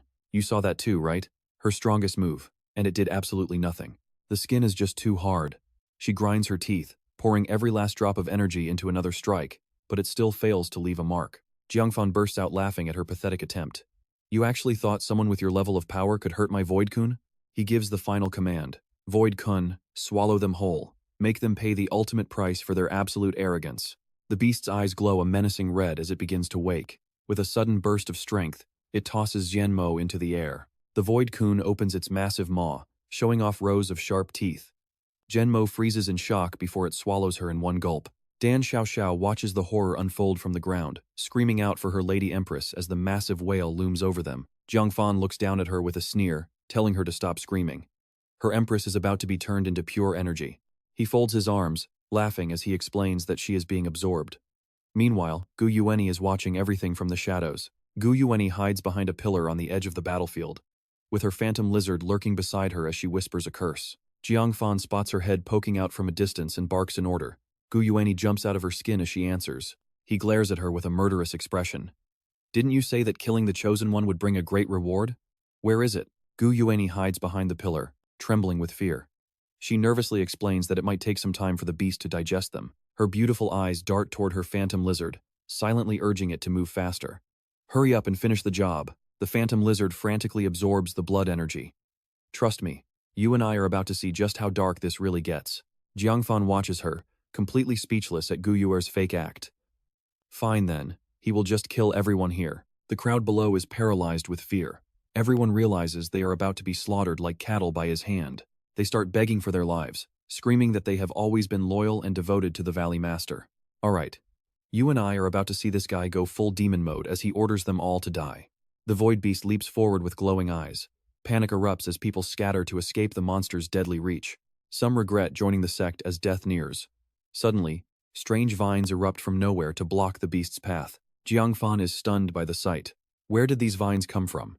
They are completely halting his monster's movements. The vines wrap around the Void Beast, making it bleed. It crashes down, burying the entire square in heavy dust. Jiangfan shields his eyes from the sand, screaming in rage. He cannot believe his precious beast is failing him. The monster lies broken in the sand, bleeding out. Suddenly, another deep wound is slashed across its massive body. Now pay attention, here comes the counterattack we have been waiting for as a figure leaps out into the air. It is Chen Mo. She lands on the beast, her sword still radiating a sharp and eerie green energy. Jiangfan is seething with hatred. Chen Mo just smiles at her friend and praises their incredible hard work. She cheers for the greengrass spirit. The spirit makes a strange sound and moves with unbelievable speed and grace. It leaps away, leaving Chen Mo behind. Below, Dan Xiaoxiao screams for the Empress to be very careful right now. She warns that the spirit has reached its absolute limit. It cannot hold the monster down for much longer. Chen Mo grabs the spirit and jumps off the beast. Qin Yong stands ready, watching the battle finally unfold. Qin Yong tells Dan Xiaoxiao that the fight is over. The beast has been destroyed from the inside already. Dan Xiaoxiao is shocked by the news. Qin Yong confirms the greengrass spirit did all the heavy lifting. He tells the spirit to get some rest. It has truly earned a break after that massive and exhausting performance. The spirit vanishes, leaving white petals floating in the air. Dan Xiaoxiao runs over to hug Chen Mo tightly. She calls the Empress a total hero. Chen Mo looks embarrassed, telling her she is getting way too close. Let's be real. You and I knew Jiangfan would not go down that easily as he fumes with rage. He is furious that they dared to injure his precious beast. Qin Yong just looks at him with pure contempt. He stands tall, saying there is no mercy for enemies. Dealing with a monster like him requires a cold heart. Jiangfan is speechless with rage before he starts laughing like a total lunatic, covering his face while shouting. Qin Yong wonders if the guy has finally lost it. Jiangfan glares back with cold and murderous eyes. He warns them not to celebrate yet. The blood array does more than just boost the beast's raw power. Its strongest ability is infinite regeneration. The Void Beast starts to twitch and move once again before their eyes. As long as blood remains in this square, it will never die. Jiangfan gloats at their inevitable failure. He laughs as they stand frozen in shock. He claims they can never truly defeat his immortal creature. He orders the beast to finish them off. It roars, eyes glowing red, as it takes flight into the sky. Qin Yong warns everyone to stay back. Chen Mo and Dan Xiaoxiao prepare themselves for the final clash. The beast's eyes turn blood red as the air grows heavy. The energy around it is absolutely suffocating now. Then thud, the beast suddenly falls flat. Jiang Fan is stunned, while Dan Xiaoxiao is blown back by the impact. Chen Mo saves Qin Yong from the shockwave. The dust is so thick they can barely even see anything. Everyone is confused. Did the beast just die? Qin Yong realizes the truth and starts laughing loudly at him. Looking at the giant corpse, Qin Yong laughs. Turns out it was just a pathetic and empty final bluff. Jiang Fan cannot believe his eyes. He screams, wondering why the regeneration failed despite all the blood available. Guyuer laughs from the shadows, mocking him. Her sinister smile catches Jiang Fan's full attention immediately. She reveals the truth. The blood array has a new master. It no longer belongs to him at all. Behind her, a massive phantom lizard emerges, radiating a terrifying aura that dwarfs the fallen void beast. Jiang Fan is paralyzed with shock. He looks up at her, barely able to even speak her name. Trust me, you and I did not see this coming. She looks down, asking when he ever truly owned her. Gu Yuer continues to speak, her voice cold and filled with a terrifyingly calm and steady indifference. All right, you and I are diving into a story where ambition turns into a total bloodbath. Jiang Fan only cares about power, treating his followers like disposable tools. Look at this mess. The ground is littered with the bloody corpses of the men who once served him, abandoned and forgotten in the mud. Gu Yueni stands tall, her eyes burning with fierce determination. She places her hands on her hips, staring him down with a look that says she is done. Do you really think I am the one betraying you? Jiang Fan snaps back, his face darkening with rage as if she just struck a very painful nerve. With his clothes torn to reveal a sculpted physique, he growls that in this dog-eat-dog world, he must make the Muzong Valley strong, or be destroyed. His cold words leave the Chen Mo group completely stunned. His red eyes glow with terrifying authority, his brow furrowed in a mask of absolute, unwavering conviction. As the leader of this valley, he believes he cannot afford to show any weakness. Every move he makes is calculated, no matter how many lives it costs. He explains that by killing the chosen ones and claiming their rewards, restoring his sect is only a matter of time. It is a ruthless, singular goal. The group falls into a heavy silence, but then, a sharp laugh pierces the air. Gu Yueni cannot help herself as the absurdity of his words breaks her. She laughs loudly, mocking his grand plan. Jiang Fan erupts in fury, demanding to know what is so funny, but she just points a finger at him. Watch closely. Gu Yueni is about to drop a truth bomb. She asks if he really still believes a man like him could ever be chosen. Jiang Fan glares at her, his confusion turning into a deep scowl. Gu Yueni just gives him a mysterious smile as she slowly explains the reality of things. Only those with true talent are fit to join this battle. She waves her hand with supreme confidence, declaring that she is the one who was actually chosen. She steps forward boldly, and Jiang Fan looks on, unable to believe his eyes. With a calm smile, she softly issues a command to her phantom lizard. In a flash, a high-pitched hiss rings in Jiang Fan's ears. Before he can even react, the phantom lizard has already materialized directly behind him, ready to strike. With one powerful kick, the beast sends Jiang Fan flying through the air. He is launched right off the high fortress walls, plummeting toward the hard ground. He slams into the rocky earth with a sickening thud, coughing up blood as the impact shatters his body. His vision blurs, fading into complete darkness. As he slips into unconsciousness, a faint voice calls out his name, Jiang Fan. It starts as a whisper in the void, growing louder and clearer every second. The voice booms, pulling him back. Suddenly, he wakes up under a bright blue sky, blinking in confusion at the sight of a memory from his childhood. Facing him is his father, Jiang Wu, who is shouting at him for slacking off. He demands to know why Jiang Fan is lying down instead of training. A young Jiang Fan looks up, calling out to his father. Jiang Wu scolds him again, but the boy just sits up, asking a very honest question. You might be thinking the same thing as young Jiang Fan. Why train your own body when you can just rely on powerful spirit beasts to fight? Jiang Wu is so frustrated he smacks the boy right on the head. He calls him a brat, as Jiang Fan clutches a growing bump, whining in pain. I have told you 1,000 times, only a strong master can truly control a powerful beast. Now, quit your complaining and get back into your stance. Jiang Fan has no choice but to obey, sinking into his training stance with his arms out. His father stands over him, watching every single movement carefully. Jiang Wu watches his son, stroking his chin thoughtfully. He tells him that today is a very special day, marking his son's 20th birthday and his transition. As the boy looks on in confusion, his father continues. He reveals that he is here to help him finally sign a contract with his first beast. Hold out your hand, he orders, reaching forward. He places a tiny, glowing golden spirit beast into Jiang Fan's palm. It is a young, fragile rainbow coon. The boy's eyes go wide with wonder as he looks at the little creature. It is a pink, whale-like fish that seems to dance happily in his hand. Is this just a fish? Jiang Fan asks, surprised. His father calmly explains that he should never underestimate this creature, for it holds a power beyond imagination. This is your partner. While it seems weak now, it will eventually evolve into a void kun, or perhaps even something much more legendary than that. But he warns his son that before the beast can reach its true potential, Jiangfan must first become strong enough to protect and guide its growth. The boy nods, promising to understand as he holds the tiny kun. He reaches out to touch it, realizing this little creature is now his to raise. This is my spirit beast, he whispers to himself. But the peaceful memory suddenly shatters, and the hands that touch the fish are now covered in blood. He is holding his father's wounded arm as the scene shifts to a cold, rainy night. Jiang Wu is collapsed on the ground, his life fading away. Little fan, our sex tragedy today is because we were simply too weak. His father gasps for air, handing a heavy staff to his son with shaking hands. This is the snakehead staff, the sacred symbol of our Muzong Valley. The legacy of our entire clan is now resting entirely on your shoulders. Jiangfan cries out, his eyes filled with tears as he begs his father to stay. But Jiangwu knows the enemies are closing in and time's up. He orders the Rainbow Kun to take his son and flee immediately. The beast chirps a sad reply, knowing it must obey its master's final, desperate command. No. I want to stay and fight by your side. Jiangfan screams, gripping his father's hand as tightly as he can, refusing to leave him behind. A sudden roar scares the birds into the sky. Jiangwu calls him a fool and shoves the boy toward the spirit beast with his last strength. Jiangfan is thrown back, landing hard against the Rainbow Kun. He looks up one last time, seeing his father standing alone against the encroaching darkness. Run, go as far as you can. The Rainbow Kun is crying now, its eyes filled with the realization that this is the last time it sees him. Father, Jiangfan wails, the rain washing away his tears as the beast begins to move. He can only watch as his home disappears into the night, and that's where we leave him with a burden no one should carry. Trust me, you and I are going to want to see what happens next. All right, you and I are about to see Jiangfan's world crumble as he watches his father get surrounded. The memory shatters, leaving only the brutal reality. Jiangfan struggles to his feet amidst the cold rubble. His wounds are still dripping blood, but he forces himself to face Gu Yuer.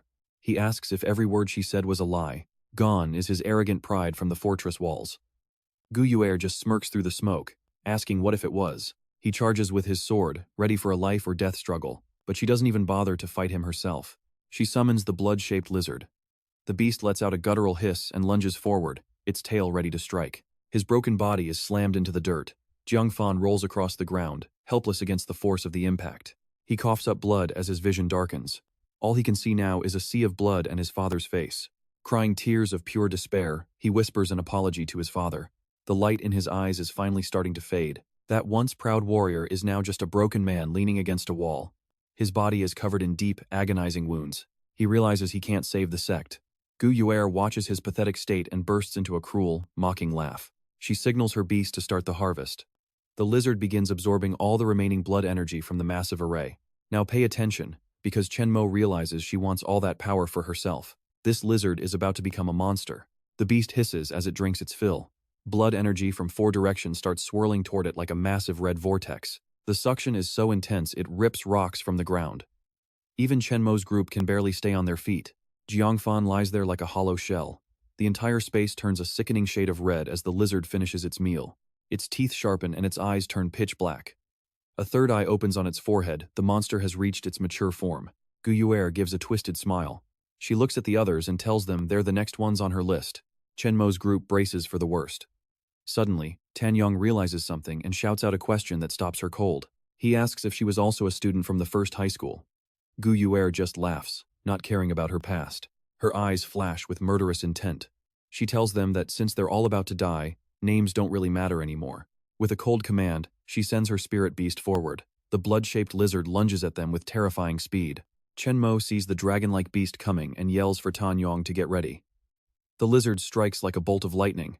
The impact shatters the ground.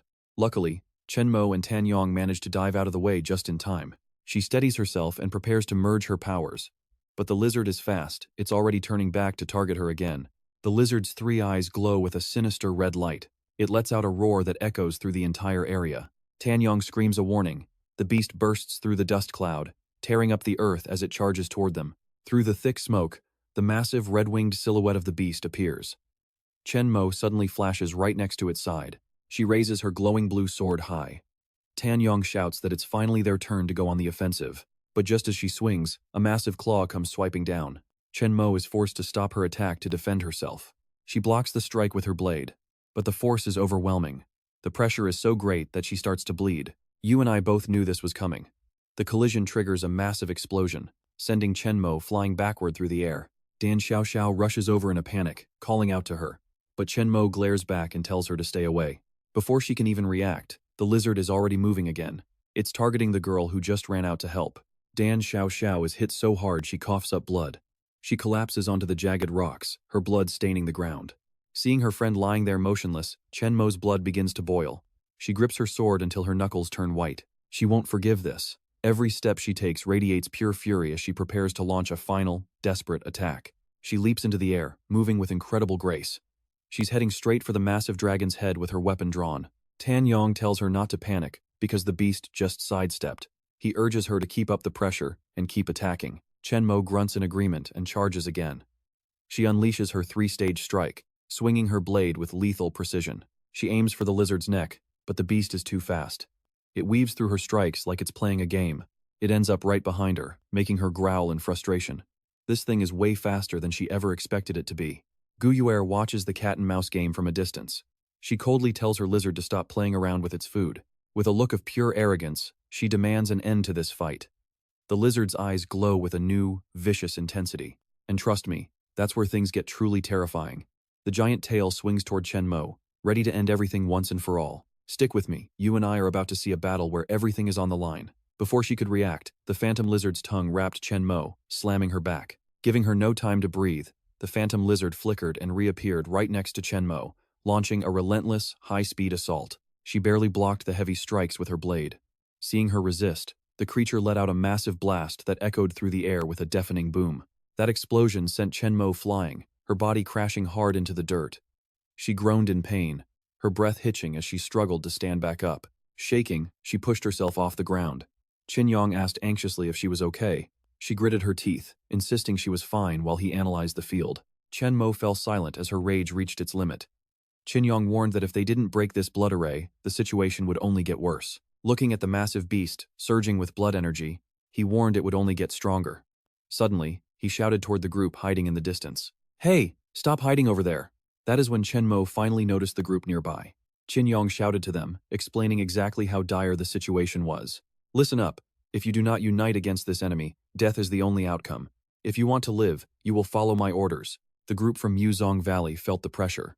Gu Yuer narrowed her eyes, ordering the lizard not to let them have any chance to negotiate. "Now, watch this." This is where the odds shift. The lizard lunged at Chen Mo, but Qin Yong shouted one last time to the Muzong disciples. "Do you understand the plan?" They shouted back in unison, agreeing to provide cover just as Qin Yong had ordered them to do. "Go! Armored giant lizard, stop it! Two-headed white wolf, howl! Giant golden vajra, roar!" Summon after summon filled the battlefield at once. Together, the armored giant lizard and the white wolf charged forward. Not wanting to be left behind, Chen Mo nodded to Qin Yong and charged forward, aiming straight for the heart of the enemy lines. She flew toward Gu Yuer, who stood there completely unfazed. The villainess just smirked, hands on her hips, unimpressed by the desperate, straight-ahead charge. "So you think you can just take out the leader? Too bad."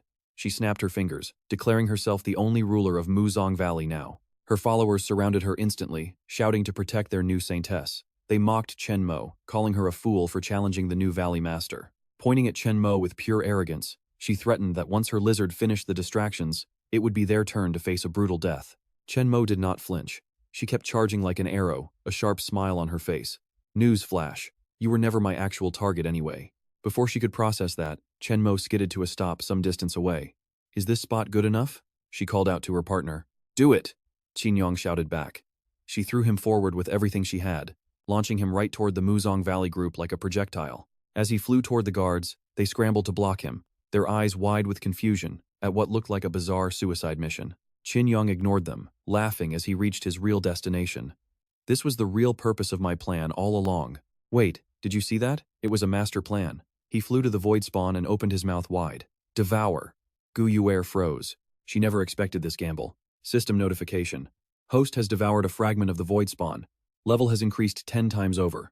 Congratulations. Host has consumed the void spawn power. Level has increased by 11. The energy surging through him was absolutely massive. The status screen flashed. Level 12, Strength 42, Defense 65, Speed 36, Spiritual Power 12, New skill unlocked, Extreme Jump.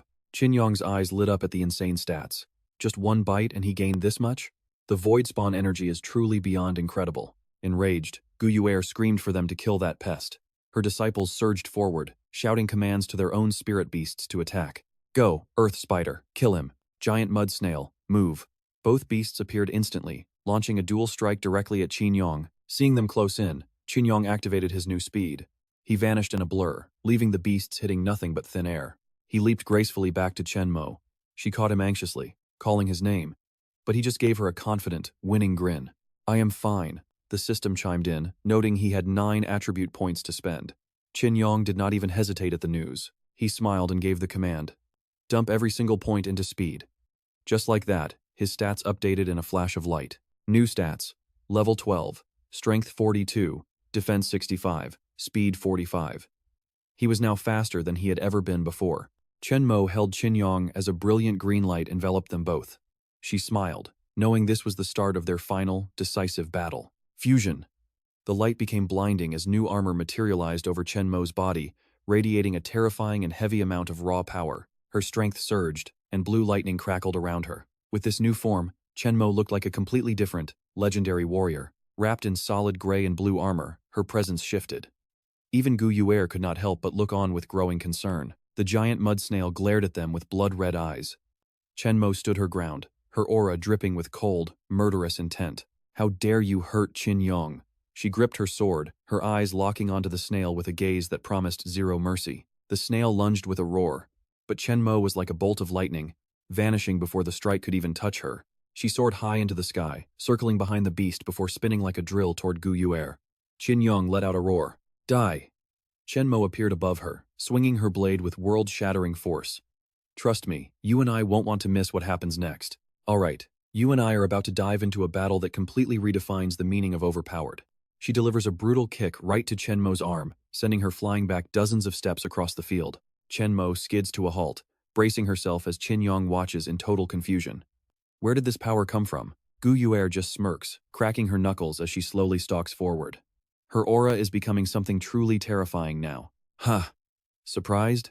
A crimson glow erupts around her as she wears an arrogant, seductive smile that spells total trouble. She taunts them, claiming her spirit beast isn't the only thing that can absorb the energy of this massive formation. Facing Chen Mo, she explains the formation's power is hers to take too. Then, in a blink, she vanishes from sight. Qin Yong shouts a warning she's coming. Chen Mo's eyes go wide as she braces for the next impact. Before she can even react, they clash head-on. Blue and orange energies explode as the two fighters trade heavy blows. Guyuer is moving so fast that Chen Mo can barely keep up with the onslaught of strikes and counters. A blade whistles past, and Chen Mo leans back just in time, her brow furrowed at this impossible level of speed. Chen Mo swings her sword down, but Guyuer dodges easily. The earth splits open as Qin Yong curses their luck. She's too fast. Guyuer lets out a manic laugh and charges back into the fray with even more intensity. Look up!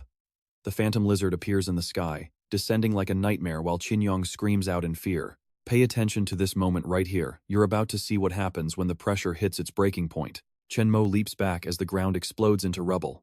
A glowing shield forms on her arm to block the impact. Sweat pours down Chen Mo's face as she grits her teeth. Inside, Qin Yong is fuming that they can't stop her. The battlefield is a total disaster. Broken bodies and debris are scattered everywhere in this tragic, rain-soaked scene. In the distance, Jiangfan sits slumped against a rock, motionless. Have they really run out of options this time? He drops his head, covered in blood. Chen Mo stands silent as the cold rain continues to wash over them. Guyuer watches Chen Mo struggle and commands her beast to finish this. She rushes forward with a twisted grin, ready for the end. The phantom lizard roars, obeying its master's command instantly. Boom! A massive collision shakes the earth as the lizard's giant claws strike right in front of Chen Mo. She barely jumps clear of the strike. Gritting her teeth, she swings her sword with everything she has left in her. The glowing blade cuts through the air, but the lizard is gone. It moves like a ghost in the wind. Qin Yong is stunned as the beast vanishes. Suddenly, Guyuer appears out of nowhere right behind them. Where is she?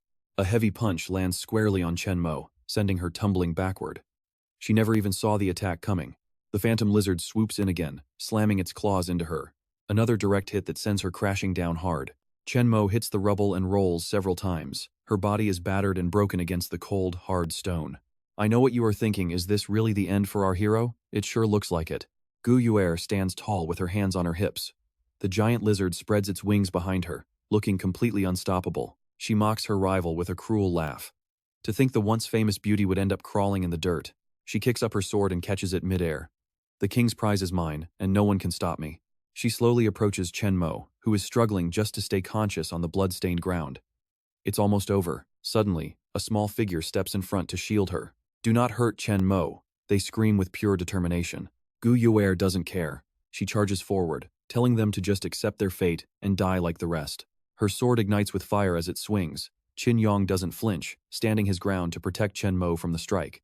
Suddenly, a massive pillar of light erupts in the distance, grabbing the attention of everyone on the battlefield immediately. Before anyone can understand what's happening, the light explodes. Gu Yuer stabs her sword into the ground just to stay upright.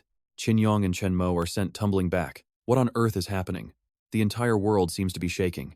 Gu Yuer looks up in shock.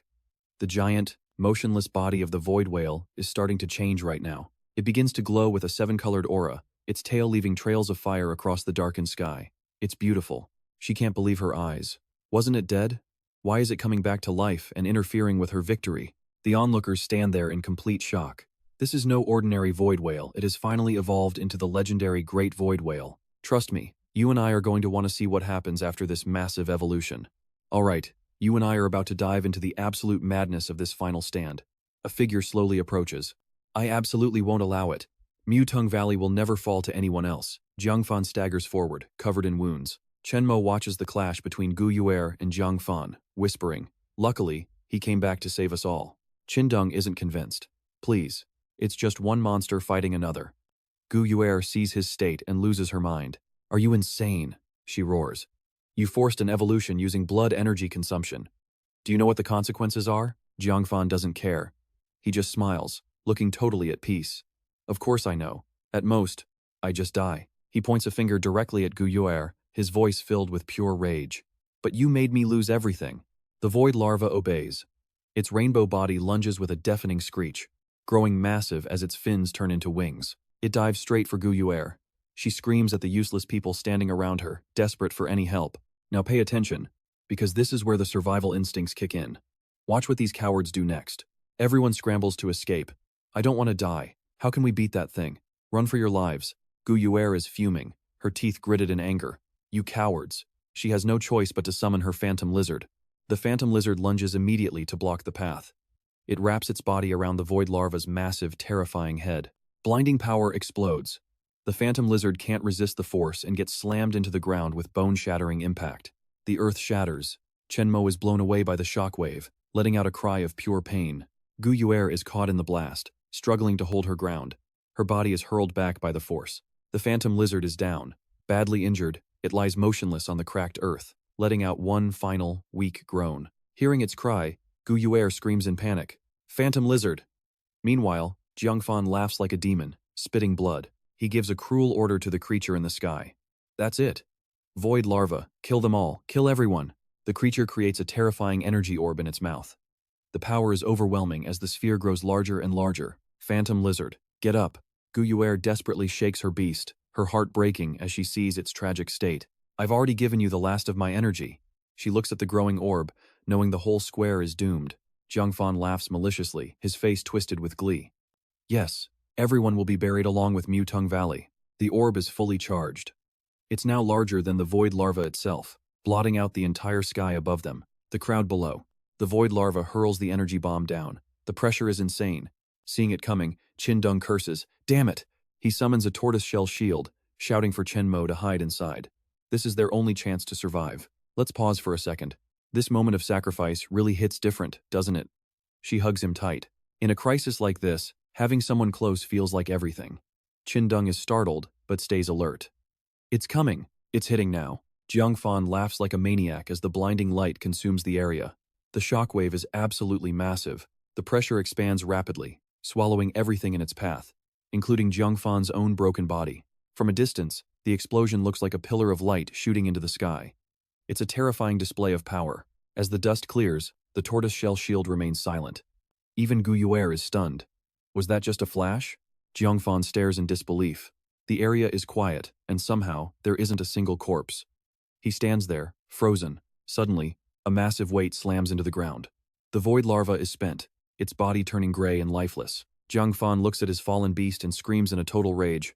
What happened? Why didn't you detonate? Qin Deng sees the truth and explains. It's simple. Defeating the phantom lizard used up every bit of its energy. Jiang Fan shakes with fury, his hair turned white from the strain. He starts beating the creature's lifeless body. He looks like a helpless child. Useless trash. You just needed to hold on a little longer to kill them. After venting, his eyes turn murderous again.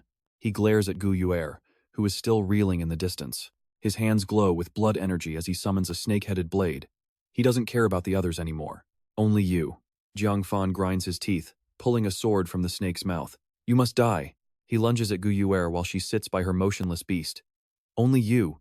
You're the one who has to die. Trust me, you and I just witnessed the start of something even crazier. Who survives? We're about to find out. All right. You and I are watching the final moments of a man who just lost everything as he collapses right in front of Gu Yuer. Gu Yuer is frozen after her narrow escape, while Chen Mo and Qin Yong stand nearby, completely lost for words. Jiang Fan is covered in blood, gritting his teeth in pure rage as he realizes his void beast energy is completely spent. Memories of the day he received his beast flood back, reminding him of when they first fled from their enemies together. He remembers his father sacrificing himself to protect him. His trembling hands clench into fists, refusing to accept this pathetic and bitter end. In the freezing rain, Jiang Fan finally lets go of his life. Under the cold downpour, he passes away in total isolation. Gu Yuer watches from afar, whispering about the hidden sect inheritance. She grips her weapon and laughs with pure arrogance at the scene. I will take this power for myself, she yells. Qin Yong and Chen Mo finally speak up, their voices sounding dead calm. You have zero chance of taking that inheritance for yourself. Chen Mo steps forward, glaring at her to settle their old debts. Gu Yuer remains silent as they prepare for a final showdown. But then, she does something that catches everyone by surprise. You and I probably expected an epic battle here, but Gu Yuer suddenly tosses aside the weapon she just took from Jiang Fan. Forget it, I am not fighting anymore. Qin Yong stays alert, suspecting a trick. Why are you suddenly trying to leave? She points to her motionless beast. My energy is gone and my beast cannot fight. Surrender is better than being beaten to death. She rubs her aching neck after the long battle, sighing into the rain. I came to this other world but still cannot win. Chen Mo and his group are stunned. So you really are a student from number 1 high school? Gu Yuer looks at them with contempt. You are just now figuring that out? Chen Mo searches his mind but finds zero memory of any student with that name. I do not remember anyone named Gu Yuer. Qin Yong nods, having no impression of her from their time back at the school. Of course you do not. Her arrogant eyes soften as she prepares to reveal the truth about her past life and real identity. That is because my real name is Hu Kaka. Suddenly, memories of her old life start playing back like a slow movie. Back at number 1 high school, she was just Hu Kaka, an ordinary girl. Then, a harsh voice screamed from behind her. Hey, you country bumpkin. Hu Kaka was wearing thick glasses as a pink-haired girl started pointing and mocking her in the hall. Did you not see us? Why did you not greet us? Hu Kaka immediately bowed her head in total fear of the bullies. I am so sorry, I truly did not see you there. The leader grabbed her collar, looking ready for a violent fight. Are you calling us invisible? Hu Kaka shook with terror, cursing her bad luck for running into these delinquents once again. The girls in the gang started laughing, their faces covered in heavy makeup. Stop wasting time and hand over your money right now. You have not paid your protection fee for this week yet. Hu Kaka started sweating, her voice trembling as she spoke. But I really do not have any money left. The girl suddenly slammed Hu Kaka onto the hard ground in anger. Hu Kaka cried out in pain. It seems you really want to resist us, do you not? The gang stood over her like demons, laughing as they decided to teach her a lesson. Please, do not hit me. She gritted her teeth in rage, wondering why this was always happening to her for no reason. Is it because I am from the countryside? She felt so much resentment as tears of pure frustration filled her eyes. Why was she always an easy target for people like them? Pay attention now, because 2 darts suddenly fly through the air as a loud shout echoes from a distance nearby. Watch out, get out of the way. The pink-haired girl turned around, confused by the sudden noise and the warning. Suddenly, she and her friend were hit right in the forehead by the flying darts. Blood started pouring down as they screamed. Who the hell threw those? Qin Yong walked up, holding 3 more darts while looking incredibly embarrassed about the whole thing. I am so sorry, my hand just slipped. The girl gritted her teeth, holding her bleeding forehead in total rage. You little brat, are you looking for trouble? Before she could finish, another dart hit her right in the shoulder. Qin Yong just smiled brightly, apologizing over and over. Sorry. My hand slipped again. I am really bad at this. The leader realized they could not win against this psycho. Fine, you win this time. Let us get out of here. Her friends dragged her away as she threatened him. Just wait until I bandage this wound. Then you are dead meat. Yong finally walked over to Hukaka, smiling warmly. They are gone now. Are you okay? Hukaka stared at him, stunned. It was Yong from her class. She never expected him to save her. And as she bowed to thank him, you and I can see that this was the moment everything truly began. Let's dive in as she scrambles to her feet, bowing stiffly while stuttering out a shaky thank you for saving her life. Let's dive in. Gu Yuer finally felt seen when Yong reached out to help her. But the boy had no idea he just stole her heart. Before she could even say thanks, he checks his watch and panics. He is late for a match with Chen Mo and sprints off immediately. He is terrified of being late, leaving Yuer standing there with her hand reached out. She cries out for him to wait, but he is already gone. She stands there in stunned silence, overshadowed by the memory of the brilliant Chen Mo. Yuer realizes Yong only has eyes for the girl who shines. From that day on, she tried everything to stand out just to get Yong's attention.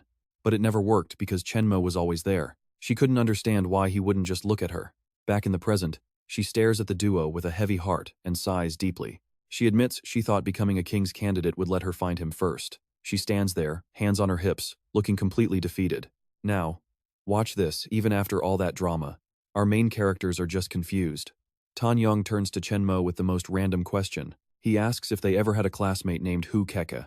Chen Mo thinks for a second, but honestly, she has no idea who that is. I forgot, she says. Yuer is absolutely fuming at their terrible memories. She looks at them, finally accepting her status as a total loser, a failure in the old world and a failure in this one too. But then, a mischievous smile spreads across her beautiful, twisted face. If I cannot beat them, I will just join them. She teleports instantly, pulling Yong into a massive and very unexpected hug. Yong is caught completely off guard. Chen Mo sees this and loses it, screaming his name as her jealousy hits the absolute roof. She is not about to let someone snatch her man away.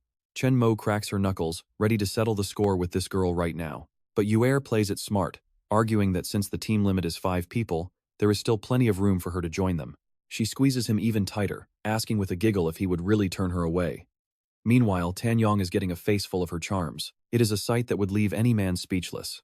A golden dream of curves that has Yong completely frozen, stuttering in pure shock as he takes it all in. Chen Mo snatches him back instantly, glaring daggers at her rival. But Yuer just crosses her arms and calls her stingy for not wanting to share him. She puts her hands up in surrender under the pouring rain. She calmly asks what they actually plan to do with her now that she has surrendered. I have already given up, she says. Chen Mo clings to Yong, telling him she will go along with whatever he decides to do with her. Let's pause here. Yong knows that if he turns her away, her life is basically over. He cannot just let an old classmate die like that. Seeing her standing there, ready to accept her fate, he realizes he just cannot bring himself to be that cold-hearted toward a friend. Finally, he looks at Chen Mo and makes the big call. They are letting her join the team. Yuer is absolutely stunned by his sudden kindness. She lunges forward, hugging Yong while he is still in Chen Mo's arms. She knew she did not pick the wrong person to follow. Chen Mo warns her to keep her distance. Suddenly, a blinding golden light erupts like a sun cutting through the darkness of the night. A mysterious voice rings out, congratulating Yong and Chen Mo. That strange, nameless god appears once again within the brilliant radiance. He smiles, telling them they have defeated and recruited a king's candidate. Now, it is time for the victors to claim their legendary treasure. Treasure? Yong asks, confused. Suddenly, 3 massive chests fall from the sky with a heavy thud, startling everyone nearby. Yuer jumps back in fear, wondering if these are gifts or some kind of trap. The god just smiles and tells them to open them up. The 2 of them stare at the mysterious chests, unsure of what to expect. Chen Mo looks at Yong and gives him a small nod. Yong hesitates for a second before lunging forward. He is going to be the one to see what is hidden inside these strange things. He throws the lids open, and a blinding light pours out. 3 glowing golden orbs begin to float slowly into the air from the chests. Yong wonders if these simple orbs are really their big reward. Without thinking twice, he leaps toward the first one to take a closer look. He opens his mouth wide and tries to swallow one. Hey, his motto is basically eat first and ask questions later when it comes to power. The moment he bites down, the system pings. He has reached level 19 and has 21 brand new attribute points to spend. Feeling the massive surge of power, he bursts out laughing. He cannot believe how much experience he just gained from one single bite. Chen Mo reaches out for her own golden orb. As she touches it, a gentle, shimmering light begins to wrap around her entire body. The system rewards her with massive physical strength. Yong watches in awe, wondering if she really needed to be even stronger than before. He He turns his attention to the final orb floating in the air. There is still one more reward waiting for our main character to claim. Congratulations! Tan Yong has unlocked a god-tier skill called the Split Soul Technique. He stares at the screen, completely intrigued by this new power. This skill allows him to create clones that he controls perfectly. Their power and numbers are directly tied to his own current strength. Tan Yong clenches his fists as his eyes light up. This is exactly what he needed, a truly broken and powerful ability for his future. Chen Mo watches him thoughtfully. She admits it is a great skill, but she seems a bit hesitant about how this is going to work. And that's where we leave it. Chen Mo is already imagining a bunch of naked clones running around. Trust me, it's going to be hilarious. What even is this move? Chen Mo watches with pure curiosity, wondering why she summoned a pile of seemingly useless larvae. Bridge Hasson, trust me, you and I need to see if this reward was worth almost dying. Tan Yong laughs, saying that while they barely survived, the prize doesn't disappoint. Chen Mo agrees. Right as they are celebrating, Tan Yong suddenly feels like something is missing. It is a strange feeling, like a total void. He looks at Chen Mo and wonders if they forgot something. His question leaves her stunned. For a long moment, Chen Mo just stares blankly. Then, it finally clicks. She screams out in realization. Oh no, they totally forgot about someone. It turns out they left poor little Xiao Xiao behind, injured and lying on the ground. Both of them scramble back toward her, shouting her name in a panic. Xiao Xiao, the poor girl is a mess, tears and snot streaming down her face as she looks at them. She wails, happy that the Empress still remembers her and truly cares for her. Elsewhere, piles of gold are stacked so high they would make anyone's eyes pop. The locals are stunned by the sight of all that shimmering treasure right in front of them. This is Yue being generous to them. She announces that this is the treasure of the Muzong Valley and invites every single one of them to take whatever they want. Hearing that, they all rush forward, shoving and fighting each other. Grab it! Hurry! Don't stand in my way! Get out of here, old man! The greed in the air is real. The sect disciples are confused, but Yue tells them not to just stand there. She orders them to jump into the crowd and grab some of that treasure for themselves too. She crosses her arms, saying Kong Fan forced them into everything before. They were all victims, and after working for the sect so long, they deserve this compensation. They eagerly join the chaos, shouting to get in there before the outsiders steal everything. Tan Yong and his group watch this scene in utter disbelief, unable to understand her plan. He looks up at Yue, amazed that she would just give away such treasures. Yue simply replies that taking these items might not be a good thing for them. Tan Yong asks what she means. Her face turns dark as she opens a map. Look at this, she says. He wonders why she is showing him a map right now. Yue points at the map and says it seems he really did forget. She tells him to look closely at their current location and those flashing red dots. Bridge #2. Pay attention here, because this is where everything goes south. Tan Yong sees the dots and realizes the beast tide is coming. We have to leave this place now. At that exact moment, monsters are already closing in from behind. They are charging with incredible speed and ferocity, and there are far too many of them to count. Yue looks down at the greedy crowd from her high vantage point. She whispers a quiet apology. When they hear her voice, they all look up in total confusion. She playfully tells them to act as a shield for a little while. Then, without another word, she turns and bolts away as fast as her legs can carry her. The fierce beasts smash through the city walls and charge straight into the crowd. Panic erupts as the people realize they have to run for their lives immediately. They scream in rage about the beast tide, realizing they have been tricked and lured into a deadly trap. That woman actually set them up to be monster bait. Meanwhile, Tan Yong and the others are also fleeing. Run fast. He wonders why this beast tide feels so much stronger than the ones they saw before. Left behind, Yue calls out for them to wait up. Tan Yong doesn't even look back, shouting that nobody is waiting for her. Just keep running and don't stop. Later, they reach a mountain area surrounded by trees. Out of breath, Tan Yong pants heavily and asks if they have run far enough to finally be safe. Chen Mo looks back and says she can still hear something. Tan Yong sighs, realizing they have to keep moving if they want to survive this relentless chase. Suddenly, Yue trips and falls flat on her face. She cries out in pain. Lying there, she rubs her leg and whines about how much it hurts. Tan Yong just stares at her. He does not care at all about her pain. He tells her to stop acting right now because the beast tide is still coming. Bridge #3. I know what you are thinking, she is definitely faking it for attention. She sits up, clutching her arm with teary eyes, acting completely helpless and weak. She claims she really cannot run anymore and begs Tan Yong to carry her. He turns around with a look of pure confusion and total disbelief on his face. He yells at her, asking if she thinks he even has the strength to carry her right now. He is just as exhausted as she is, if not more. Chen Mo is also furious, saying she really wants to hit someone right now. Xiao Xiao chimes in, asking the Empress who she should beat up first. Night has fallen, and the area is quiet. Tan Yong leads the way, excitedly noting that they have finally escaped the range of the poisonous mist. Let that sink in. Yue agrees. Looking at her system screen, she mentions there should be a large city nearby. If she remembers correctly, it is called Linjiang City. Tan Yong looks back, surprised that she is so familiar with this region. She explains that she has lived around here for almost an entire year already. Everyone freezes in shock when they hear that.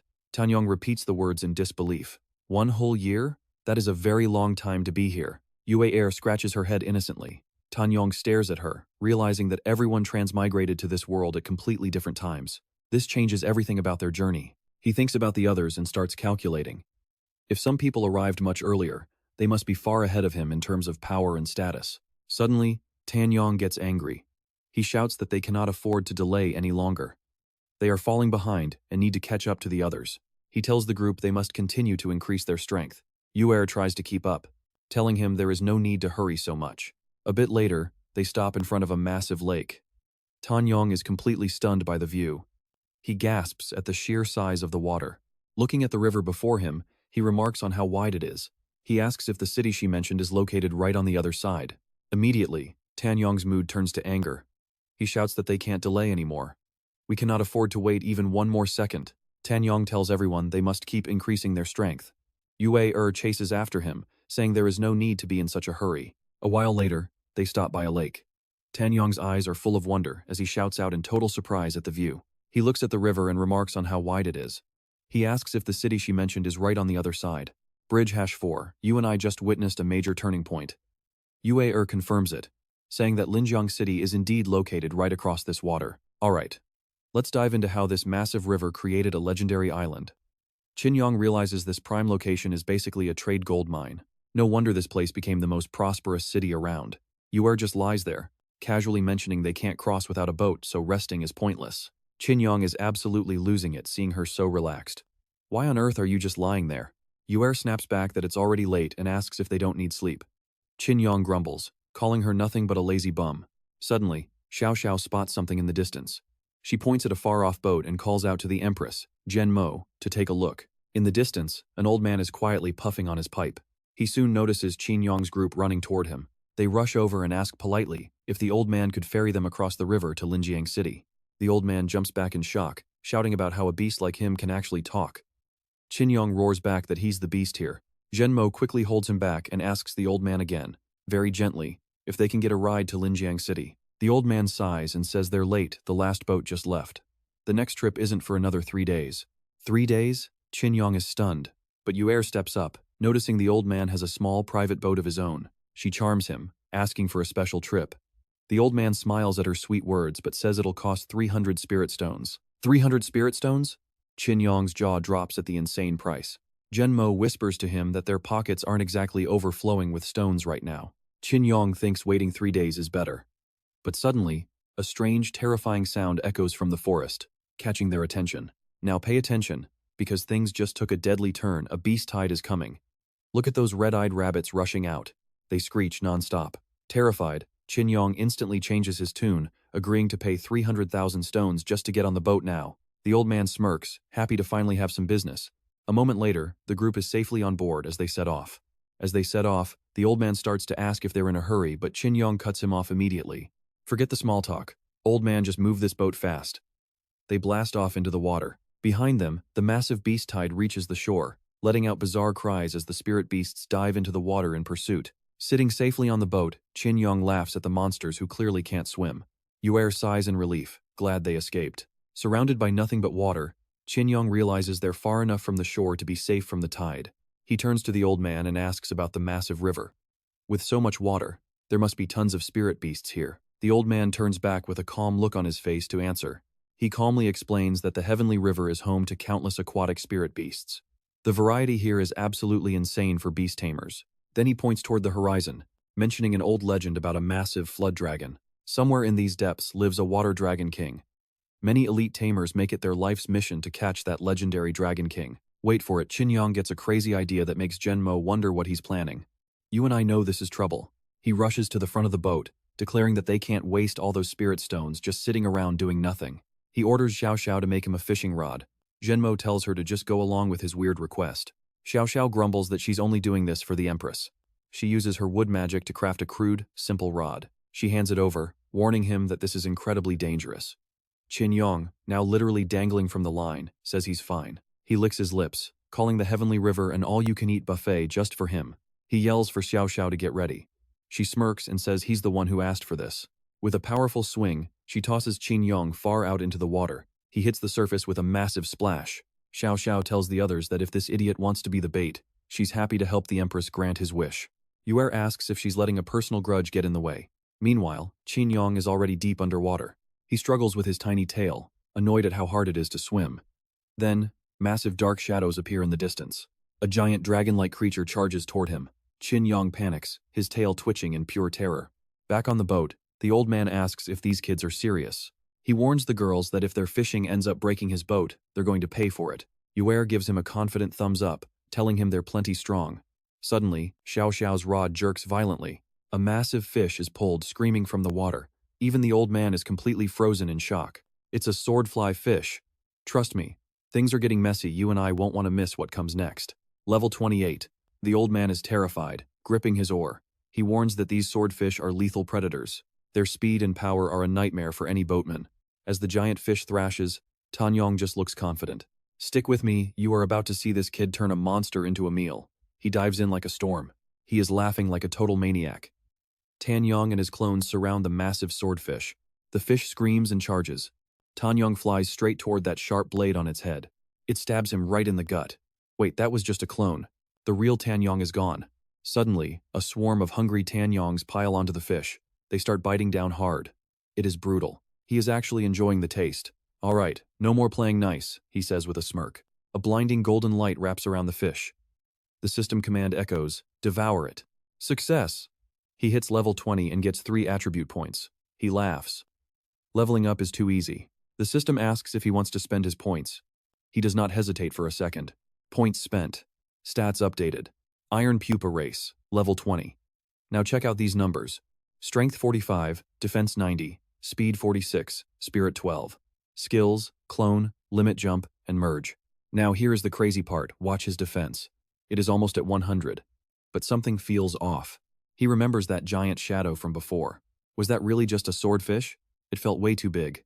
In the distance, more giant shadows begin to surface. Yong sees fresh sashimi everywhere, but the boatman is losing his mind with fear. I forgot to mention, the old man stammers.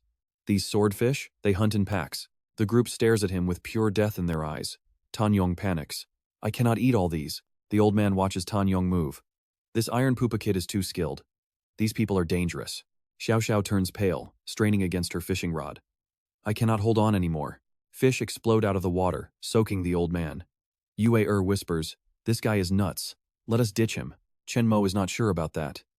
But the old man hears them and gets furious. Do not think I am deaf.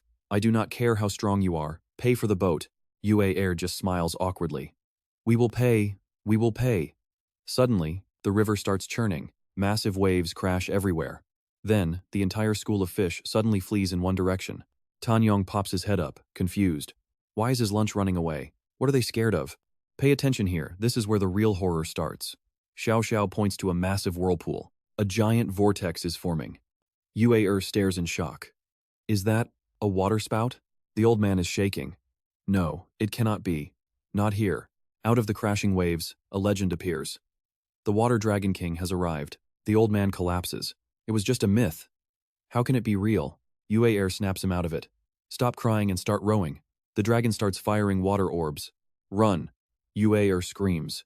Absolute chaos breaks out as the Dragon King begins its hunt. Everyone is screaming for their lives. Then boom. The boat is smashed into pieces. The old man wails about his broken boat. He has completely lost hope. Do not worry, old man, Yue yells. I have got this. She summons her spirit beast. The morph beast leaps out with a hiss, using its power to transform into the broken parts of the ship. The old man is stunned. It is fixed. You kids are actually incredible. It will not hold forever, Yue warns. We have to move. The Dragon King is closing in. Xiao Xiao turns white as a sheet. It is right behind us. The boat gets tossed into the air. Yong gets thrown into the water, coughing and sputtering. Chen Mo is terrified. Yong, she screams, diving straight into the river. Xiao Xiao yells for her empress. Chen Mo grabs him just in time. Yong, it is time. Let us merge. And trust me, you and I are about to see something legendary. A blinding light erupts as they combine. All right, Stick with me because this fusion is about to change everything. Look! The dragon coils its body into a spiral. The fusion of Chen Mo and Tandung soars high, activating their ultimate physical strength technique. And then, boom! The dragon is slammed into the river, creating a massive wave. Xiao peeks out, cheering for the Empress. Suddenly, Chen Mo freezes. She notices strange, swirling whirlpools forming under the water's surface. It's not over yet. The Water Dragon King slams its massive tail, sending a giant tsunami crashing toward them. Panic erupts on the boat as they scream to run from the massive wave. Xiao points toward a light. Faster! We're almost at the shore.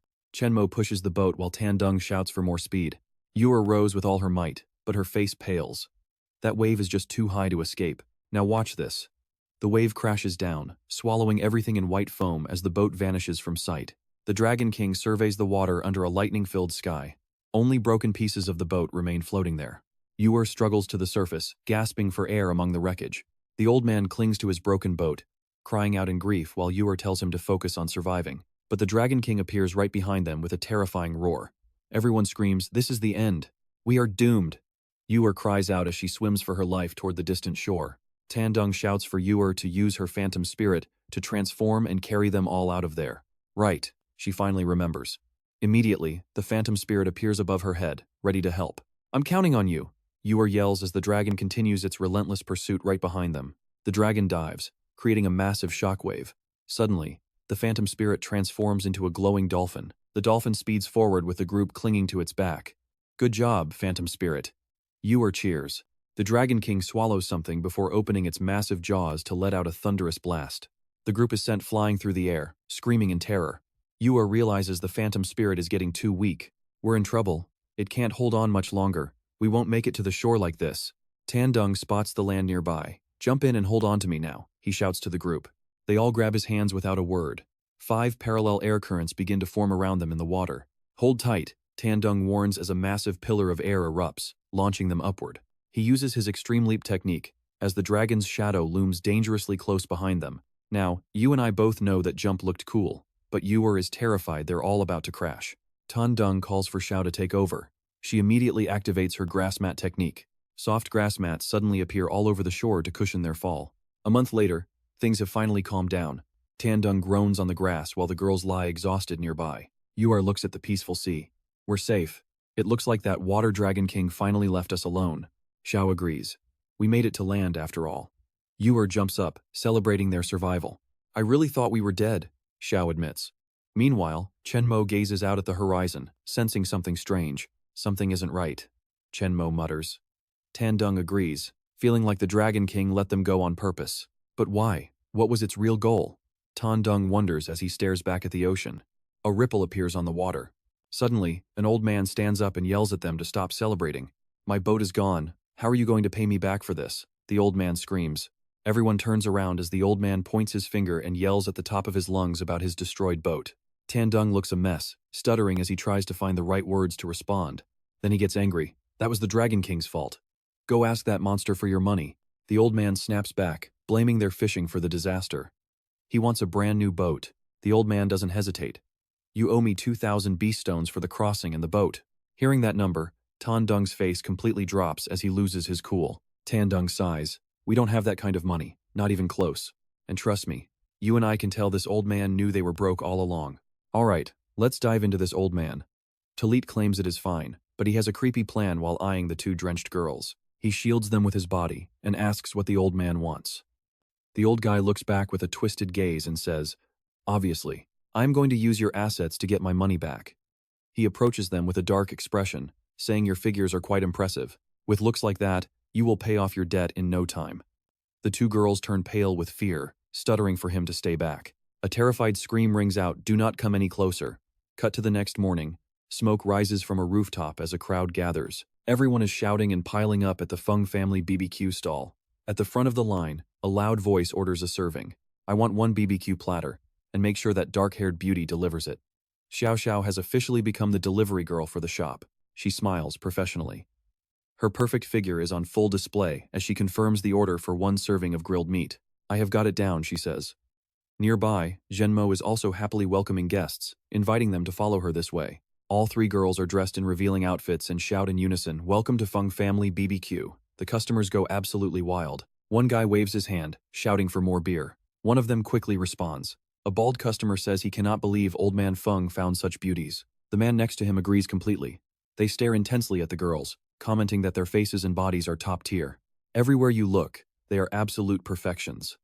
Suddenly, an old man sitting nearby starts coughing loudly to get their attention. Old Man Feng turns to them and says there is a minimum spend at our stall. The bald guy is shocked to see him.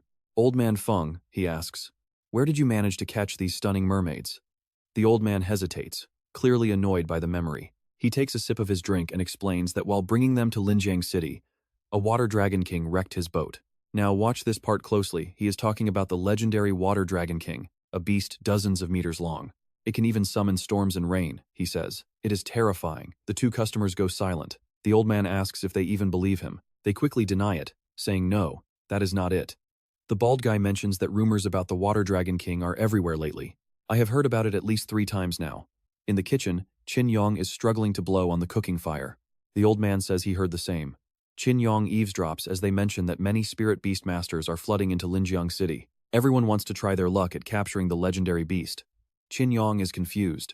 He runs out of the kitchen to ask a question. Has the water dragon king only recently appeared?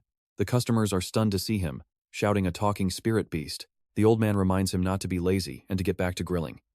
Yong tells him not to worry, it is done. Yong looks back at the kitchen and proudly says that his clones would never slack off on the job. His expression turns serious. What exactly is the deal with this water dragon king? The bald man looks surprised and starts the story. The legend of the water dragon king has lived in Linjiang City for nearly 1,000 years. But there is a catch. No one has ever seen its true face, so everyone assumed it was just a myth. Yong pauses, feeling like something is very wrong. You and I both know when a main character gets that suspicious look, something massive is about to go down. Suddenly the old man points at the smoke and screams, "The meat is burning. Get back to work." He yells about docking their pay. "Stay focused. This comes out of your salary, so quit the noise." After the rush, Yong sighs, feeling like trouble is coming. This city feels like it is about to lose its peace. Cut to nighttime. The girls collapse, exhausted, complaining that their hands are sore. Ruan Air pulls Yong into a hug and asks why he is not helping her with a massage. Chen Mo gasps nearby. Yong struggles in her arms, telling her not to hold him so tightly. She teases him, asking if he is just being shy. He starts stuttering uncontrollably. Right next to them, Chen Mo is glaring with enough heat to start a fire. Ruan Air notices the tension and stops. Seeing Chen Mo about to explode, Ruan Air gives in and lets go of him. Fine, I will let him go. Just then, the silhouette of the old man appears through the smoke of his pipe. Based on today's earnings, you can pay off your debt in about 1 month. Yong is shocked by the timeline. 1 month? He screams. How can a tiny little boat be that expensive? The old man shoots back that it just is. If you do not like it, find me an identical boat to replace it. He points to a shack nearby and tells them to sleep. You need to wake up early for work. Looking at the tiny thatched hut, the 3 of them can only stand there in silence. Yong curses at the old man's back as he leaves. Chen Mo tells him to forget it, since they did break the boat. Xiao Xiao agrees, saying working here is not too bad. Ruan Air stretches her arms with a bright and refreshed expression. She says that even though they are busy, she has not felt this relaxed in a very long time. Then she hesitates. Trust me, you and I are going to want to see if they survive the debt or the dragon, Ruan Air asks. Don't you like our outfits? Alright. You and I are diving into a story where things get awkward fast. Yong suddenly spits out water, his nose bleeding as he shyly turns away. Out of nowhere, Chen Mo gets blunt with him, telling him that if he likes it, they can talk. Yong turns bright red as she presses close to him. His nosebleed explodes, and everyone starts panicking. He is in trouble. Someone grabs something to stop the bleeding. Cut to the barbecue shop the next morning. A sweet voice welcomes the guests. Chen Mo is greeting everyone with a smile, showing them to their seats. The customers are blown away by how beautiful she is. Meanwhile, a loud voice complains about the wait. A nearby old man laughs, ready to make some money today. That is when Yong appears, tissues stuffed in his nose. The old man mocks him, asking why he looks so drained, and if he is just trying to be lazy. Yong snaps back, but his eyes go dark. He knows he just lost way too much blood yesterday. The old man ignores him and goes to rest. Yong calls him a stingy old man under his breath. Looking up at the blue sky, he wonders how much longer this life will last.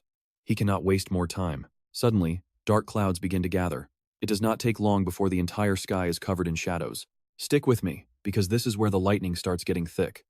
Yong realizes something is very wrong. Things are looking bad. The old man rushes over to the panicking crowd, asking what is going on. Everyone is terrified. Out on the river, Chen Mo and her group can only stare in pure shock. A massive dragon appears. The Water Dragon King has emerged. Yong looks up, completely stunned by the sight. A giant beast has suddenly appeared on the surface. People on the shore are screaming for their lives. The giant dragon thrashes in the water, letting out a roar that shakes everything before launching a massive attack. They all run for cover, crying for help. A man sprints past Old Feng, shouting that the dragon is killing people. Old Feng screams at Yong to run, but he just tells him not to worry about it. Yong leaves his clone to handle the roasting and charges straight toward the massive dragon. He thinks back to yesterday, feeling like something about this dragon is off. He has to find the truth today. The Water Dragon King keeps driving people away, drowning them in massive waves as it dominates the beach. Looking at the carnage, Yong realizes something. This water pressure is not actually hurting anyone, it is just for show. Suddenly, loud laughter rings out from behind. Someone claims they have finally caught the target. A group of excited hunters appears. Their leader shouts that they will capture this divine beast today. The girl behind him agrees, saying this is a once-in-a-thousand-years chance they cannot miss. Old Feng scoffs when he sees them. Great, just what we needed, bounty hunters have arrived. He explains that these hunters track down high-value spirit beasts just to sell them for a massive profit. Now here's the thing, you and I need to watch these hunters follow the money, and they want that dragon. The hunter smiles and summons his spirit beast, the longsword ghost crab, ordering it to strike with its needles. The purple-haired girl summons a level 50 poison Medusa to block the dragon's escape with clones and toxins. Finally, the last hunter calls out a level 52 cannonball fish to blast the dragon with water bombs. They all charge in at once, launching a coordinated assault on the Water Dragon King. The dragon roars as the poison takes effect. Thinking they have won, the girl gives the signal to finish it. The leader prepares his ghost crab for the final blow. Yong watches the battle from the sidelines. He has to admit, their coordination is impressive. Their three beasts are attacking the dragon with perfect rhythm, but a doubt enters his mind. Can these people really take down a beast like the Water Dragon King? Below the surface, the dragon's eyes glow. It suddenly unleashes a force that sends the ghost crab flying. The hunter gets blasted by the ocean water, shouting in shock as his crab beast cries out for help. The whole group is thrown back onto the sand. The leader curses, realizing the dragon has managed to escape. He looks out at the sea with deep regret. Yong just smiles, knowing the dragon is not that easy. Suddenly, a system notification pings in Yong's mind, making him jump as a screen appears before him. The message is shocking. A king candidate exists nearby, and he needs to be extremely careful. And that is where we leave it. Yong is left wondering who exactly is this mysterious king candidate.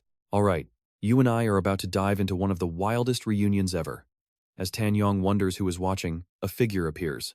Yong spins around, eyes wide with shock as he realizes someone managed to sneak up on him without making a single sound. Without a second thought, Yong lunges forward to confront the stranger and demands to know exactly who he is dealing with.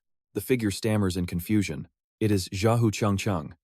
Yong laughs, explaining he did not mean to scare him while looking for candidates. Yong is still suspicious because this guy looks completely different.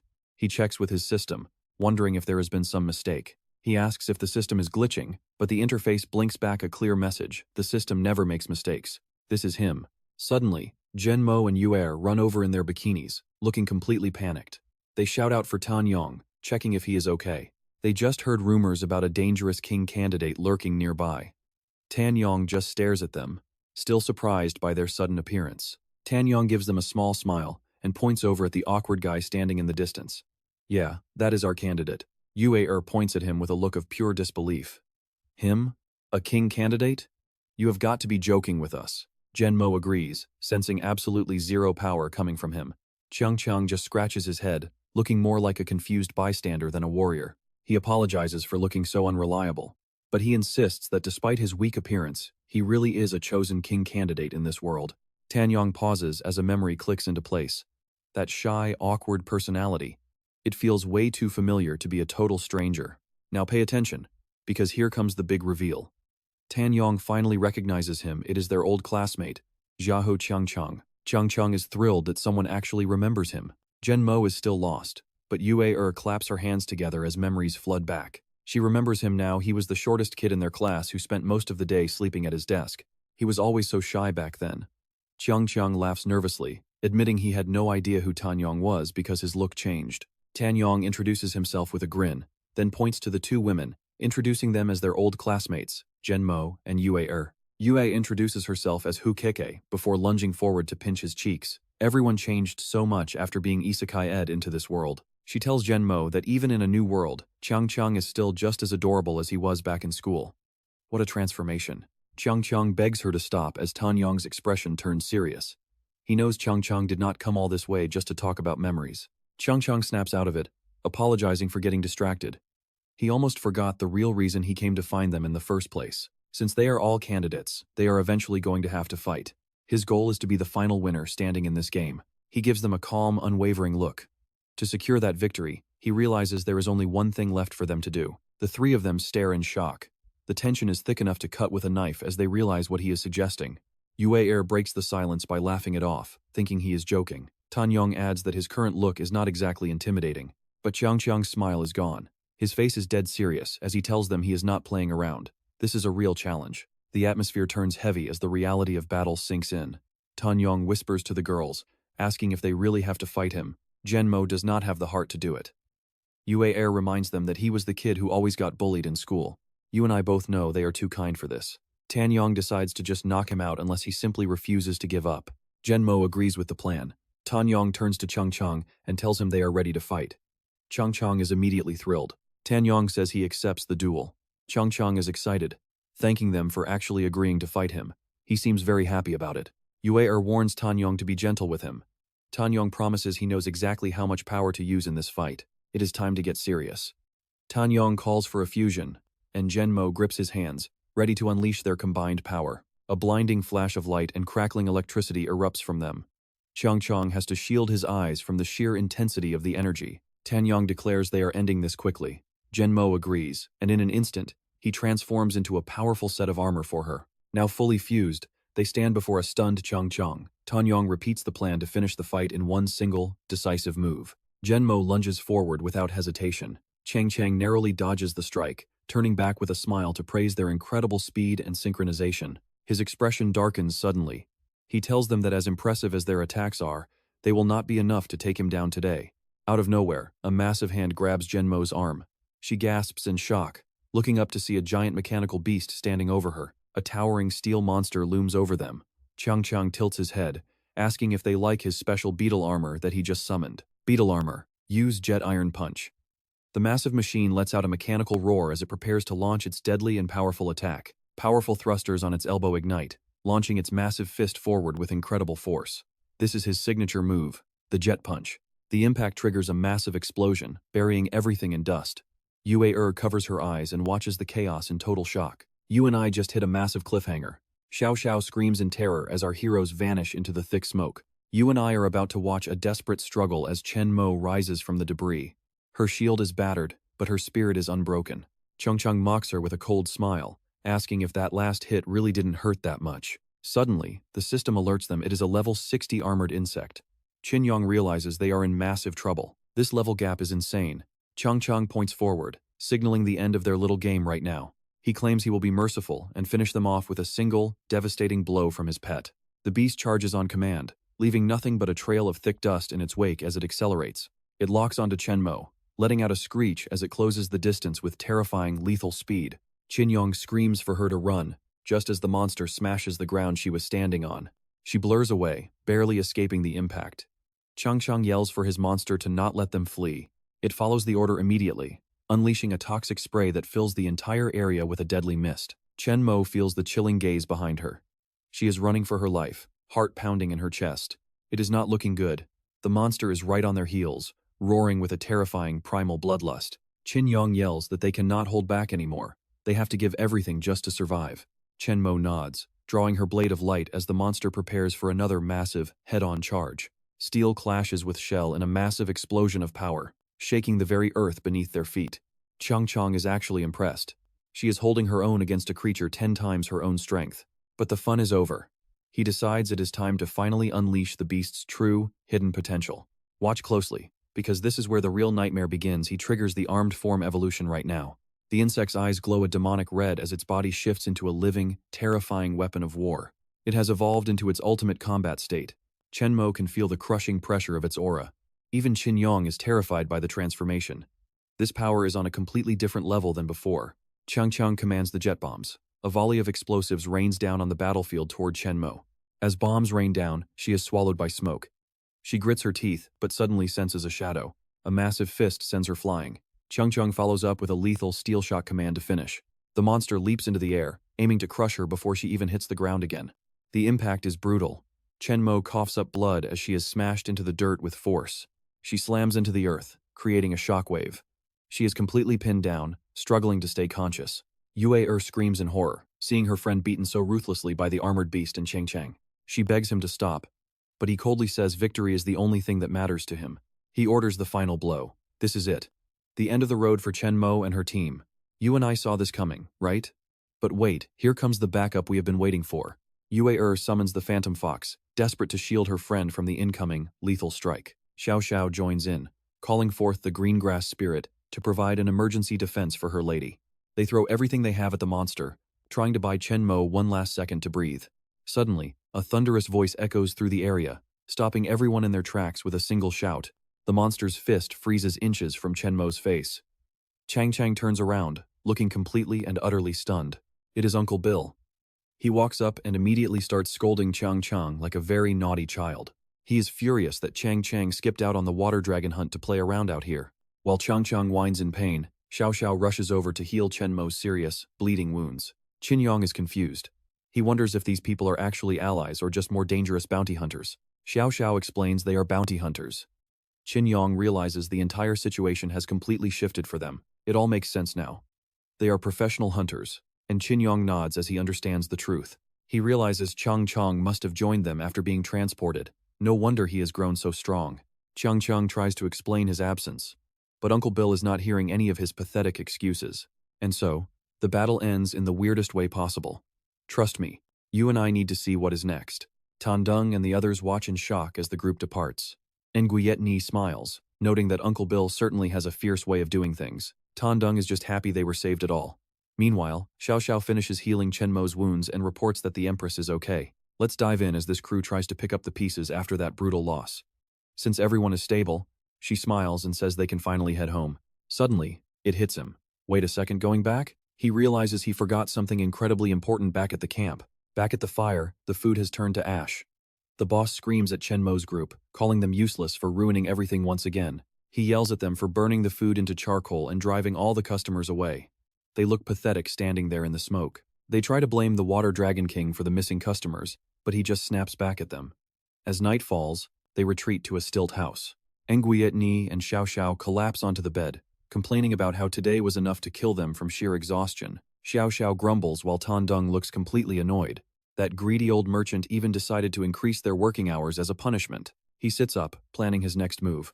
They can't let this drag on. They must catch the Water Dragon King to pay their debt immediately. Tandung turns around to see both girls already fast asleep. He stares at them, completely bewildered by how quickly they passed out. Now pay attention here, this is where the real grind begins. He sighs, looking at the beach. Since they are tired, he will hunt spirit beasts alone. Waves crash against the shore where Chen Mo sits alone on the sand. She looks deeply troubled as she stares into the dark ocean. Tandung approaches and asks why she is not sleeping yet. Chen Mo simply replies with a heavy, sorrowful sigh that says it all. She admits that Gangchang is far too powerful for them. Tandung agrees if that interference had not happened, they would be dead. He asks if this is her first time losing to someone else. Chen Mo's hand clenches into a tight, trembling fist at the question. She looks away with a red face, admitting through gritted teeth that she simply cannot accept this humiliating defeat. Tandung understands her feelings. Chen Mo has always been a top-tier genius, so losing is a bitter pill she cannot swallow. He tells her not to lose heart over one failure. After all, he has lost to her more times than he can even count. She looks down, declaring she has a reason she must win. Tandung keeps encouraging her to lift her spirits and keep moving. Getting beaten just means you have to work harder to get stronger. That is the only lesson he has learned from his own failures. You saw that fire in his eyes, right? That is the look of a true main character. He knows one loss does not define them. Chen Mo is stunned for a moment by his words. They sit in silence, watching a single fish suddenly leap out of the dark sea. Tandung lunges forward, shouting as he catches the fish right in his mouth with a massive, unexpected leap. He splashes into the water while Chen Mo watches, stunned. He swims back to the shore with the fish still in his mouth. She asks if he is really that hungry. Is a fish worth risking his life over? She looks at him like he has gone crazy. Munching on the fish, Tandung explains he is just proving a point to her about survival and persistence. Even if they cannot beat Gangchang today, it does not mean they will not be able to crush him in the future. Chen Mo finally realizes the truth. Her eyes light up as she stands, fully understanding the lesson he was trying to teach her. She vows to become stronger, but Tan Dung corrects her. They will not just be stronger, they will become the strongest. From that day on, their grueling training begins. They work all day, with Tan Dung's caterpie form heating the stove for the boss. Chen Mo serves food while training her spirit. At night, they stay awake hunting spirit beasts to power up and gain experience. Experience points keep stacking up until that fateful day finally arrives. Smoke rises from the roof just like any other morning, but shadows appear below. A system warning blares in Tan Dung's head. A chosen one has appeared nearby. Gang Chung has returned. The boss rushes out to welcome the group with a wide smile and a warm greeting. Tan Dung glares at them, asking why they have come back. Gang Chang calmly says the little guy's name with a cold smirk. Before he can say more, the boss whacks Tan Dung's head. He screams at him for speaking to customers in such a rude way. Uncle Bill looks at Tan Dung's caterpie form with interest. A talking spirit beast? He could sell that for a massive fortune. Tan Dung angrily asks what he wants. Gang Chung intervenes, saying this little guy is a friend and already has a master. Bill's face falls in disappointment. Gang Chung explains that he left the team early and made quite a few mistakes in the past. He claims he will not cause them any trouble until his current mission is finished. He smiles, but it does not reach his eyes. His gaze tells a different story. Once his task is done, he plans to come back and finish them off for good. Tan Dung stares him down in silence. Uncle Bill bangs on the table, demanding the server bring them food and drinks immediately. He orders wine and grilled meat, while Xiao Xiao rushes to serve them. Tan Dung watches their every move with intense focus. You and I just witnessed the calm before the storm. Their mission is linked to the Water Dragon King, so we have to stay ready. All right. You and I are diving into a high-stakes hunt where catching the Water Dragon King means clearing debts and leveling up. Chen Mo totally agrees. Footsteps crunch on the sand as a strange sound fills the air. A mysterious figure dressed in all white slowly approaches the group. His deep hood hides his face while the wind whips his cloak around. Gang Chung narrows his eyes, sensing a powerful presence nearby. Uncle Bill greets the stranger, asking if he finally arrived. Gang Chung whispers, asking if this is the man Bill mentioned earlier. Instead of answering, Uncle Bill snaps at him to be quiet. He warns Gang Chung not to interrupt as the cloaked figure stops behind them. The mysterious man speaks with a cold, distant voice. He notes that it seems they all want to participate in this upcoming event. Uncle Bill tells him to cut the nonsense. If they didn't want in, they wouldn't be meeting here. The cloaked man gets straight to business. He claims he has already tracked the exact location of the Water Dragon King. There is no need for long explanations or more talk. Now pay attention here. The stakes for this hunt are about to skyrocket. He warns them that not just anyone can join this elite team. Uncle Bill's teammates snap back, asking if this kid is looking down on them. He just holds up a special command token. His clan needs the Water Dragon King as a spirit beast, and they must win. Therefore, their partners must be the absolute strongest available. The teammates look at the object in his hand with pure curiosity. They wonder what kind of strange item he is showing them. The man explains that a grand martial arts tournament is coming. This token is the exclusive entry ticket needed to join the competition. He holds the token toward Uncle Bill, setting a firm condition. Only the final winner can join him to hunt the Water Dragon King. The teammates slam the table in rage. They hate the idea of competing against others just for the right to go on a hunt. They complain that he wants to keep the dragon for himself. So what's in it for them? The cloaked man just laughs mockingly. He raises his hand to reveal a shimmering ring. If they want to talk about rewards for their cooperation, they should look at this. A brilliant gem on the ring catches everyone's eye. He reveals the prize 10,000 high-grade spirit stones for the winning partner. Uncle Bill is stunned. 10,000 high-grade spirit stones? That reward is worth more than the Dragon King itself. Yong stares at the gem. He wonders who this guy really is to possess such massive wealth. The man coldly explains his family has a genius with incredible talent. That genius needs the Water Dragon King as a spirit beast. He lowers his gaze, his voice filled with absolute, unwavering determination. To achieve this goal, paying a high price doesn't matter at all.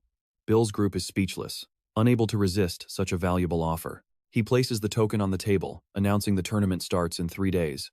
Before leaving, the cloaked man stops and turns back. He says he is looking forward to seeing their performance. Gang Chung watches him walk away, telling Uncle Bill the guy seems suspicious. Uncle Bill grips the token tightly, acknowledging the concern. He knows the man is hiding something, but they can't ignore the opportunity. Bill notes that if the man recruits many experts and breaks his promise, things won't end well for him. He then shouts at Gang Chang. He tells him to stop wandering off alone. Gang Chung argues back, claiming he won't leave until the mission is finally complete. As the cloaked man walks past Yong, the kid calls out, telling him to wait. The stranger freezes, surprised, and glances back at him. Yong steps forward with a bold request. He asks the mysterious man if he can have one of those tournament tokens too. The man scoffs in contempt, wondering why a tiny iron armor warrior wants to join a legendary Dragon King hunt. Yong gets furious, shouting at him not to underestimate his power. Even an iron armor warrior can be incredibly strong when pushed. Let's pause. Here's where we see if our main character actually has what it takes. The man decides to test Yong right now. He grips a token, charges it with glowing spirit energy, and hurls it. Yong gasps as a flaming projectile flies straight toward his face. Gritting his teeth, Yong uses every ounce of strength to block it. The impact sends him flying back as the token hits the ground. He looks at Chen Mo, determined to prove his worth. The cloaked man's throw was incredibly powerful, pushing Yong back several meters. The stranger stands firm, watching them closely. Seeing that Yong is unhurt, he lets out a small, impressed laugh at the kid's resilience. He admits Yong has some decent defensive skills. Yong and Chen Mo stare back at him, their eyes filled with intense caution. The man turns to leave, inviting more people to join the fray. Chen Mo frowns, whispering that something about this guy feels very strange. Yong jumps down from Chen Mo's hand to retrieve the token. He picks up the scorched item, holding it firmly in his mouth. He tells her that they are officially in. This is their best path to paying off their debts and growing much stronger. Chen Mo realizes he is right and nods her head. Gangqiang watches the whole scene with his hands in his pockets, walking over. He realizes they are actually going to compete in the tournament. Yong runs back to Chen Mo, who remains on high alert. Gangqiang tells them not to be so aggressive. He laughs, looking harmless while reminding them he won't cause trouble during the mission. However, since they are all entering the tournament, things will be much easier. Yong glares at him, asking what he means by that. He signals a kill. You and I know this just became a war. Stay tuned, because this tournament is about to get lethal. Kung laughs and says he will kill everyone during the match. He mocks them, telling them not to get eliminated too early. Tundung snaps back, shouting that they will just have to wait and see. Bill and Kung finally head out. Trunmark watches them go, looking completely lost. Tundung notices her expression and narrows his eyes, sensing her defeat. You and I can see she is still shaken from that loss. Tundung hops up, asking if she is still scared of that guy. She sighs and admits that he is incredibly strong. Tundung looks at her with total confidence, saying he knows. But, don't forget, they have been training a secret technique during this time. Trunmark blinks, momentarily confused by the mention of that move. She finally snaps out of it, promising to master that specific technique within the next 3 days. Tundung is glad she has her fire back. Master that move, and they can take on any Kung. They keep chatting, unaware that a cloaked figure is hiding behind the rocks, listening in. He gives a dark, mysterious smile. In a flash, he vanishes without a trace. Deep in a dark cave by the sea, the spy moves silently. Someone is already waiting inside, asking for an update. The spy reports that the news and entry tokens are out. Now, look at this creepy egg. He says the real show starts in 3 days. Is this part of their master plan? He touches the veiny red egg and whispers that everything depends on what happens 3 days from now. Inside that massive egg, a baby dragon is slowly forming. 3 days later, the arena is packed with excited spectators. The crowd is massive and noisy as everyone lines up to enter. There are even high-ranking nobles attending the event. Trunmark holds Tundung and shows their entry token to the guard, confirming they are official contestants. The guard points them toward the athletes' area. Tundung looks around at the diverse and powerful fighters gathering here. He is impressed by the variety of powerful factions involved. Trunmark agrees, noting that everyone's strength seems top tier.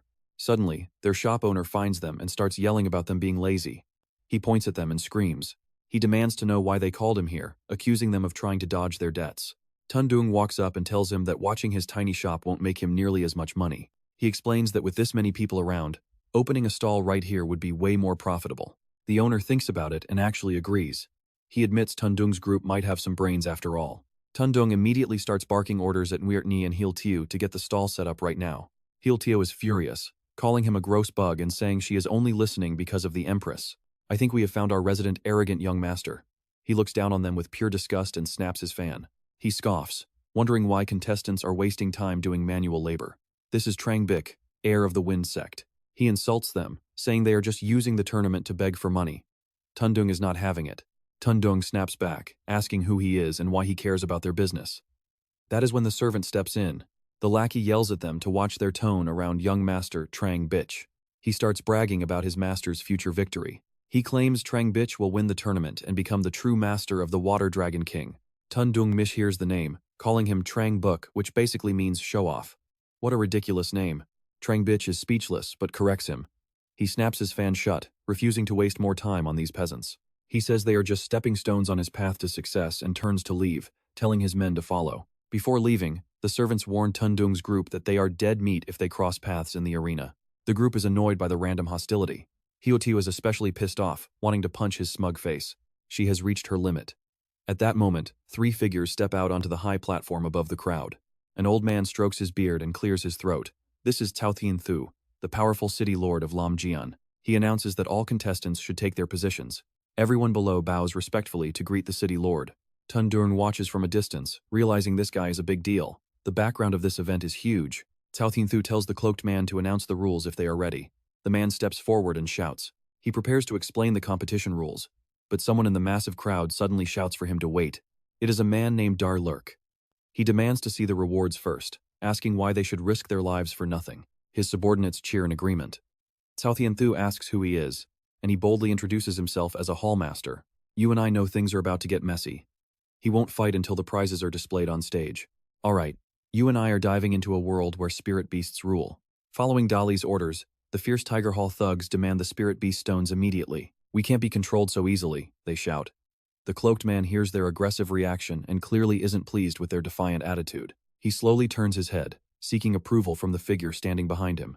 After receiving a silent nod, he finally accepts Dali's bold proposal. He holds out the ring on his hand, revealing the gem. Suddenly, a 4-pointed star formation appears, pulsing with an eerie and powerful energy. Inside that light, countless spirit beast stones are revealed. The cloaked man tells them their reward is right here, waiting for whoever can claim it. His eyes are sharp as ice as he speaks. We keep our word, he says, and the final champion will take every single stone in this room. Dali's eyes wide at the sight of the treasure. He immediately orders his fierce Tiger Hall subordinates to attack and steal everything from them right now. His men shout in unison and charge forward. In an instant, their powerful spirit beasts leap into the air, targeting the mysterious cloaked man at once. He jumps high to dodge the incoming strike. The force of the attack is so massive that the ground beneath his feet shatters into 1,000 pieces. Floating in the air, he looks down at the fierce Tiger Hall beasts with pure cruelty. You don't know your own limits, he mutters coldly. Now watch closely, because this is where the real horror begins. He summons the phantom illusion goat as a terrifying red light explodes everywhere. The spirit beasts of the fierce Tiger Hall tremble in instinctive fear. Out of the shadows, the phantom illusion goat appears with a haunting, high-pitched cry. The creature is a massive, terrifying goat standing upright on 2 legs. Dali still doesn't realize the danger he is in and just laughs loudly. Your beast looks like it's already dying, he mocks. He retreats behind his men, ordering his own spirit beast to finish off the strange, silent creature. Do you want us to die of laughter? He sneers. Tiger spirit beast, kill it. But the phantom illusion goat just stands there, staring back at its opponent. The tiger roars and lunges forward with killing intent. The cloaked man calmly gives the order for the phantom illusion goat to use its demonic vision. Suddenly, a wave of dark red light pulses from the goat's body. Its eyes transform, turning blood red with a strange, flower-like pattern inside the pupils. The tiger spirit beast is instantly caught in the gaze. Its own eyes begin to change, mirroring the terrifying flower pattern of the phantom illusion goat's stare. The tigers suddenly freeze right in front of the enemy. Their claws drop and they stop their attack completely, standing like mindless statues in the arena. Dali panics at the sight of his frozen beasts. Hey, why aren't you moving? He screams. Hurry up and kill it so we can take the stones. As he reaches out to touch his beast, the tiger suddenly spins around. With one brutal swipe, it slices Dali right in half before he can scream. The tigers then turn their rage on the rest of the fierce Tiger Hall. The other contestants watch in horror as everyone begins to flee for their lives. The beasts have lost total control. People scream while running away. Xiao Xiao frowns in confusion, wondering why the beasts would ever attack their own masters. I know what you're thinking, this isn't a normal fight anymore.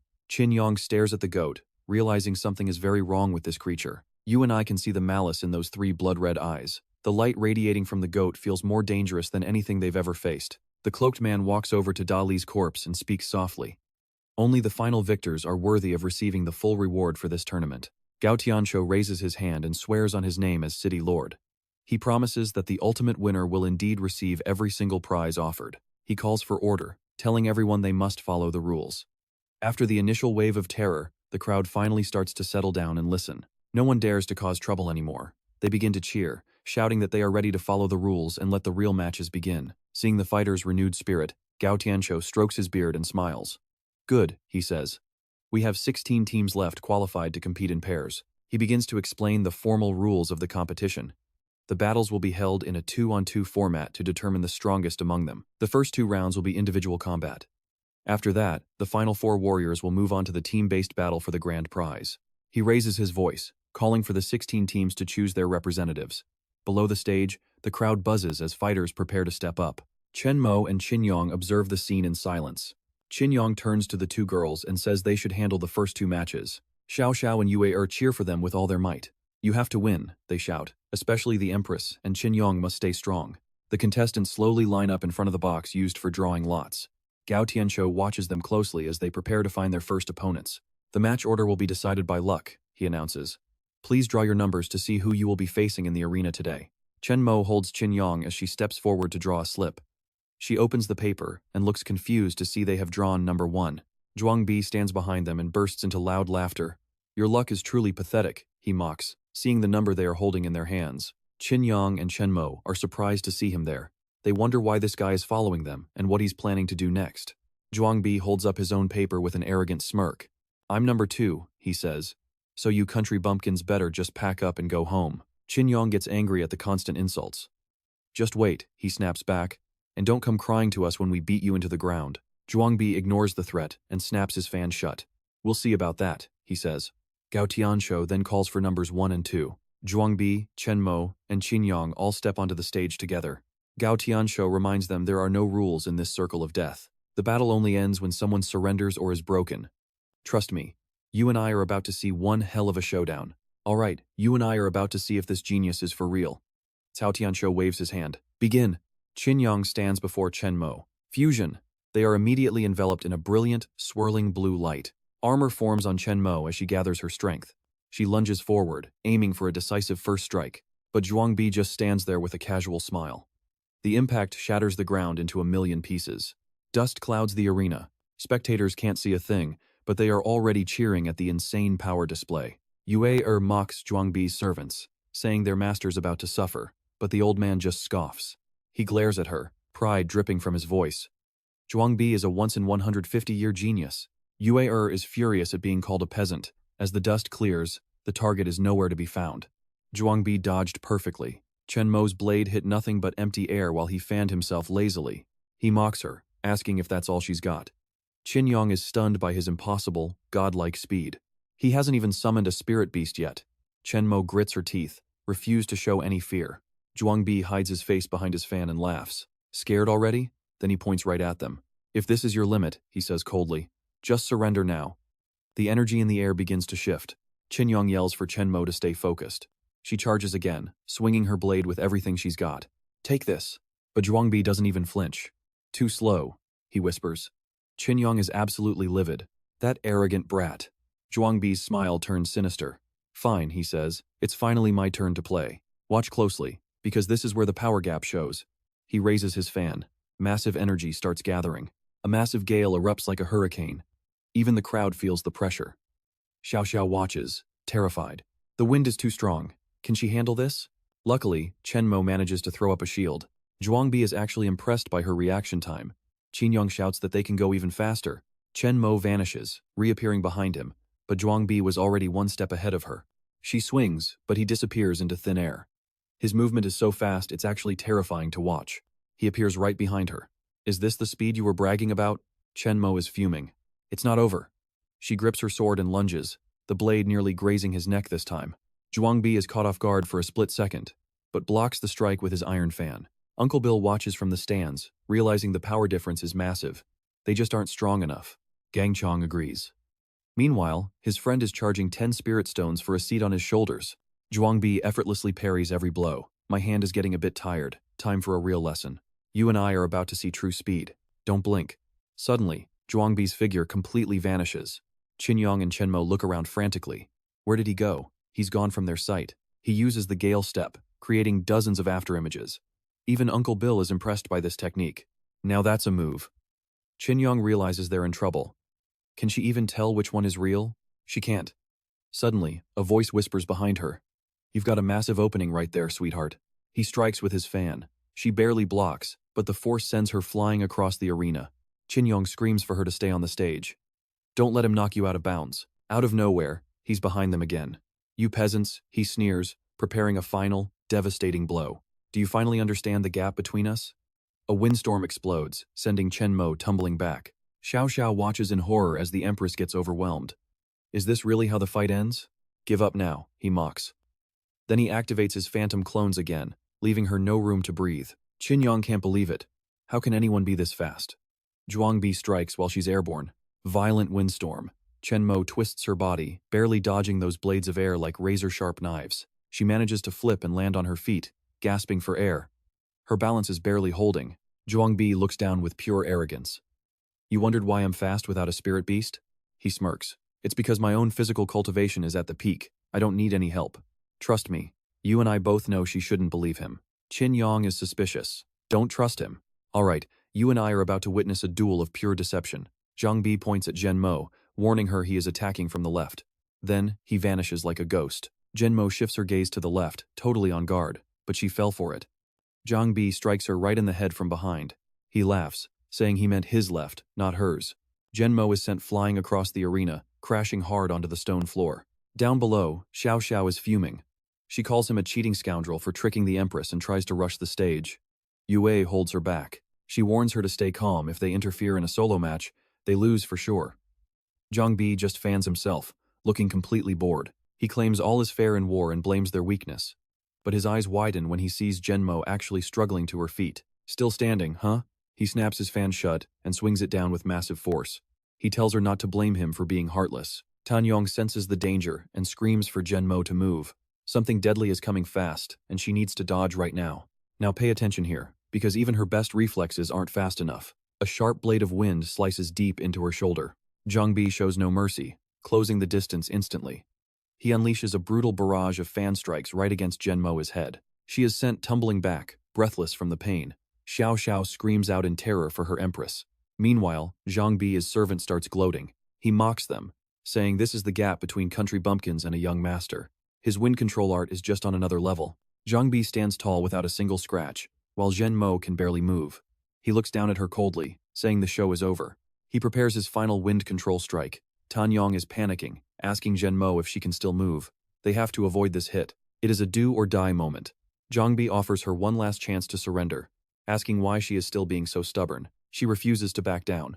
With a roar, Zhang Bi swings his fan, unleashing a strike meant to end her life right then and there. The attack closes in, but Chen Mo is frozen. Tan Yong is losing it, begging her to use his specialized technique to dodge. Use my skill now. Gritting her teeth through the pain, she whispers that she understands. She braces her legs and activates her power. Limit break. She leaps high into the sky, using the silk cleansing technique. In a flash, she successfully evades his deadly wind strike.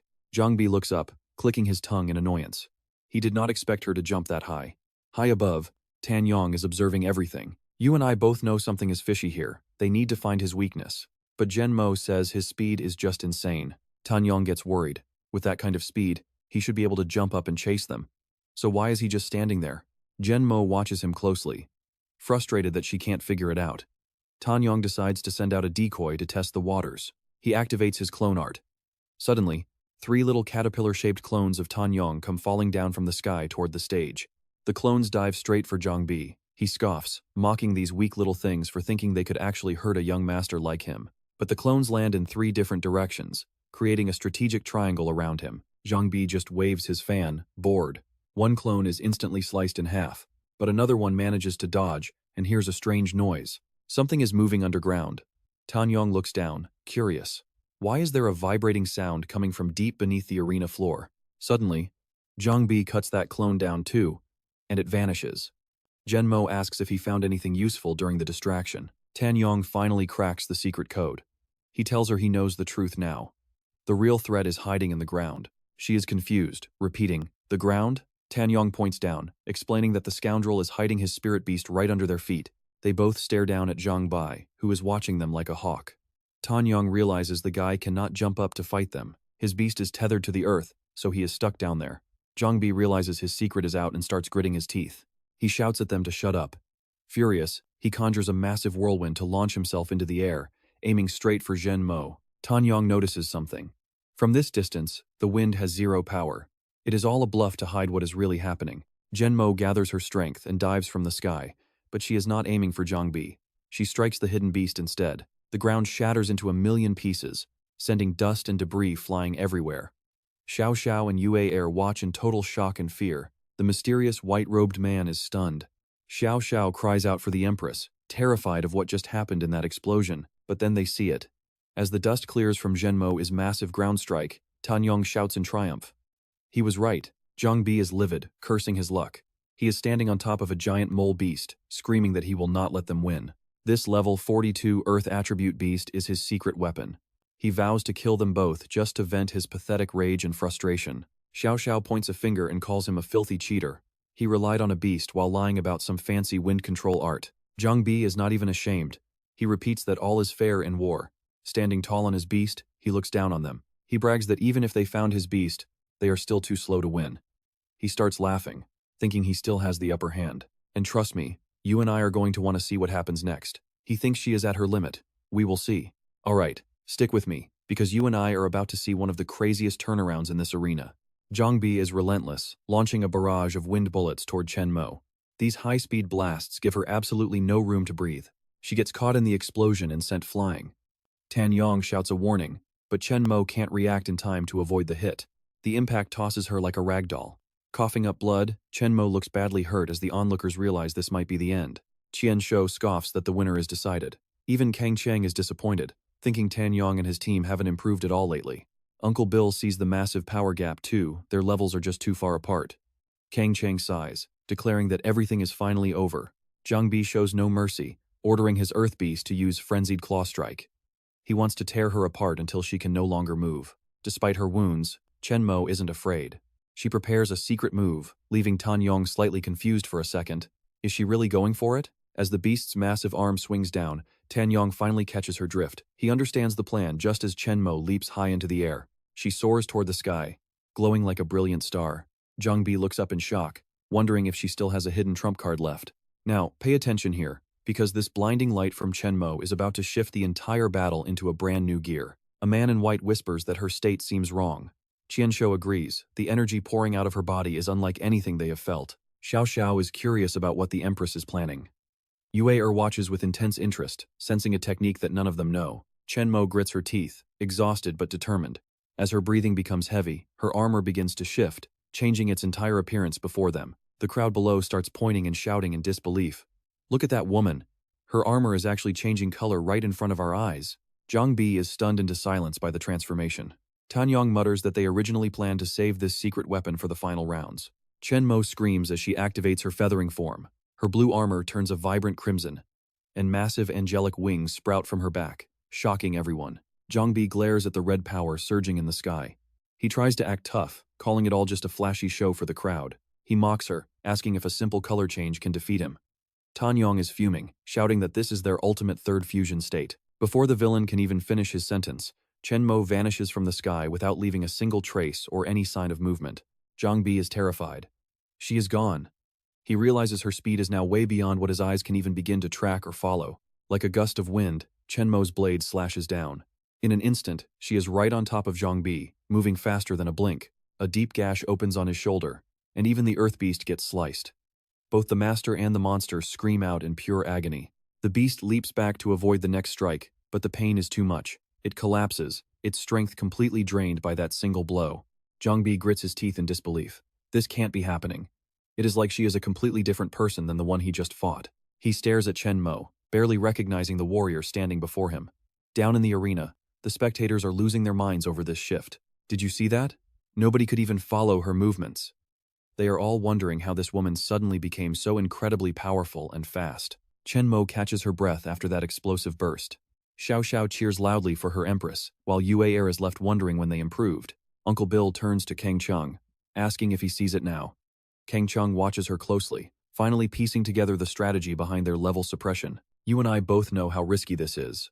Even though Tan Yong reached level 30, he stayed in his base state to store energy. He suppressed his evolution, banking all that power for one single moment. Kang Cheng realizes they were storing energy throughout the entire battle for this. Now, all that bottled-up power is exploding at once. A fierce red aura radiates from Chen Mo, but Kang Cheng notes a major weakness here. The glow is blinding, but it is clear she can't maintain this for long. Zhang Bi realizes the same thing as he recovers his senses. He snarls, knowing that if he can just outlast her, he wins. He won't let her newfound strength intimidate him for another second longer. Sitting atop his beast, Zhangbi commands it to use Earth Technique. Immediately, both he and the monster vanish into the ground without a trace. They are gone! Xiao Xiao gasps in surprise. Zhang Bi's mocking laughter echoes through the arena, taunting Chen Mo from beneath the dusty surface. Let's see how you hit what you can't even see. Tan Yong grows impatient, but Chen Mo stays calm, closing her eyes to focus. She uses vibration sensing to track his movements. Every small tremor in the dirt tells her exactly where that coward is currently hiding. Got you! Chen Mo quickly locates his position underground. She leaps into the air, aiming her blade straight down at the hard arena floor. The sharp blade pierces the earth with lethal precision. Zhangbi and his beast barely dodge in time, narrowly escaping a cold, metal grave. Zhangbi screams for more speed, but Tanyang is already on him. He is digging deeper, trying to end this before her power ends. Chen Mo's eyes are full of raw determination. She is determined to win this battle no matter the cost to her own body or gear. She triggers her extreme leap technique, soaring into the clouds. The crowd watches in confusion, wondering why she is putting so much distance between them. The crowd thinks she is making a mistake by retreating, but trust me, you and I are about to witness the ultimate finishing move. They see Chen Mo constantly releasing her power as she reaches the peak. This is it, the final strike that will decide their entire fate. Alright, you and I are about to see the exact moment raw power decides this entire fight. A crimson light erupts as Chen Mo leaps high, shouting as she prepares to shatter the earth itself. Boom! Her kick splits the ground instantly. Below the stage, people scramble to shield their faces from the shockwave. The crowd is speechless. Just the shock of her jump caused the arena to collapse. That power is terrifying. Xiao Xiao smirks with pride, saying this is exactly what a woman's surprise strategy looks like. With the floor destroyed, Zhuang Bi and his earth beast have nowhere left to hide. They are finally exposed. Qin Yong spots them immediately, but he notices the earth beast is already unconscious and calls out in worry. Chen Mo sees the opening. Since they are trapped in the ring, Zhuang Bi still takes damage even underground. She lunges forward and grabs him by the collar, catching the arrogant young master completely off guard. Her eyes are burning with rage. This time, there is no escape for him. Zhuang Bi panics, looking back at his knocked-out beast. He cannot use any power without his partner. He screams at the beast to stop faking and use its crazy claw attack right now. The earth beast jolts awake at his command, swinging its massive arm directly at Chen Mo. A heavy blow sends her flying back, but she reacts instantly and lands without taking a single scratch. Zhuang Bi cheers for his beast, but his celebration is cut short by a pained roar. He freezes. All 5 fingers on the beast's hand have been sliced clean off. When did she do that? Qin Yong shouts for her to finish him. Chen Mo nods and charges back in for the final strike. Zhuang Bi grinds his teeth in pure hatred. Fine. It is time for his absolute last resort. Now watch this part carefully, because he is about to trigger a forbidden spirit-beast fusion. A massive blue light swallows him as the arena shakes. Qin Yong cannot believe he had a trump card left. Xiao Xiao is confused and asks Yuer what this spirit-beast fusion actually is. Yuer explains that after years of bonding, a master and beast can form a deep mental connection. It is a soul-level link, but it is incredibly draining. She watches Zhuang Bi with a serious look. Most low-level masters would pass out instantly. Even the sect leader is impressed by this kid's talent. Zhuang Bi hates this look. It is ugly and ruins his aesthetic, but he has no choice. He stares down Chen Mo. It is time to show them the full power of his ultimate fusion form. He is fully merged now, turning into a terrifying human-beast hybrid. Zhuang Bi hybrid dives into the earth, tunneling through the ground like a monster. He is moving fast. Qin Yong screams a warning as the threat closes in under her feet. The ground erupts. Chen Mo stumbles as the stage collapses beneath her. She leaps into the air just as a massive, toothy maw opens up below. Earth Beast Roar is here. Qin Yong is stunned. This fusion power is the real deal. You and I both know she is not going down that easily. Check out this counter move. Chen Mo glows with an intense red aura. Their synchronization, it is on a whole different level. She activates her feathering form, and eerie red wings sprout from her back. Qin Yong yells for her to show them their true strength. Chen Mo charges forward without hesitation. Sword in hand, she flies directly into the beast's giant mouth for a head-on collision. Boom! A massive explosion shatters the beast's entire jaw in a flash of red light. Zhuang Bi is dragged out of the dirt, looking completely broken, as dust clouds cover the arena. Yuer and Xiao Xiao shield their eyes, unable to see through the thick smoke. Even the servants are horrified. As the dust clears, the result of the battle is revealed. Zhuang Bi lies on the cold ground, coughing and defeated, while Chen Mo stands perfectly unharmed. He cannot believe his strongest move failed. With no strength left, he finally admits defeat. Chen Mo clenches her fist, her voice dropping to a freezing cold tone. So what do you and I think? Did he really think those pretty words would save him now? Alright, let's dive in. Zhang Yue gives the order, and Chen Mo unleashes a relentless barrage of fists. Zhuangbi is completely helpless, staring in pure terror as his screams of pain echo through the arena. Xiao Xiao laughs with joy, shouting that the Empress is absolutely incredible for this brutal beatdown. Zhuangbi is left battered and bruised. The referee, Thousand Hands, officially declares the first match over. He announces Chen Mo as the winner. Wiping sweat from her face, she coldly says her anger is vented. As she leaves the stage, Xiao Xiao waves excitedly. Meanwhile, Zhuangbi's servants rush to help their master. Zhang Yue is thrilled by the victory. Suddenly, Chen Mo collapses into Xiao Xiao, who looks completely shocked. With teary eyes, Chen Mo whispers that she just needs to rest. Thousand Hands watches them closely. He remarks to the white-robed man that her current state seems incredibly unstable right now. Zhang Yue's boss notices them too. He grumbles, asking how they can be this exhausted after one fight. Zhang Yue snaps back, telling the old man to stick to grilling meat while they win the prize. Xiao Xiao helps Chen Mo lie down, fanning her and promising to stay by the Empress's side. Now, pay attention here. Zhang Yue knows the feather transformation form drains way too much energy. Recovery will take hours. He turns to Yue and tells her she is fighting the second match. Yue points at herself in confusion. Zhang Yue explains they need at least 3 hours to recover. He admits her combat strength is far superior to Xiao Xiao's. The next win depends on her. Xiao Xiao overhears this and fumes with rage, shouting about being looked down upon by them both. Yue nods, ready for battle. She tells them to leave the next round to her. Thousand Hands stands up, calling for the 2 participants of the second match to take the stage. A smiling figure steps up. It is Gang Cheng, looking harmless despite the high stakes of this duel. His opponent is Shen Wan, a girl with twin buns and a red mark on her forehead. Zhang Yue sits on Xiao Xiao's shoulders to watch. She grumbles, only allowing it for the Empress. Shen Wan sneers at Gang Cheng. She feels insulted that her opponent is just a little brat. Gang Cheng just laughs, telling her she will find out who the real underdog is once they clash. You and I are about to see a clash of styles as the match officially begins. Gang Cheng immediately summons his beast, shouting for the armored insect to show off its true power. The insect charges, but Shen Wan stays calm. Her fists glow with a surge of spiritual energy. She mocks the beast before slamming an iron mace down, summoning her massive North Pole turtle. The armored insect strikes, but the turtle's defense is absolute. It does not move an inch. It follows up with a rapid flurry of punches, but none of them can bypass that shell. The insect is forced to retreat. Thousand Hands notes that the turtle is a master of defense. This match just got interesting. A small beast cheers from the stands, telling Gang Cheng to keep going. Gang Cheng shouts back that he understands. He orders his insect to use the jet iron fist. The insect's fist is engulfed in massive power as it prepares for a devastating head-on strike. Shen Wan smirks. With a flick of her fingers, she orders her turtle to use Iron Wall. Upon impact, the insect's arm actually begins to crack. The turtle just stares back with eerie cries. Seeing the danger, Gang Cheng quickly orders his beast to back off and create some distance. He grinds his teeth, realizing the turtle's defensive power is even crazier than he first imagined. He decides to stop the direct attacks and orders the insect to switch to its armed form. Multiple light bombs erupt from the insect, flying directly toward the turtle in a massive explosion. Dust settles, but Shen Wan is completely unharmed.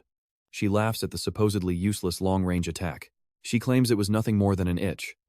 The turtle's shell remains perfectly flawless and shiny. Wait for it, Gang Cheng smiles because he's got one more trick up his sleeve. Suddenly, Shen Wan freezes. She just noticed something terrifying about those light bombs on the floor. Pay attention here. The North Thorn turtle defense seems solid, but Shen Wan suddenly senses a hidden deadly threat. Alright, you and I are about to see a massive ambush fail as Shen Wan leaps away with insane reflexes. She lands right on the Northern Thorn tortoise's back, mocking her opponent for being so naive. She raises a hand, laughing, "Did you really think a simple attack like that could actually touch me?" Then, she triggers giant transformation. As she speaks, the entire tortoise is engulfed in a blinding golden radiance. That golden light gets brighter and brighter, making the armored beetle tremble in fear. Even Qin Yong is stunned by the display. Xiao Xiao feels the heavy pressure radiating from that massive beast. The crowd watches in awe as Shen Wan swings her arm, commanding the Northern Thorn tortoise to finally finish them off. It lets out a strange cry and starts shifting its heavy, massive body. Gang Cheng sees the danger and yells for his armored beetle to get out of the way. But the tortoise slams into the ground, shattering the earth into a cloud of thick dust. Thousand Hands watches the giant beast with pure admiration. Usually, this species needs level 90 to transform like this. Even the hooded figures in the stands admit this young girl is anything but ordinary. However, another observer completely disagrees, claiming she isn't actually that powerful. Now, pay attention here. because this is where the hidden cost of power is revealed. He watches the arena, narrowing his eyes. He explains that unlocking high-level skills so early has actually completely drained the tortoise's future potential. His gaze stays sharp, locked onto Shen Wan. By forcing this evolution now, she has paid a permanent price for this temporary strength. It means both she and her beast are capped at level 70 forever. She literally traded her entire future just to win this one single fight. Yong watches the brutal combat, unable to hide his shock at this beast-taming method. Xiao stays silent, her mind racing. He realizes this world is full of hidden masters and they need to level up fast. The massive tortoise looms through the fading smoke. The armored beetle is on its knees, its shell cracked wide open from that single devastating blow. Gangqiang rushes toward his partner, screaming its name. Xiao looks at him, wondering if the guy who was so arrogant just a moment ago is about to get kicked out in round 1. But Yong knows better from their past encounter. He tells her that Gangqiang isn't someone who gets defeated this easily. Shen Wan has merged her presence with the tortoise, arrogantly asking if they finally understand how powerful she really is. She looks at Gangqiang, declaring that this is far from over. She commands the tortoise to use its thorn charge attack. Immediately, the beast curls up like a giant spiked wheel, hurtling toward Gangqiang and his beetle. You and I can see he is in trouble. Faced with a dead end, he realizes he has to use his trump card. Gangqiang bellows for his beetle to start the soul beast fusion. Suddenly, pillars of brilliant green light explode in every direction. The radiance is blinding, washing over the entire arena. Xiao squints at the light, whispering in shock. Yong is equally stunned. He didn't know Gangqiang could master such a high-level fusion technique. Through the swirling dust, the light fades to reveal a new form. Gangqiang has fully merged with his beetle, becoming a ghost armor hybrid. But Shen Wan just scoffs. She doubts a fusion can ever break through the absolute defense of her northern thorn tortoise. Gangqiang's eyes turn sharp as he stares her down. Is that so? He grips his blade with lethal intent.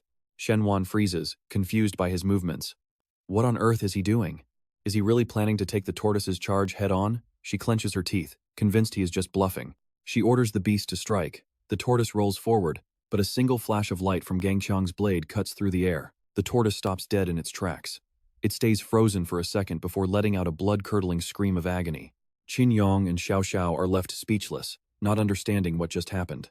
Gangqiang stands perfectly still as the massive beast collapses, shocking the entire crowd.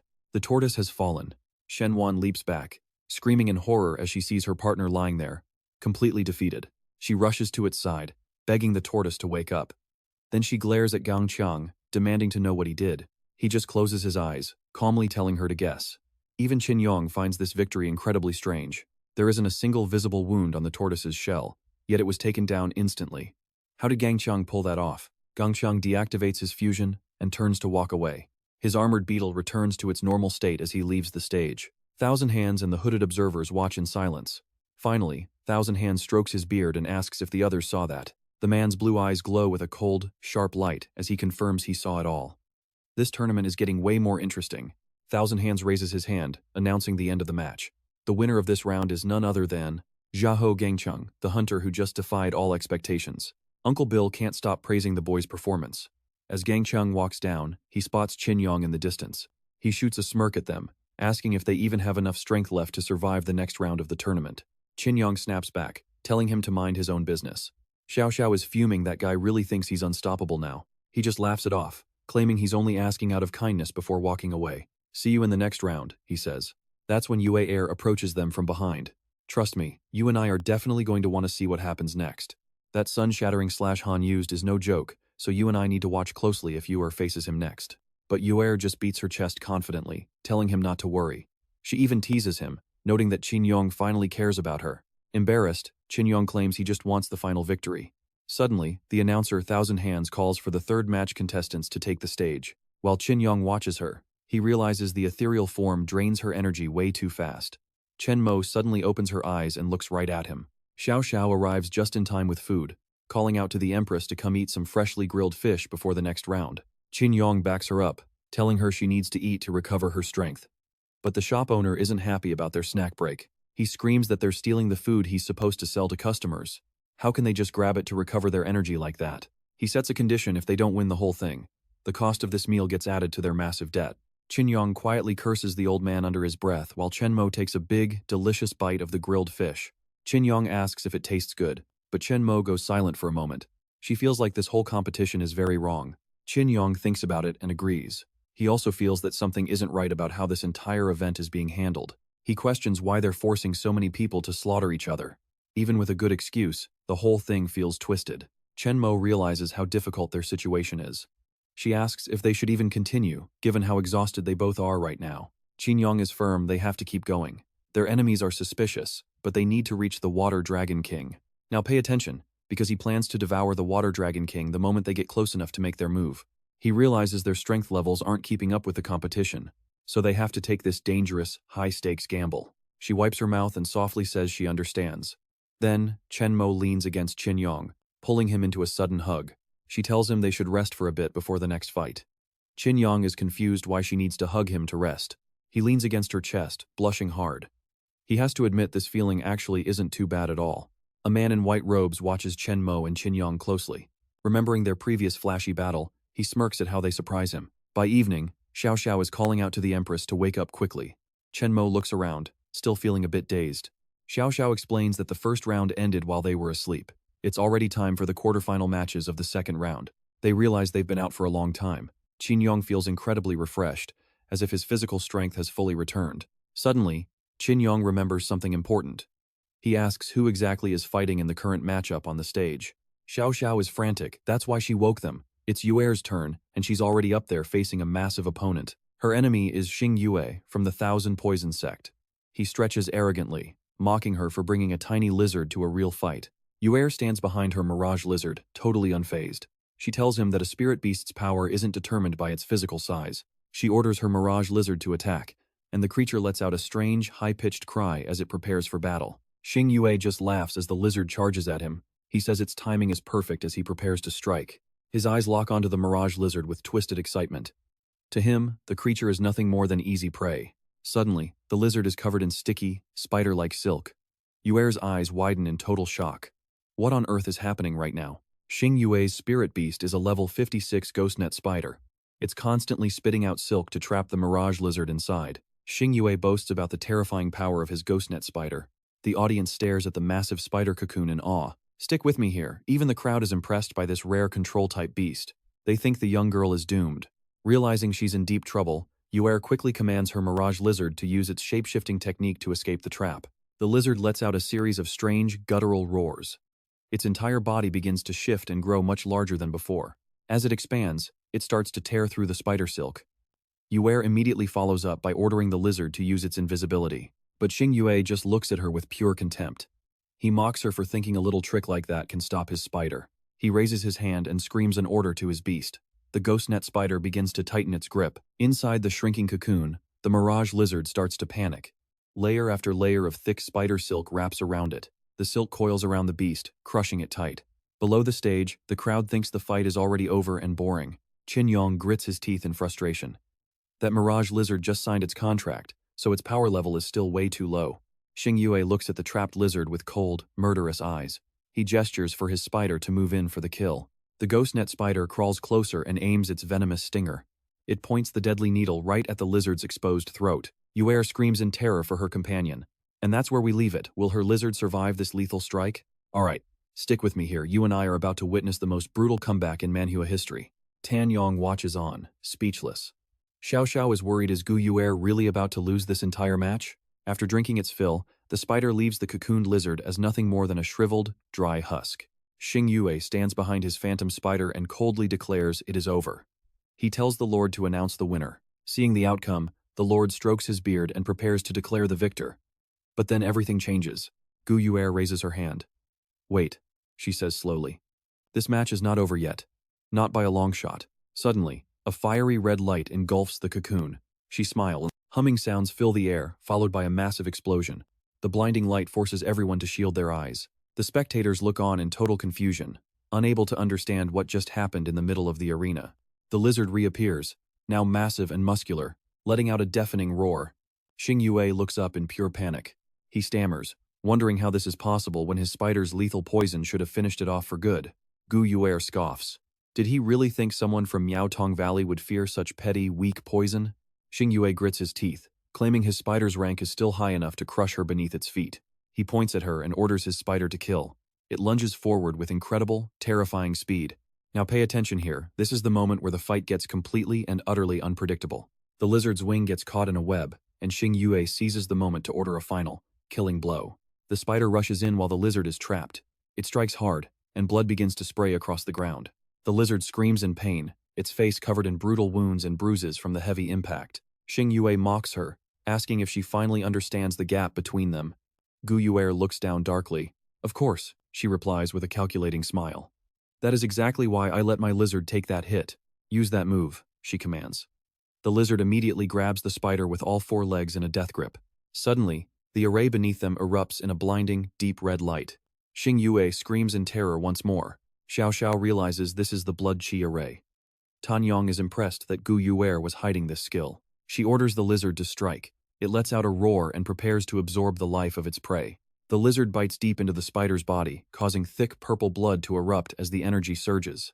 Xing Yue finally realizes the danger and screams for his spider, but it is already too late to escape. The lizard continues to drain its life force. Moments later, it holds nothing but a single, severed, spider leg. The rest of the spider has vanished.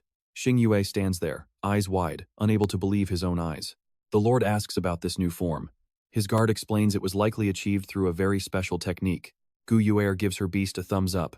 Well done, blood lizard. It roars and tosses the leg aside. The remaining scraps of the spider hit the ground with a thud and slowly dissolve into nothingness. You and I saw that coming, right? But Xing Yue is absolutely losing his mind over this loss. He points at her, screaming that she used forbidden demonic arts and cheated. She simply ignores his pathetic crying. She smirks, noting that the rules never forbade such techniques. She looks up to the Lord for final confirmation. The city lord laughs, agreeing that there was no such rule. He coldly announces that the match is over. The victory goes to Gu Yue. She walks off triumphantly while Xing Yue remains in a state of shock.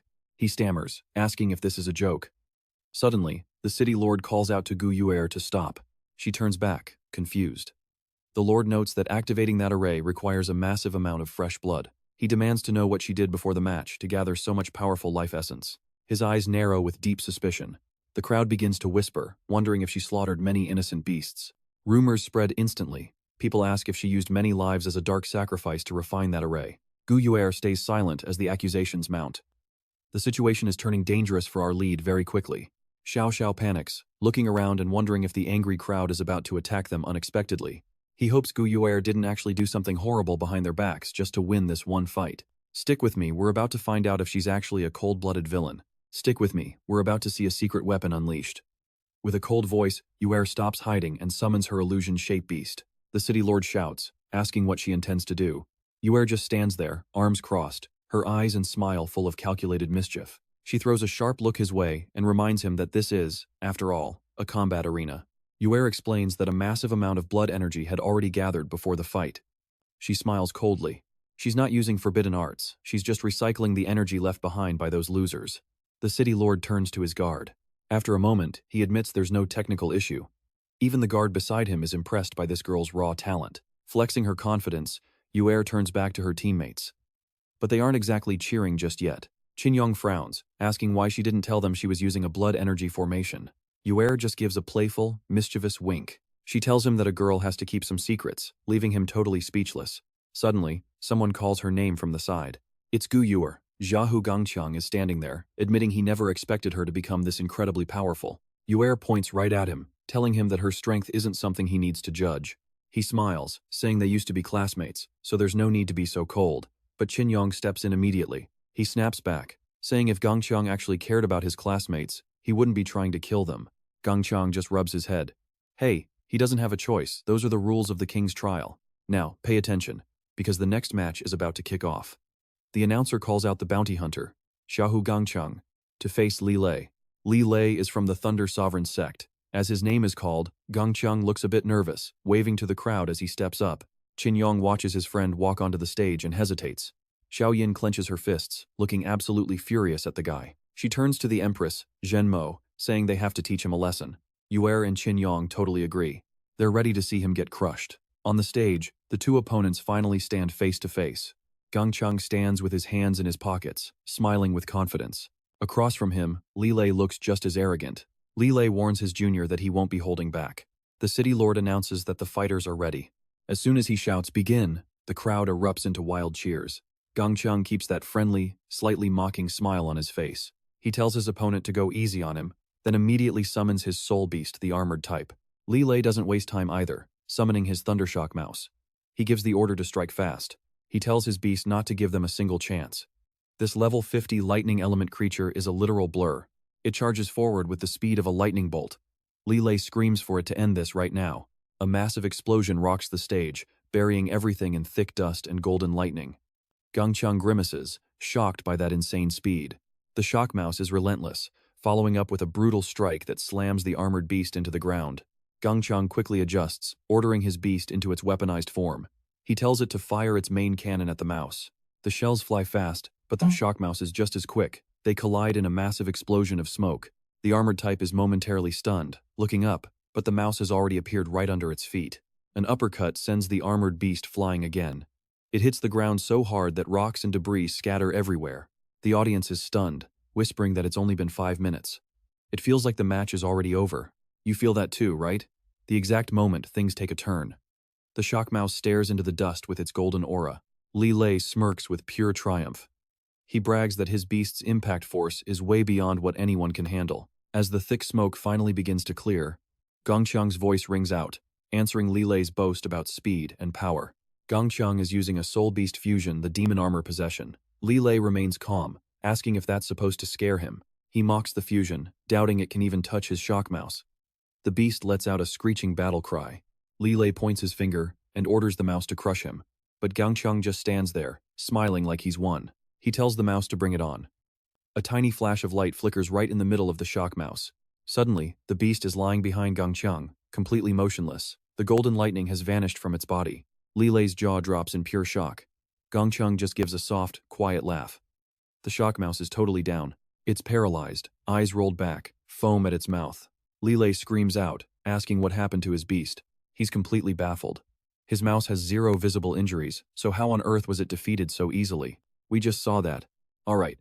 You and I are diving in just as the elder declares Yahoo Gongcheng the winner. With a smug smile, his ghost armor fades. The crowd is left totally confused by this outcome. Everyone is asking how did he win. They did not see a single thing happen in that fight. Xiao Xiao is shocked. There are no injuries or even a single sign of being poisoned on him. Yong is just as baffled. Chen Mo stares intensely before realizing it was a soul technique. She sees the truth. It was not his body that was hurt, but his very soul itself. Yong finally understands. That blade can bypass physical armor and strike at the spirit directly. Chen Mo agrees that is likely the case. Xiao Xiao looks at her with such pure admiration. She praises the Empress for seeing through it, but Chen Mo says it was just a guess. Suddenly, Gongcheng catches her attention. He is walking over with a very arrogant look on his face. Now pay attention, because this guy is bold. He asks if they even have a counter. Yong's eyes flare with anger. He tells Yahoo Gongcheng not to get too ahead of himself. Gongcheng just laughs mockingly. Yue Er rolls up her sleeves, hating his toxic and trashy personality. She wonders why he seemed okay in school. Yong tells everyone they need a new strategy. They must find a way to deal with soul attacks, or they will not stand a chance. A nearby guard asks the city lord if he can handle the kid. He just cold smiles. The announcement rings out. It is time for the third match of round 2 to begin now. Yue Er notes how fast things are moving. Yong nods, there is no time to rest.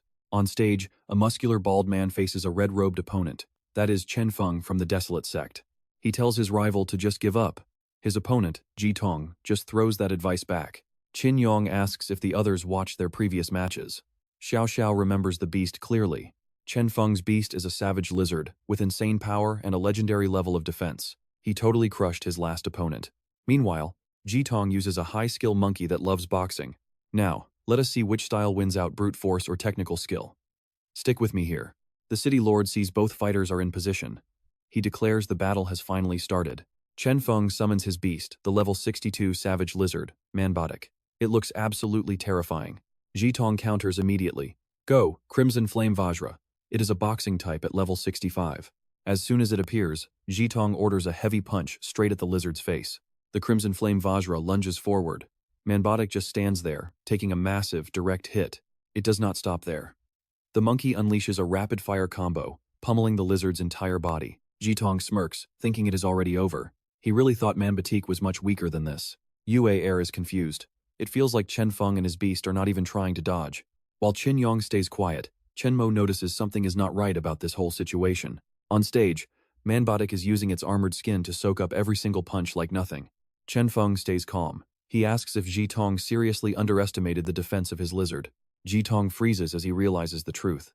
The lizard's skin is still perfectly unscratched and shiny. He starts panicking.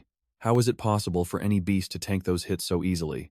The city lord notes that Manbatic's defense is legendary. These punches simply cannot penetrate its shell. His guard agrees, but the masked man says the Crimson Flame Vajra has more to offer. Manbatic's eyes glow. It opens its mouth, charging up energy to deliver a devastating counterattack. It lets out a terrifying roar. The sound waves are so strong the monkey must block. The lizard's red eyes glare through the dust. Chen Feng smiles with total and absolute confidence. He tells Ji Tong that surrendering now is his only option. Ji Tong just laughs coldly. He knows about the lizard's insane armor, but even the best defense has a fatal limit. And trust me, you and I are about to see that every legend has a weakness.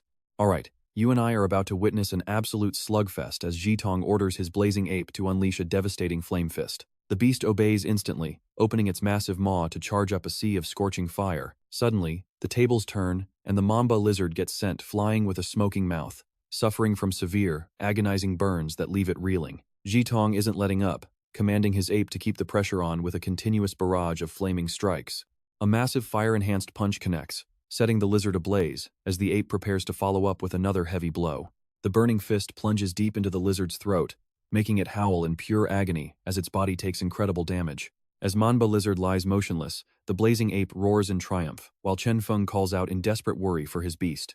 Ji Tong laughs, ordering his ape to finish things with a blazing starburst as it leaps high into the air.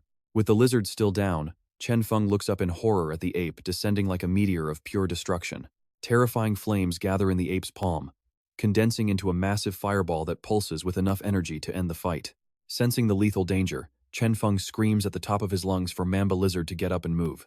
The impact is moments away, but the lizard remains still as Yue notes it has zero strength left to resist.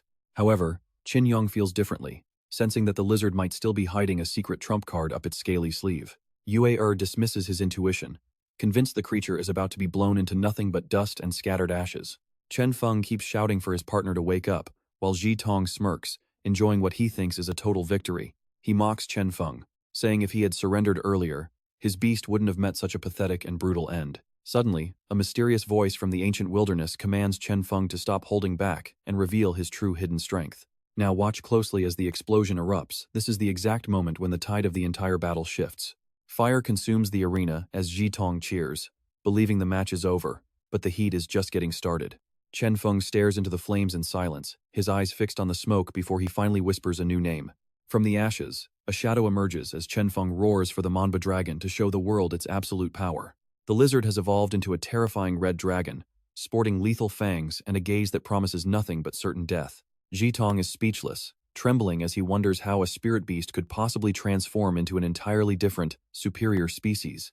The crowd goes wild with confusion, wondering if this is truly the final form that the legendary Manba lizard can reach. Rumors of this evolution existed, but nobody expected to see a true Manba dragon appearing right before their very eyes today. Even the city lord's attendants are shocked, but the old man just smiles, finding the match more interesting by the second. He explains that ancient records speak of a ferocious monster called the Manba dragon, a beast that was once completely invincible. Its power was so overwhelming that nothing could stop it, making it a supreme ruler on any ancient field of battle. But because its energy consumption was so massive, the species eventually had to change just to survive the passing of eras. They evolved to be smaller and weaker over time, causing their original, godlike strength to fade into the pages of history. Let that sink in for a second. This beast isn't just evolving, it's awakening a bloodline from the dawn of time. Now, the Manba dragon roars with ancient fury, making the blazing ape tremble as it faces the pressure of a true god. Qin Yong identifies the power as an ancient bloodline, while Ji Tong grit his teeth in a mix of jealousy and rage. Desperate, Ji Tong commands a silver flame fist attack, hoping to overwhelm the dragon before it can fully stabilize its power. The ape beats its chest and bellows, unleashing a massive wave of fire that sweeps across the entire stage toward the dragon. But no matter how many hits land, the Manba dragon's scales remain untouched, proving its defense is on a completely different level. Ji Tong's face goes pale as he realizes with horror that his flames are actually being absorbed by the enemy beast. Chen Feng laughs, reminding him that the Manba species originally lived and thrived in the heart of active volcanoes. He orders a counterattack, and the dragon swings its massive, powerful tail with enough force to shatter solid stone into dust. The ape is struck so hard it coughs up blood, sent flying across the arena until it's pinned under the dragon's weight. Chen Feng smirks, asking Jitong who the stronger master is now that the tables have been so violently turned around. Jitong suddenly breaks into a creepy smile, claiming that this exact moment was what he had been waiting for all along. On his command, the blazing ape suddenly springs back to life and firmly grabs hold of the dragon's massive tail. The ape digs its feet into the ground for balance, shocking the dragon as it is lifted bodily off the arena floor. And trust me, we're about to find out if this dragon can survive a point-blank explosive blast. Stick with me, because you and I are about to see a monster battle turn absolutely savage. Jitong orders the Crimson Flame Vajra to strike where it hurts most the enemy's mouth. The tide of battle shifts as the Crimson Flame Vajra hammers the barbarian lizard with glowing red strikes. Seeing this, Jitong smirks with pure arrogance. So, do you finally understand the massive gap between our defensive levels now? Chen Feng hears the taunt but stays completely calm as he replies. Your beast taming skills are decent. I will give you that, but... He points forward with a confident grin, signaling his counterattack. Before absolute power, all techniques are useless. Manhwa lizard, show this fool just how big of a mistake he actually made. The lizard roars in fury. It immediately slams into the Crimson Flame Vajra, sending earth and stone flying everywhere. Jitong is paralyzed with shock at such raw power. This is impossible. How can that weak point even withstand the direct impact of my flame strike? The Manhwa lizard tosses its opponent into the air. Chen Feng seizes the chance and commands the barbarian lizard to use its earth breath. Energy begins to surge deep within its throat. Power builds up until its mouth swells, and then boom! A massive torrent of glowing red magma erupts from its jaws. Watch this part closely. A wall of pure lava floods the frame, consuming the Crimson Flame Vajra in an instant. Flames reach for the sky, as Jitong watches in horror. As the lava finally begins to cool and clear, he manages to find his voice. So what if your lizard can spit fire? My Crimson Flame Vajra is immune to heat, but his eyes widen as the smoke clears. His voice cuts off. There, his beast falls through the air, charred, black, and completely lifeless. He screams in agony, calling out the name of his fallen partner. The Crimson Flame Vajra crashes into the ground with a sickening thud. It's nothing more than a scorched, glowing skeleton now. Jitong turns pale, his voice trembling as he whispers the name one last time. Up in the stands, Gao Tianshou sighs at the stupidity. That wasn't just fire, it was molten rock, heated to an impossible degree. The Manhwa lizard roars toward the heavens, celebrating its brutal victory. It belongs to an ancient, powerful race born with fire breath capabilities. Xiao Xiao explains that its throat and mouth have no weaknesses at all. No one expected that breath attack to be so terrifyingly destructive. Yong nods solemnly, his face tightening. He turns to the girl and compliments her on having such impressive knowledge. She glows with pride. Well, of course. I spend all my time in the Empress's personal library, after all. Back on the field, Jitong is stumbling, unable to process what just happened. He points a shaking finger at the monster. I have never heard of a beast that can endure the heat of actual lava. Not even ancient creatures should be this strong. Chen Feng laughs at his ignorance. You really think our ancient desolate sect just sits around digging up old bloodlines? We combine ancient beasts with modern technology. That is the secret principle of our sect. He smiles as his opponent reels in shock. You saw that too, right? Jitong is speechless as Chen Feng explains their secret art of fusing ancient beasts with modern technology. Yuan Ni realizes the truth. They are directly modifying the bodies of these creatures. Qin Yong is surprised by how progressive their ideas are. Gao Tianshou stares at the lizard with eyes full of desire and curiosity. He wants to know exactly how they did it. With the beast standing tall, the announcer declares Chen Feng of the ancient desolate sect as the winner. He smirks in triumph. Qin Yong realizes the matches are only getting harder from here. Chen Mo nods in silent agreement as the sun blazes above. Under the scorching sun, the commander calls out. It is time for the final match of round 2. All contestants to the stage. Gao Tianshou hesitates, sensing something off about this match. Then, a massive man named Huang Qi from the Spirit Guild enters the arena. His opponent is announced next Wu Hen, representing the Divine Seal sect. They take their positions as the crowd grows quiet. The official observes them both before shouting at the top of his lungs. Let the battle begin. The two fighters face off, the air thick with tension. Huang Qi's eyes sharpen as he prepares to summon his partner. Come forth, six-pole elephant. In a flash, a gargantuan elephant appears, looming over Wu Hen with immense crushing pressure. This beast is a level 64 giant type. Yuan Ni gasps. Shocked by its sheer size, it is absolutely massive. Qin Yong looks up in awe. It is almost as big as the void whale we saw before. Humans look like tiny ants beside it. Huang Qi crosses his arms, oozing confidence. Now that you've seen my beast, "Do you still have the courage to fight?" Wu Hen shows zero fear. She replies coldly that until the fight is over, no one knows who is truly the strongest. Huang Qi snaps in anger. "Fine. Six-pole elephant, trample her into the dirt." The giant beast charges forward. It slams its massive feet down, heading straight for Wu Hen. Each step causes the ground to shatter, sending dust everywhere. Suddenly, its eyes flash, and it freezes in its tracks. It stops dead right in front of her, confused for a second, but then it lunges again, swinging its heavy limbs. Wu Hen uses her incredible speed to dance around every single strike. The elephant can't land a hit. Huang Qi's face darkens, calling her a slippery rat that keeps running away. And that's where we leave it. You and I just saw things get real. Don't miss what happens next. Alright, you and I are jumping into a total showdown where Huang Qi orders his six-thorn elephant to crush everything. Wu Hen watches in absolute shock. Right before her eyes, the elephant begins to evolve mid-air. Its massive body starts radiating an overwhelming aura of power. The beast lands, triggering a massive earthquake that shatters the ground. Below them, the panicked audience starts screaming and running for their lives. Even the fighters are stumbling. Yong, held by Chen Mo, realizes this power is nothing less than a localized earthquake. Huang Qi laughs, thinking his opponent is already meat paste. But then, a spectator points up and shouts to look at the sky. Huang Qi looks up, and his face goes pale. He can barely stutter out a single word as his eyes widen in disbelief. There is Wu Hen, floating high above them.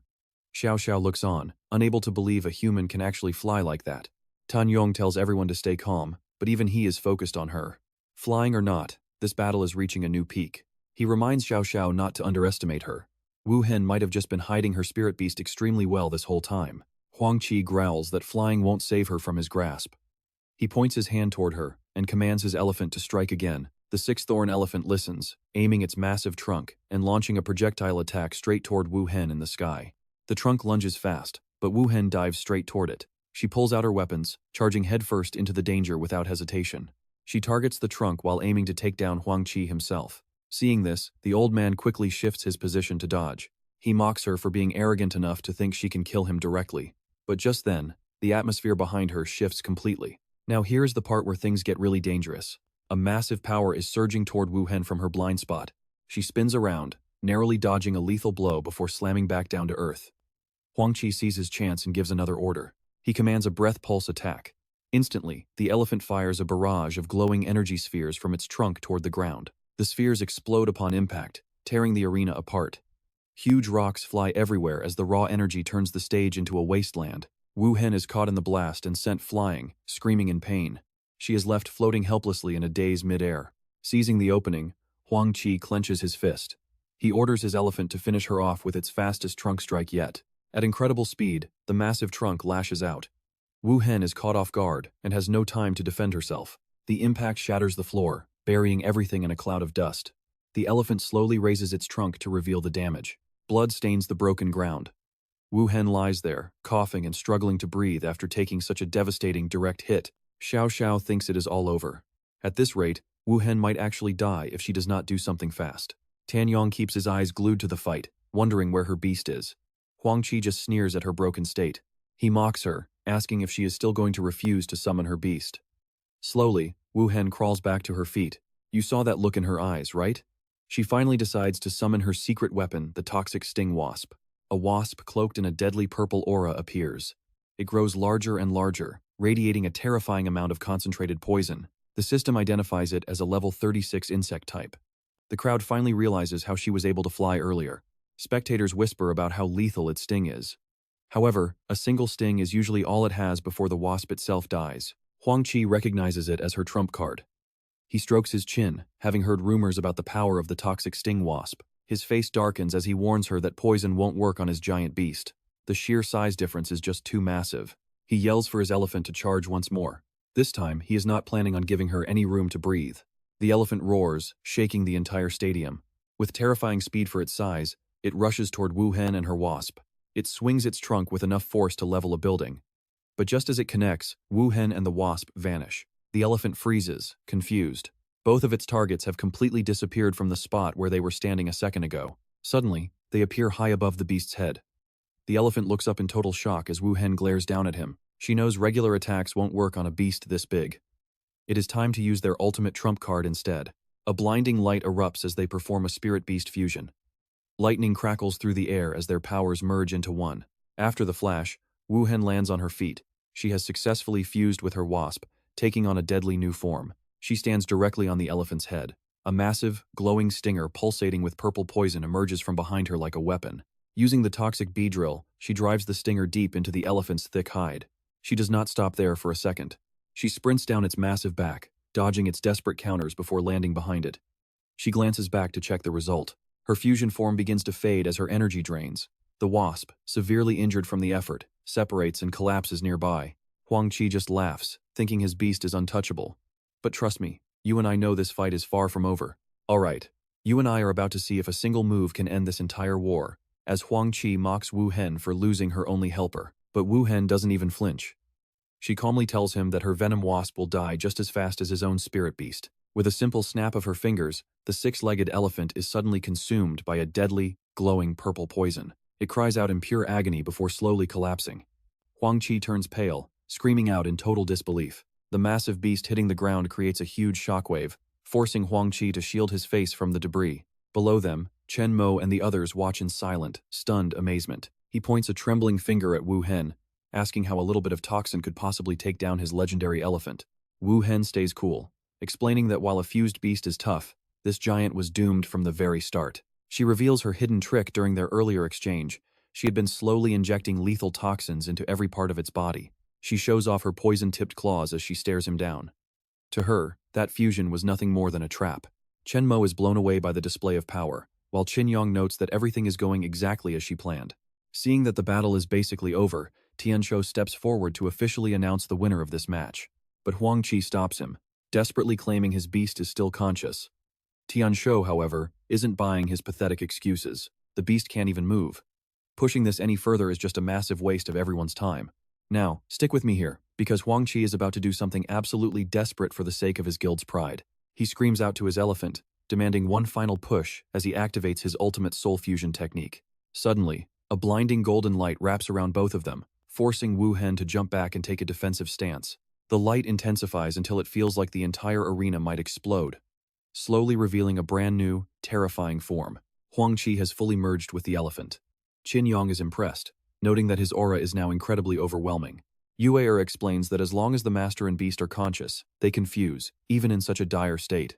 Yong is curious about the catch, asking her what the real danger of this move is. She watches closely, explaining that this technique shares the physical and mental state of both parties completely. Her gaze is sharp, seeing through the hidden cost of this forbidden power. Huang Qi is gasping for air, but he forces his remaining energy into a final, devastating high-pressure breath cannon. He slams his fist down, sending a massive beam of golden energy screaming directly toward Wu Hen. Wu Hen looks tense as the attack closes in, narrowly twisting her body to avoid a direct, lethal hit. Tianshou watches the madness unfold, hoping the white-robed man doesn't actually end up killing himself for this win. You and I both know that trash-talking usually backfires, and Huang Qi does exactly that while mocking her tiny wasps. He unleashes his elephant godfist, raining down a mountain of heavy blows on the spot where she stands. The impact is massive. The ground shatters instantly, sending jagged rocks flying everywhere in the chaos. Two figures are blasted back into the boulders. Before she can even breathe, Huang Qi is already charging again. His fist is loaded with killing intent as he screams for her to finally die. He throws a massive strike at Wu Hen and her venom wasp, and the poor insect is smashed into nothingness. The arena is now a bottomless crater. Huang Qi looks up, expecting victory, but his eyes widen in fear. He sees a figure floating high in the sky and can't believe what he's looking at. It's impossible. He screams that he just saw her beast turn to ash, yet here she is, completely unharmed. Wu Hen just smiles and snaps her fingers, summoning dozens of new wasps. Turns out, she has plenty of spares. Huang Qi is paralyzed with fear. The audience erupts, confused how a beast tamer could have so many active contracts. They look at each other, wondering how she bypassed the one beast limit without her first one dying. Tianshou stays silent and thoughtful, while Yong just sighs at her unbelievable, heaven-defying talent. Right then, Huang Qi starts foaming at the mouth, collapsing as thick purple poison finally shuts his body down. He grinds his teeth, refusing to accept this humiliating defeat, but his eyes roll back as he loses consciousness. He shifts back to his human form. Seeing the fight is done, Tianshou finally announces the official winner. Wu Hen of the Hidden God Sect is declared the victor. She coldly turns her back, ready to leave. And that's where we leave it, a victory secured. But a new enemy is already shouting for her to stop. Let us dive in. Wu Hen asks what they want as a middle-aged man points his fingers in rage. He screams for them to summon their beasts. Suddenly, a blinding golden light erupts from the center of the ring. Wu Hen turns to look. She stares intently at the golden glow while her teammate screams for blood and revenge. Two beasts appear. One is a level 51 blackhorned bull, the other a level 48 armored mountain rat. A voice booms from the sky. Did you really think our hidden spirit sect was such an easy target? The hidden spirit sect members arrive. They threaten the Beast Guild, asking if they actually dare to start a fight. The guild is not afraid. They challenge them to try it as their two massive beasts charge forward.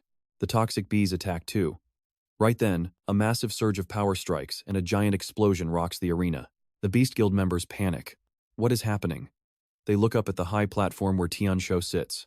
Now pay attention to the city lord. He asks them if they have no respect for him at all. Chen Mo is affected by his heavy pressure. She whispers that this city lord is much stronger than she expected.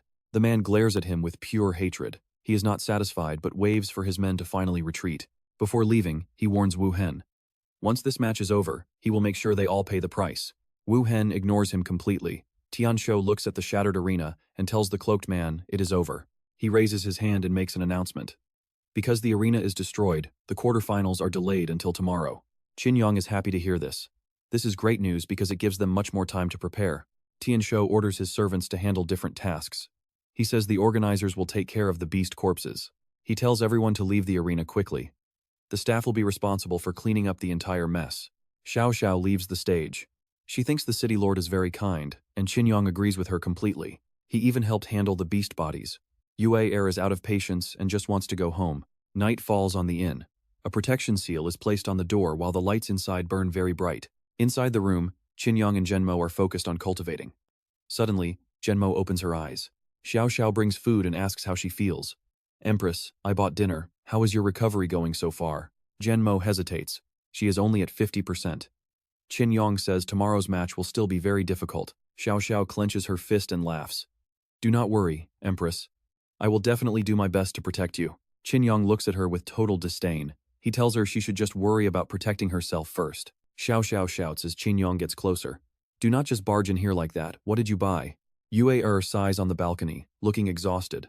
Yong notices and asks if she has a problem with training. No, that is not it. She wanted to use the aura from the formation, but it is not working. Stick with me here. Yong is stunned as he looks at her tired eyes. Something is clearly very wrong. According to logic, all those recent beast deaths should have provided plenty of aura for her to use. The moon is bright, as Yong consoles her. Maybe the city lord just cleaned up the remains too quickly. Yue feels a bit better after hearing that. She agrees that his explanation actually makes a lot of sense. It is late, so Chen Mo tells them to sleep. Tomorrow is going to be a much tougher fight for everyone. Yue and Xiao Xiao agree. Meanwhile, in a remote part of Linjiang City, the night is silent and eerie. People are rushing through the mountains. Tianshou turns around and tells his subordinates to keep the noise down. A convoy is carrying a turtle beast tied up in a wagon.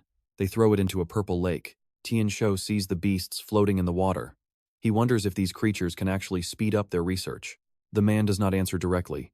He tells the city lord that he should ask the master about that. He goes quiet for a moment while looking at the books. The beast body experiments are almost finished now. The main problem is the power source from the ancient gate. His eyes glow with a very cruel light. As long as he gets the manufacturing method, he can create it. He suddenly stops and looks at the lake. The beasts sink slowly into the dark water. They are all just becoming fuel for their secret and dark research. He calls it the strongest beast. The next morning, the sun is high, and Chen Mo finally wakes up. Yong is ready, while Yue stretches.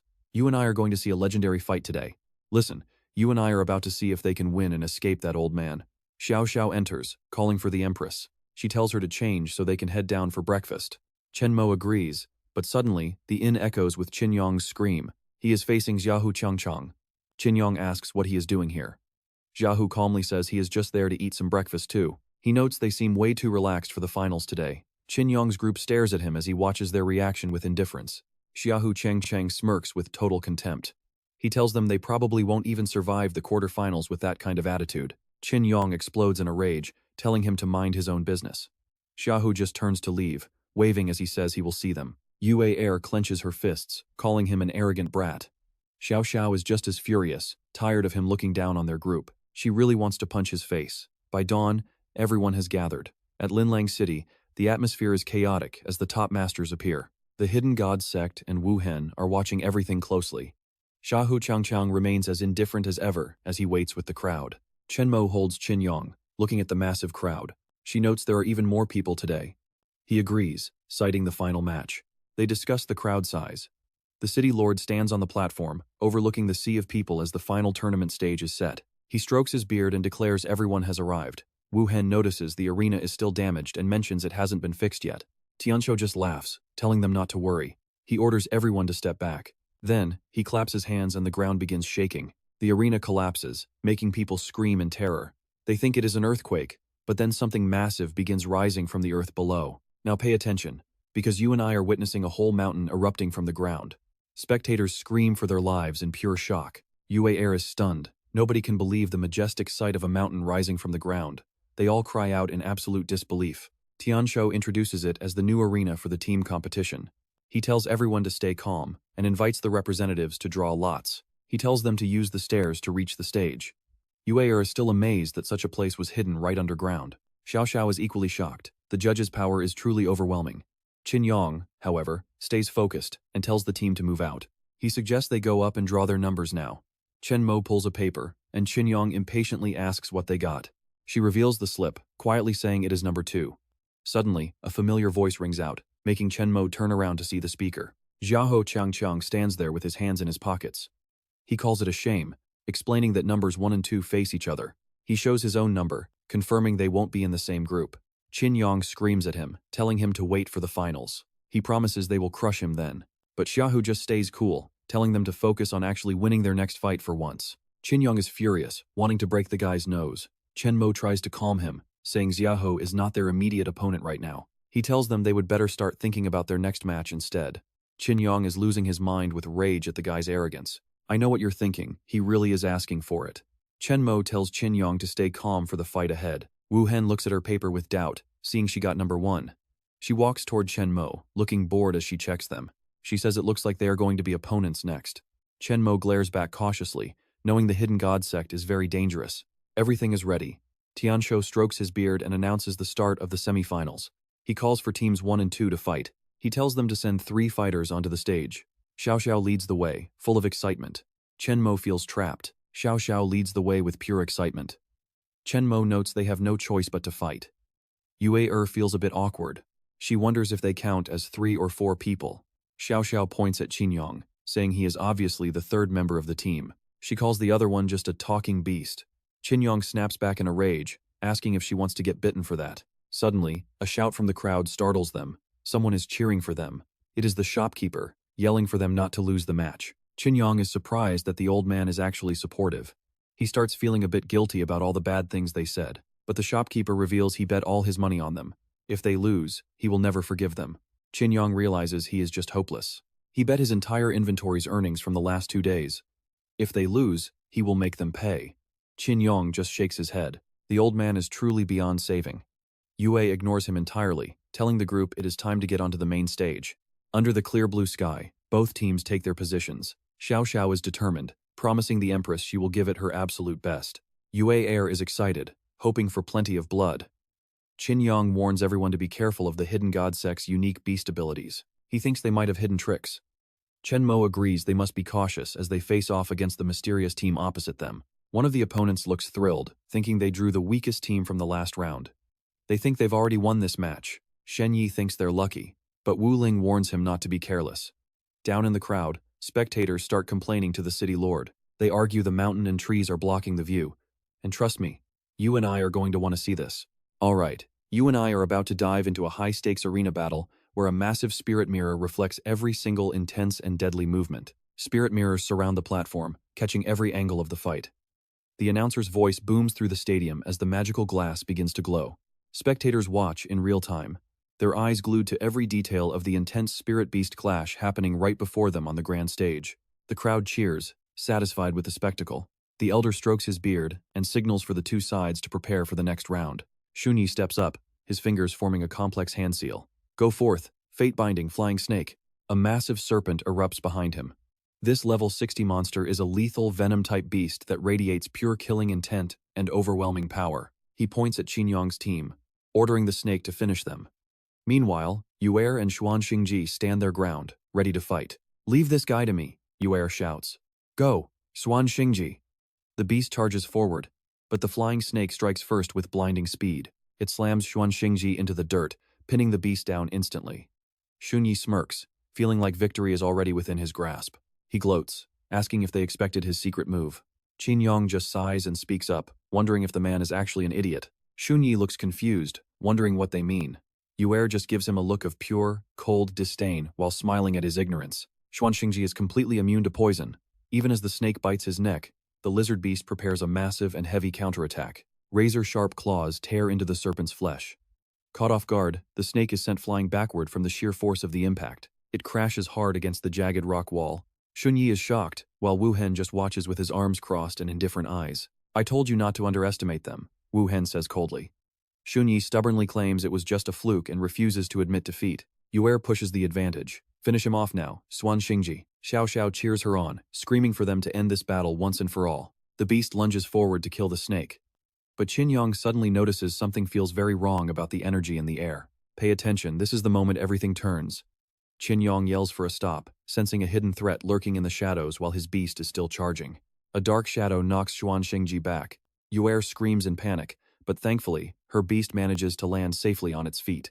A bizarre giant creature hovers in the air. It is a level 62 shadow bat, radiating an oppressive and terrifying dark energy. Xunyi turns to Wu Ling, admitting that the lizard beast counters him perfectly. Handle this for me, he grumbles with a frustrated look. She gives a cold nod.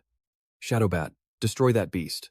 The winged monster immediately dives toward Xuan Xingji with lethal, unnatural speed. It streaks across the arena like a black bolt. Yuer's heart skips a beat as the new threat closes in on her beast. Get out of there, Yuer yells.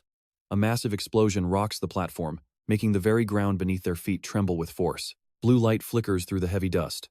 Suddenly, Chen Mo appears out of nowhere, blocking the attack and protecting the team from harm. Yong suddenly groans in pain. Chen Mo asks what is wrong, but the young man can barely keep his balance on the stage. He feels sick, ready to vomit. Wu Ling giggles, revealing they fell right into her trap as the poison wasps begin their deadly swarm. Wu Hen charges forward, aiming to take out the weakest link first. Another explosion erupts, and Yuer gasps in horror at the scene. Chen Mo screams for Xiao Xiao, but she is hovering safely on thick vines, telling the Empress not to worry about her safety. Her voice is filled with newfound determination. I might be the weakest one here, she says with a firm and steady gaze, but I refuse to be a burden any longer. Go, floral spirit. She forms a hand seal to summon her loyal spirit beast. Yong and Chen Mo stare in shock at the transformation. Xiao Xiao, your spirit beast, it actually evolved into a much more powerful form. You saw that coming, right? Xiao Xiao is tired of being the weak link and orders her evolved spirit beast to strike. Bind them all! Floral spirit raises its arms, and a massive wave of thick green vines surges toward the enemy with incredible speed. Small flowers bloom across the vines as they lash out at Wu Hen's team. The battlefield is quickly turning into a dangerous forest. Wu Hen struggles to dodge the relentless plants. They are everywhere, moving with a life of their own to trap him and his team. The flying snake gets caught and thrashes wildly in the grip. Wu Hen curses under his breath, realizing these kids are actually quite tough. The real trouble is just beginning, Yuer retorts. She points forward, ordering Xuan Xingji to go in for the kill and end the fight. The lizard lunges at Wu Hen, driven by its master's command. It swings a powerful, heavy fist down toward the fractured ground. Wu Hen leaps away just in time. His eyes dart toward the snake, which is still struggling against the thick, constricting vines. Xunyi sees his pet in trouble and tries to intervene, but the battle is moving far too fast for him to react. Xuan Xingji shreds the vines and slams into the flying snake. It looks like a direct hit that should end the serpent's life. But it is a decoy. The snake sheds its skin, leaving an empty shell while its real body coils tightly around the lizard beast. Xunyi laughs, changing his strategy. If poison won't work, then we will just crush the life out of you with raw force. Trust me, you and I are just getting started. Things are about to get even more brutal as the snake crushes its prey. Alright, let's dive into this battle where poor Yuer is panicking while Wu Yin commands the bees. He uses the spirit fusion skill, making them vanish in a flash of gold light for a sneak attack. She strikes with a punch, strong enough to shatter stone.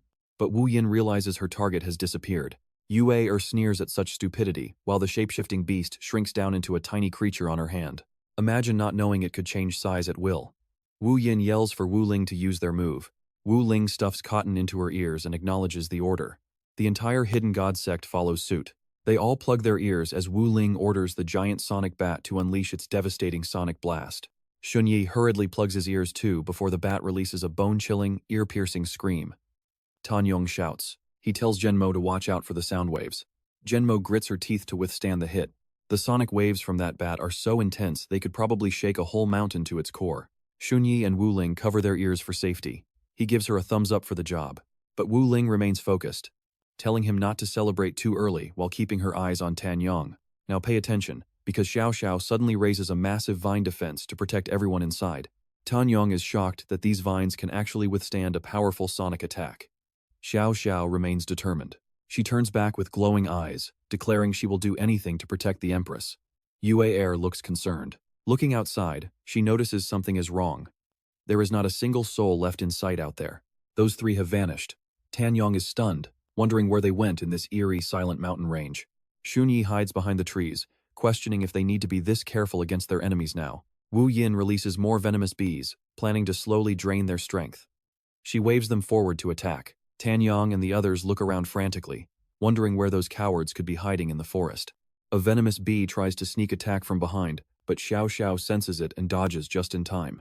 Failing to hit her, the bee targets Chen Mo instead. Xiao Xiao screams for the Empress to be careful. Chen Mo reacts instantly, slicing the bee in half. She stands tall, scoffing at their pathetic, obvious attack. She warns the group to stay alert since they still do not know how many bees are left. Xiao Xiao gives a thumbs up, amazed by the Empress's speed. But then, an entire swarm suddenly appears. Yue Er turns around in shock as Tan Yong sees the massive cloud of venomous bees approaching them. He yells for everyone to run. Yue Er is terrified because there are simply too many to fight. While retreating, Xiao Xiao orders her Flora spirit to block the swarm with a massive wall of vines. The spirit weaves the vines into a thick protective net, successfully stopping the bees in their tracks. Xiao Xiao proudly boasts that she saved the day. Chen Mo admits she did a great job. Seeing the bees stopped, Chen Mo feels relieved, thinking they might not be that hard to handle. Suddenly, flowers bloom and release nectar, which the bees eagerly consume. The vines immediately begin to wither away. Xiao Xiao and Yue Er both realize something is very wrong as the bees start breaking through the vines. You and I saw that, right? Those bees just grew huge and are charging straight for them. Yue Er screams that they have become even stronger. Tan Yong feels helpless, realizing they made it worse. The swarm flies like arrows towards Chen Mo. Xiao Xiao starts crying while Tan Yong mocks her help. Too scared to argue, Xiao Xiao just screams for help as the bees close in on the group. Watching the chaos, Yue Er realizes she has to use her ultimate trump card. Tan Yong is surprised. She explains that this move will drain her energy and the beast's power, leaving the rest to them. Tan Yong asks what she is planning, but she just calls out to her shape-shifting beast for help. The beast chirps in response as Yue Er activates the spirit fusion technique with all of her might. Chen Mo and Xiao Xiao watch in total awe as a pink light explodes from Yue Er's body. The blinding pink aura even makes the swarm of bees hesitate. Yue Er grows sharp, deadly claws now. Trust me, you'll love this transformation as she merges with her beast into a powerful hybrid form. Tan Yong asks in shock, "You and I are about to witness a fusion that breaks all the rules."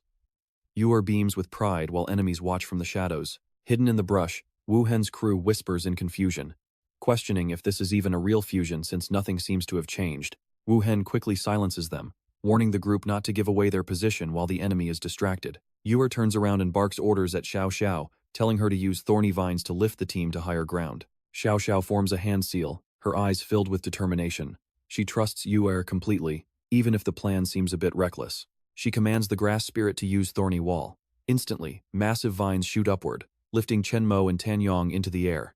Standing high above the ground, Xiao Xiao shouts down to ask if this is enough. Yue looks up and nods in approval. Her eyes glow with excitement. Now it is her turn. She drops to one knee as a halo of light surrounds her. Now watch this.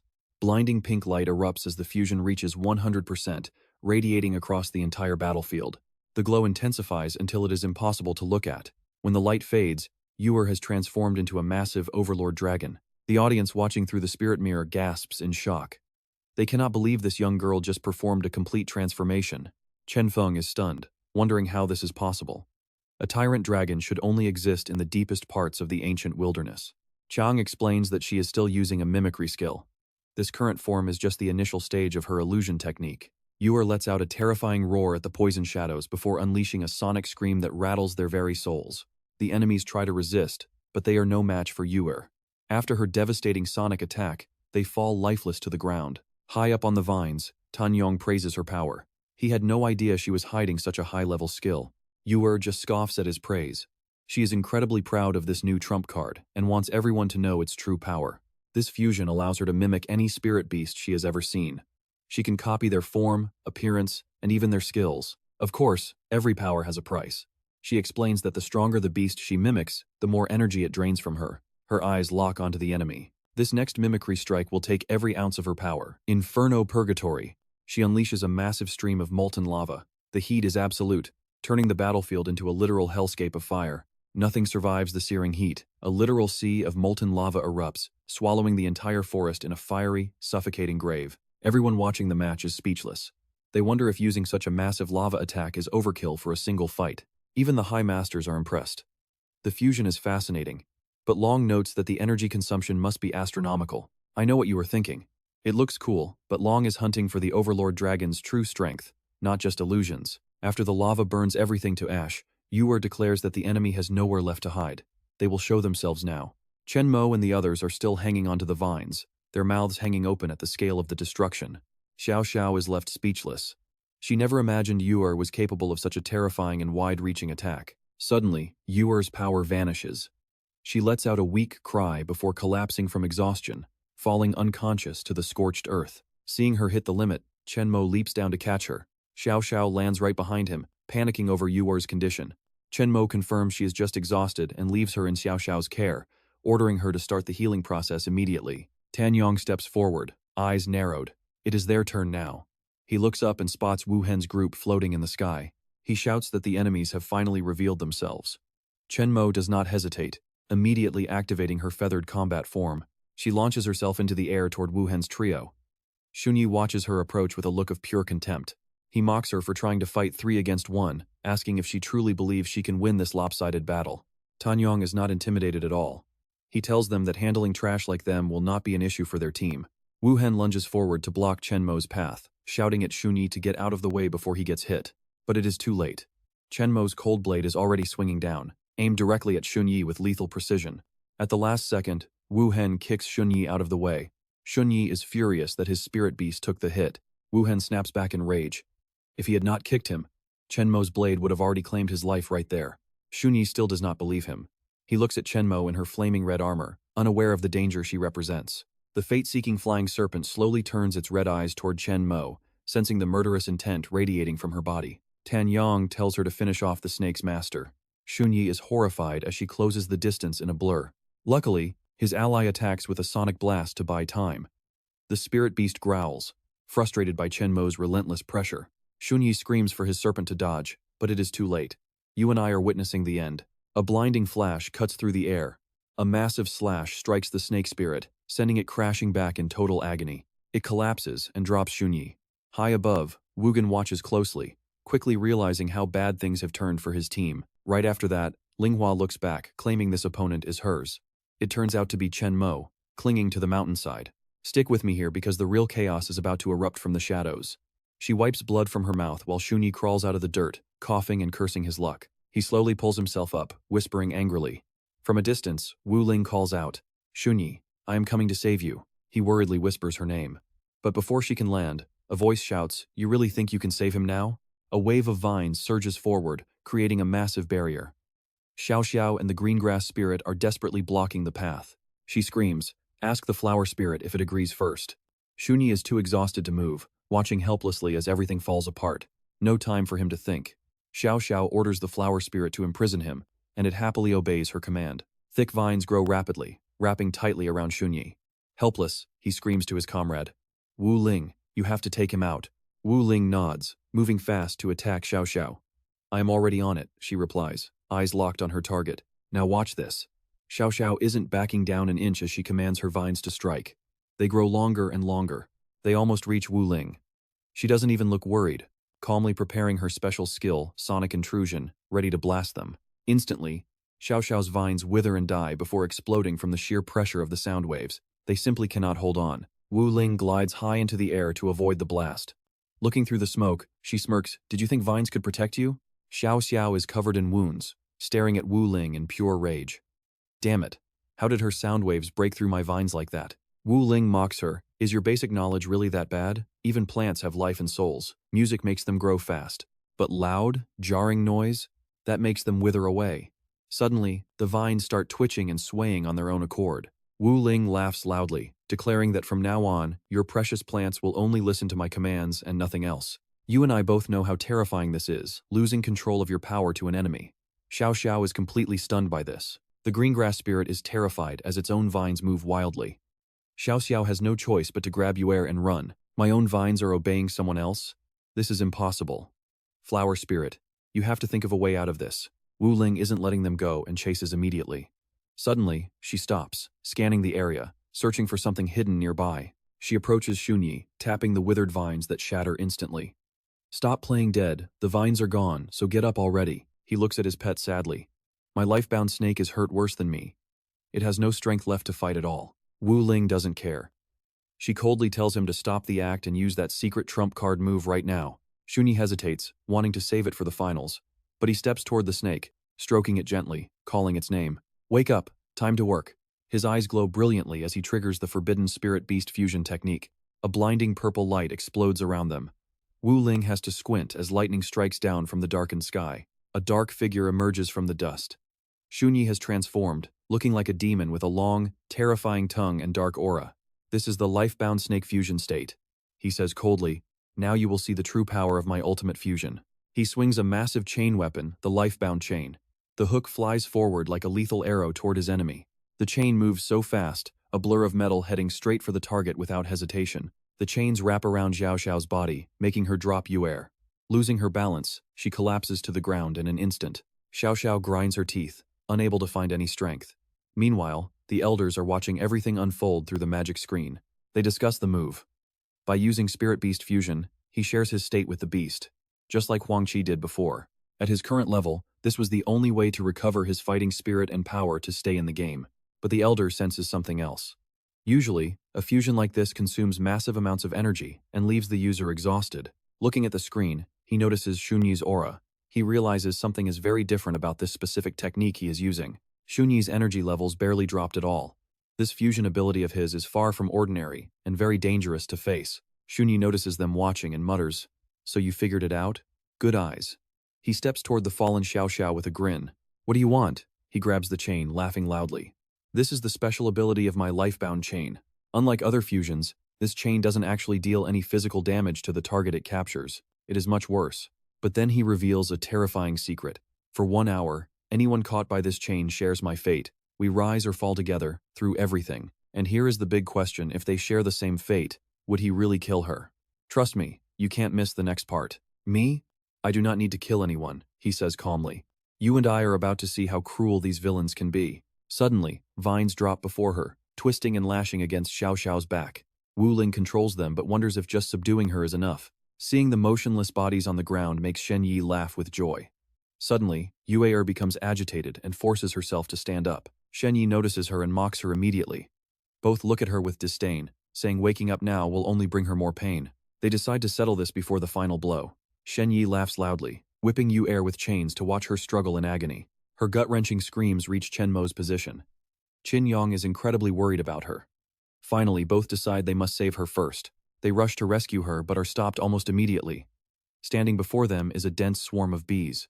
Wu Hen's voice echoes from above, telling them not to forget their opponent is her. She looks at Chen Mo coldly. On her command, the giant bee swarm rushes toward Chen Mo. But Wu Hen soon senses something is wrong. The pitch-black swarm is being beaten back wave after wave. Yong warns Chen Mo that these bees are endless. If this continues, she will drain them until they die. He shouts that they must capture the leader to stop the swarm. Seeing Chen Mo rushing forward, Wu Hen remains perfectly calm. She mocks his boldness for charging at her directly. She slowly draws a flaming red sword called the Poison Wind Blade. She waits for him, feeling nothing but pure contempt. Now pay attention because Wu Hen isn't just showing off. She's about to unleash something absolutely terrifying on our main character right here. She says his fake power is nothing compared to the brutal training she endured since childhood. With one strike, she knocks him away. She orders the swarm to surround him and torment him to death. Instantly, Chen Mo is covered by a solid black mass of bees. Inside, both are struggling to endure. This swarm is way too overwhelming. Very soon, the bee poison starts taking effect. The toxins spread fast. Chen Mo quickly creates a protective circle. Short-term pain is better than suffering, so he triggers his hard shell form.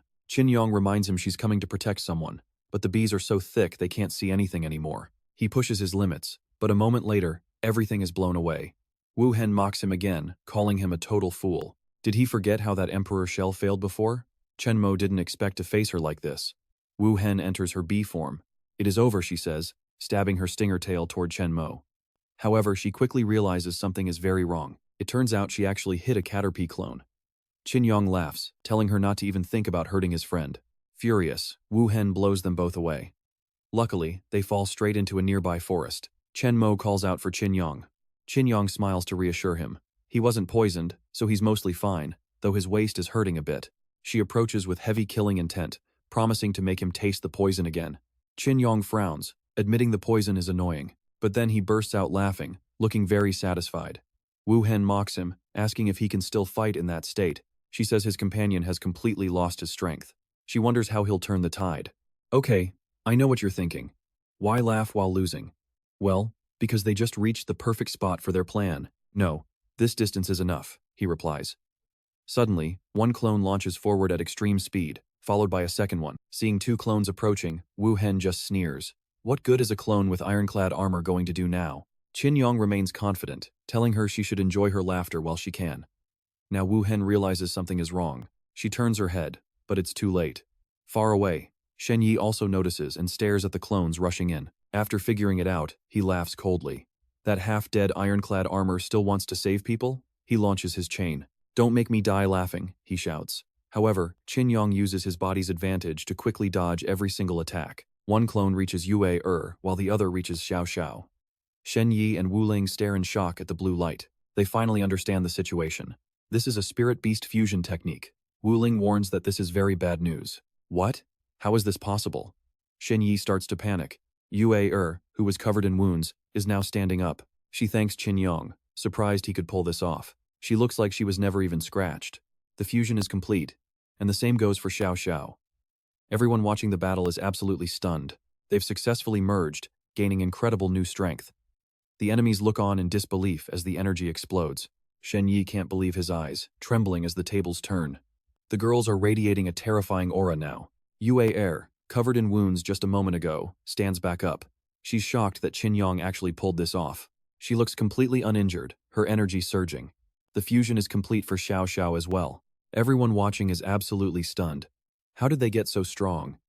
You and I just saw a legendary fusion come to life. Alright, you and I are about to witness a fusion technique that breaks every rule of this world. Wait, is that even possible? How is this guy doing it? Clones plus a spirit beast fusion? He is completely breaking the system. Yue smiles to herself, realizing that Qin Yong definitely has more trump cards hidden up his sleeve. Xiao Xiao is thrilled as well. This must be the special ability that the goddess granted him. Exactly. Qin Yong explains that the system-confirmed teammates can also benefit from his unique fusion skills. Yue feels her power returning and wonders what other divine gifts he received from that goddess. You will find out later, he replies. But he warns her that their current stamina recovery is very limited. This fusion drains him massively, especially with the added weight of supporting everyone in the team at once. Plus, Chen Mo is struggling with that deadly poison. They need to end this fight as fast as possible. Yue nods with a cold smirk, understood. Then, he turns his focus toward instructing Xiao Xiao. His consciousness is linked to his clones, allowing him to use the armor for long-distance communication with them. Now watch this, because Xunyi has completely lost his mind and isn't about to let them ignore him. He swings his chain scythe with lethal intent. Qin Yong screams for Yue to watch out for the chains. I do not need a reminder for an attack this weak. She counters instantly, pinning the chain to the ground. I can see everything. She flies toward Xunyi, ready to pay him back for all the pain earlier. Her kick is devastating, slamming him right into a nearby tree. Yue grins at her own success. Do you see my true power now? But suddenly, Xiao Xiao lets out a terrifying and painful scream. Xiao Xiao, what happened? She is on the ground in agony, feeling like she was just kicked herself. Xunyi laughs mockingly. Don't forget, little girl, our lives are completely linked together right now as one. If you hurt me, you are hurting her too. Both Qin Yong and Yue are stuck in a corner. Damn it, this is getting difficult. Qin Yong calls out to Wu Ling, who is currently resting by a tree. Time for that move. Wu Ling understands immediately and orders her bat to use the sound burst attack. The bat screams like a banshee. A sonic storm erupts, threatening to blow everyone away with its sheer force. You and I can see their pain, it's way too loud for them to even stand. Tianshou watches the screen with interest. This sonic attack will eventually drive anyone into a mindless, chaotic rage. They will fight until the very end, unable to tell friend from foe.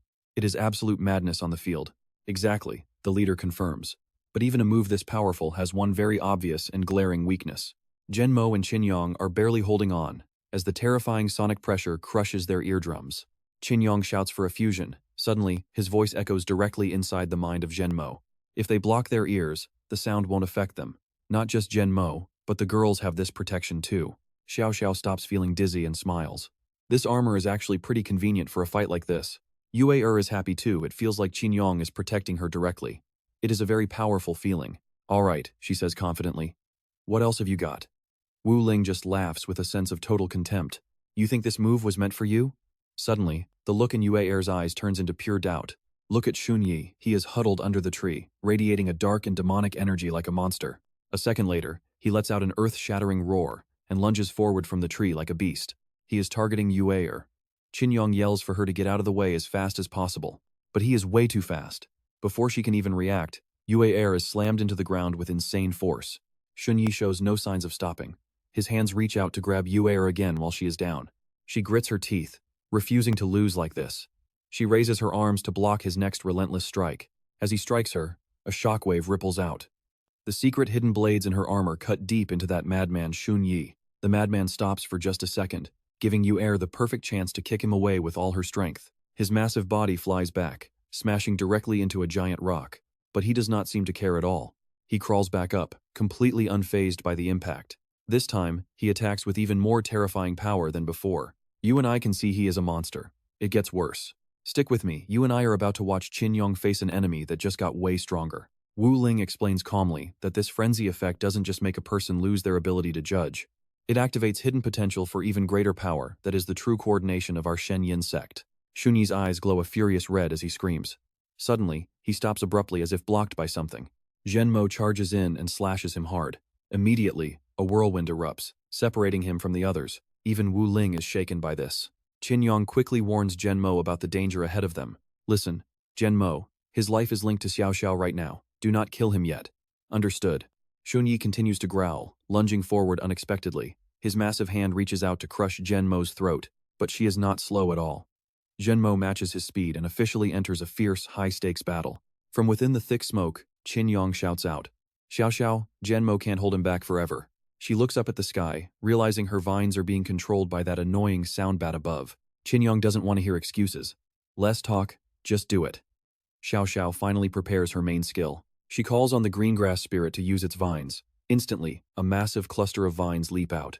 Before Xun Yi can react, he's tied up tight. Xiao Xiao is relieved to see her plan actually worked. Suddenly, the piercing sound from the sky changes tone. Xiao Xiao is confused, but Qin Yong just laughs. It is simple. That sound bat only has one mouth. It can only issue one command at a time. It can't use two sound effects simultaneously. Wu Ling stands there, annoyed, listening to him figure it all out. Her eyes shift elsewhere as Chen Mo takes the chance to fly in and strike while he is distracted.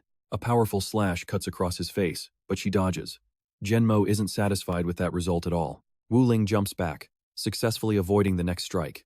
Qin Yong screams for them to chase her down. Wu Ling flies high as a massive swarm of bees blocks the path. This catches Chen Mo completely off guard. Now, watch closely, because a new player is about to enter the field. A mysterious figure appears in the swarm. Damn it, their leader is here. Wu Hen steps forward, her hands releasing countless bees into a giant cloud. Stop struggling, she says. You have no chance. She orders her toxic bees to go in for the kill. The swarm surrounds Chen Mo. The sheer force and poison they release cause her to collapse to the ground. Qin Yong yells out in worry, but her voice is trembling. She can't suppress the toxins anymore. The bees keep coming as Wu Hen laughs. Struggle until you die in this vortex of stings and poison. Suddenly, a brilliant light flashes through the swarm, scattering the bees in every single direction. Wu Hen is shocked as a glowing scythe appears. Yue steps forward to shield her fallen comrade. This beautiful girl confidently declares that a few bees won't finish them. You aren't fighting alone anymore.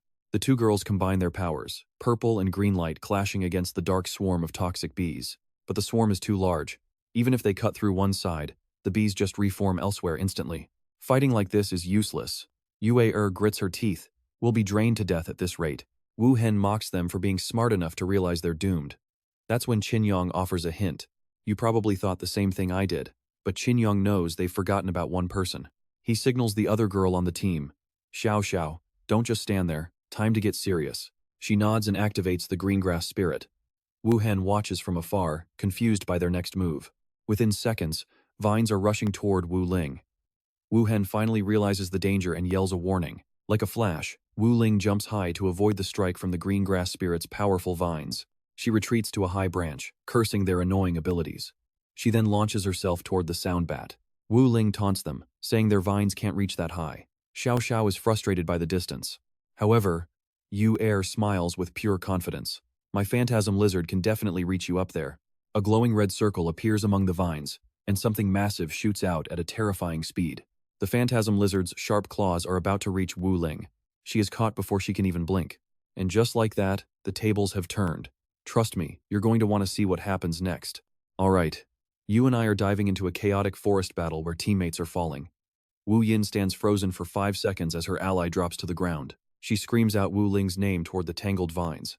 Yu Er laughs in triumph. One enemy is down, and she is ready to take the rest out. Wu Ling's body is soaked in blood.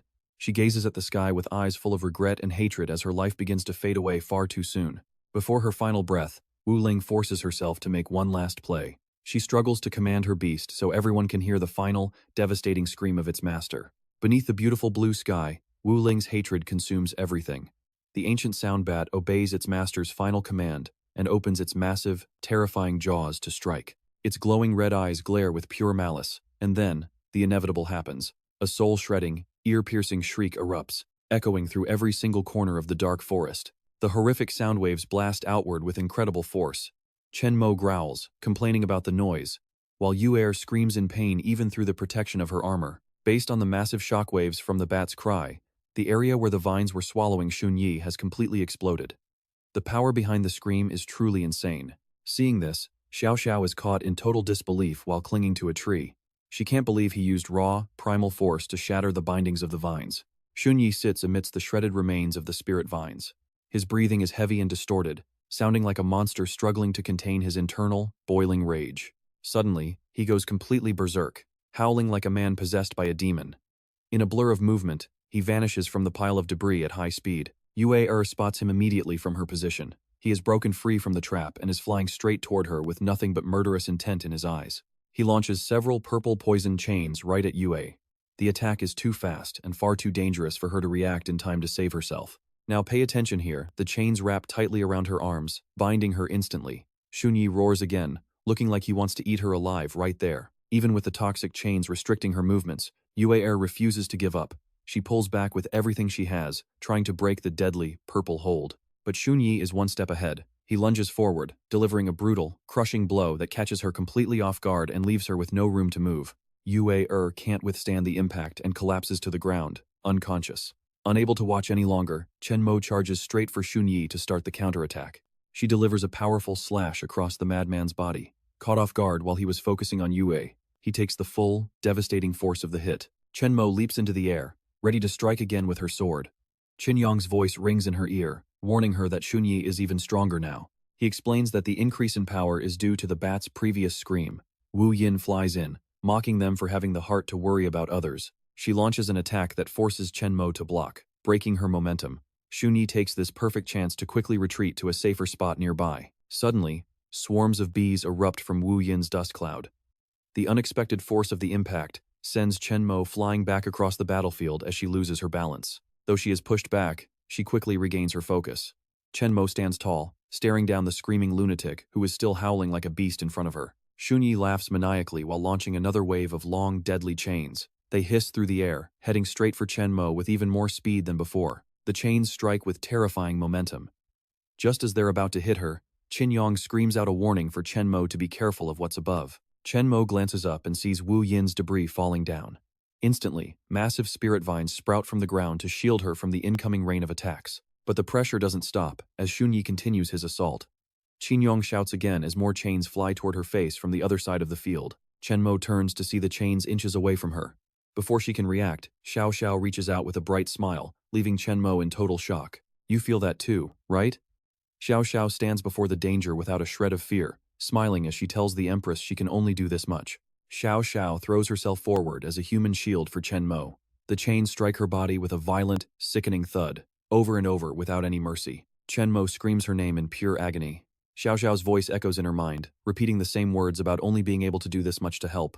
The young girl lies on the ground, covered in blood and tangled in chains. Chen Mo immediately drops to her side, calling out Xiao Xiao's name in desperation.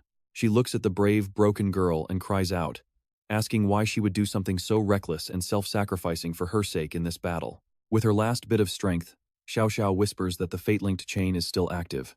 She will drag him down to hell with her in a final strike. At that exact moment, Xunyi suddenly coughs up blood. His body erupts in wounds, as if an invisible force is tearing him apart from the inside out. Before passing away, Xiao Xiao tells Chen Mo she did it because she believes no one can defeat the Empress in a fair one-on-one duel. Chen Mo watches the girl go, her heart heavy with grief. Even in death, Xiao Xiao has a peaceful smile as the chains finally begin to dissolve away. Xunyi is in a pathetic state now. He is struggling just to stay upright as the backlash of the link destroys his body from within his soul. He screams, but the madness is replaced by pure terror. Chen Mo approaches him coldly, ready to end his life without a second thought for his pathetic fear. Her eyes are filled with nothing but killing intent and rage. Qin Yong backs her up, saying Xiao Xiao was right about her unmatched strength in this world. He reminds her that in a one-on-one duel, she has always been invincible, a fact he has personally experienced time and time again in their journey. He adds that now she has him by her side, making them an even more invincible force. Chen Mo points her blade at the princess with authority, and that's why you and I know they'll be unstoppable. Chen Mo points her blade at the princess, her voice ringing out with pure, cold authority and power. The princess just sneers, telling Chen Mo that if she wants to win, she has to get through the swarm of bees first. Let the final clash begin. She shouts that he must break her swarm first. And trust me, you and I are about to see pure chaos. Dang, this swarm is even bigger than the last few times. After watching closely, Qin Yong realizes this tamer isn't just controlling them normally. Stick with me, because we are about to see just how terrifying a toxic beehive can be when they all follow one queen. Even though he found her secret, Wu Hen stays confident. Smart. But do you really think you have a way to stop this? They completely ignore her. Qin Yong signals Chen Mo to get ready, and she immediately drops into a combat stance. Her focus is razor sharp. She is pushing her limits to the absolute max. Chen Mo takes a massive leap. She flies right through the dense cloud of bees. Wu Hen mocks her, asking if that pathetic jump was all she had. But Chen Mo isn't aiming for her, she is diving for the yin bat corpse. She laughs, shouting that this was the plan all along. Now pay attention, because this next move is exactly why you never leave a high-level corpse near Qin Yong. Without wasting a second, he devours the prey. Immediately, an explosive burst of peak energy erupts from his body. The system notification flashes. Congratulations, Devour successful. Attributes increased and new skill gained. Sonic attack.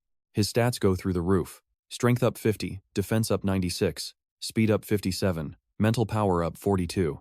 New skill. Sonic attack. Ultimate clone jump fused. Chen Mo feels her body evolving and is thrilled by the power surge. Qin Yong shouts in excitement. This is it! Not only do we have the strength to suppress the poison, we just unlocked a brand new move. Wu Hen watches from afar, fuming with rage at the sight. How dare you swallow my hidden god sect beast? Her eyes turn cold as she channels every bit of her fury. Wu Hen summons even more bees, swirling them into a massive, deadly tornado. She screams that they will pay for this today. The swarm charges like a storm toward Chen Mo. But she isn't worried. She just lets out a cold, sharp grunt. Chen Mo slowly raises her hand, gathering massive amounts of energy. Suddenly, a massive wave of sound ripples out. A giant screen of blinding light incinerates the entire swarm. The shockwave sweeps through, burning the bees to ash. It doesn't stop there. The blast slams right into Wu Hen. The intense sonic frequency makes her scream in agony. Seeing the opening, Chen Mo rockets forward for a lethal finishing blow. She strikes with everything she has. But the bees are still coming. They are so thick they almost swallow the air itself. Before she can react, a massive cluster of bees dives straight at her. She barely dodges in time as they slam into the ground. A voice echoes from the swarm. Did you really think I would be dumb enough to expose my real body? Wu Hen emerges completely unharmed. My preparations are finally complete. Suddenly, a violent roar shakes the entire area. Qin Yong is stunned. No way. Wasn't he defeated? Don't tell me the bee venom is controlling his body now. Shangyi looks like a complete monster. Damn it, she can really turn our allies into mindless puppets like this? Wu Hen laughs from above. Good guess. But she isn't finished with her twisted little reveal yet. You and I probably saw this coming, but it doesn't make it any less brutal. Look who else is standing up. Not just Xiao Tu, but even Yue Air has fallen under her control. Qin Yong is starting to truly panic now. Watching from the side, Thousand Hands is actually impressed. Using toxic bees to enslave your own comrades? That is beyond cruel. Another leader speaks up. It is more than just simple control.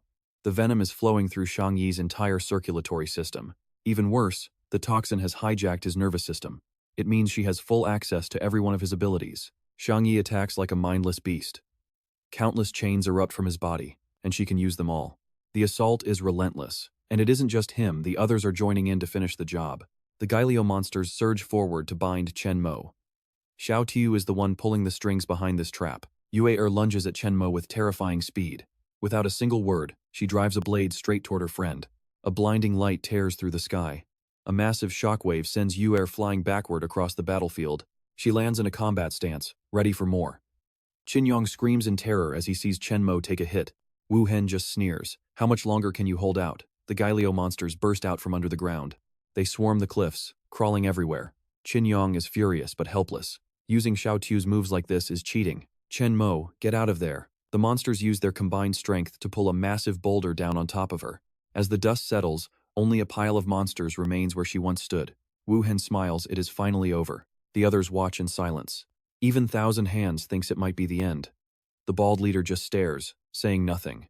And as the poison spreads through his body, Qin Yong can only watch in despair. You and I are going to have to wait to see if they survive this. Alright, you and I are about to see a battle that flips the script entirely. Qin Yong tells Anko not to give up because their fusion mark is ready. He proposes the plan. Even though fusion requires absolute trust and synchronization between the master and spirit beast to even work. For these two, that is not an issue at all because their bond is unbreakable. Everything is ready, and the Thousand Hands master prepares for the strike. Wu Hen closes her eyes, expecting the end, but she quickly realizes this fight is far from over. Right behind her, a massive blue light shoots up. She turns back in pure disbelief. A beast fusion mark? They are actually trying to trigger a breakthrough in the middle of a life or death battle. Inside that light, Chen Mo and Qin Yong are becoming one. Wu Hen screams in rage, trying to stop the process before it completes. She yells that forced fusion usually takes 10 years of training, and doing it now will just make their blood boil until they explode. Qin Yong just smirks at her. His bond with Chen Mo has already lasted over 10 years. Suddenly, a massive wave of energy erupts. The shockwave feels like it is going to blow the whole area apart. This beast fusion mark is creating an absolute earthquake. Everyone watching is paralyzed with fear. They cannot believe how high the synchronization level is. It is enough to make anyone tremble. Wu Hen stubbornly refuses to believe it. Even if they successfully use the fusion mark, she thinks it will not change the final outcome. She screams like a maniac about the poison already in their bodies. But from within the light, Qin Yong's voice answers back. He explains that Chen Mo is too exhausted to continue. Wu Hen finally realizes that the figure standing there isn't Chen Mo anymore. Now, watch this part carefully. Qin Yong steps out with total confidence, declaring that he is taking over the entire battlefield right now. The audience is stunned. How did the long-haired girl transform into a short-haired man? Can fusion actually change someone's gender and appearance? Even Thousand Hands is confused. Normally, a fusion should follow the path of the original beast, but this form is totally different. Now, it is just Qin Yong versus Wu Hen. He laughs, telling her it is finally his turn to go on the offensive. Wu Hen isn't worried yet. She moves fast, heartlessly using Xiao Xiao and Yue as human shields to block his path. She dares him to get through them first. Xiao Xiao immediately commands the Gei Liao spirits to swarm and attack Qin Yong. The spirits charge without hesitation, but they are way too slow for the fused Qin Yong. As they pass, Yue lunges forward. She is a formidable opponent, truly challenging Qin Yong's skill. Qin Yong catches Yue by the neck and pushes her back. He whispers an apology, his eyes burning with absolute determination. With a powerful swing, he throws her toward Xiao Xiao to knock them both out of the way, telling them to stay calm.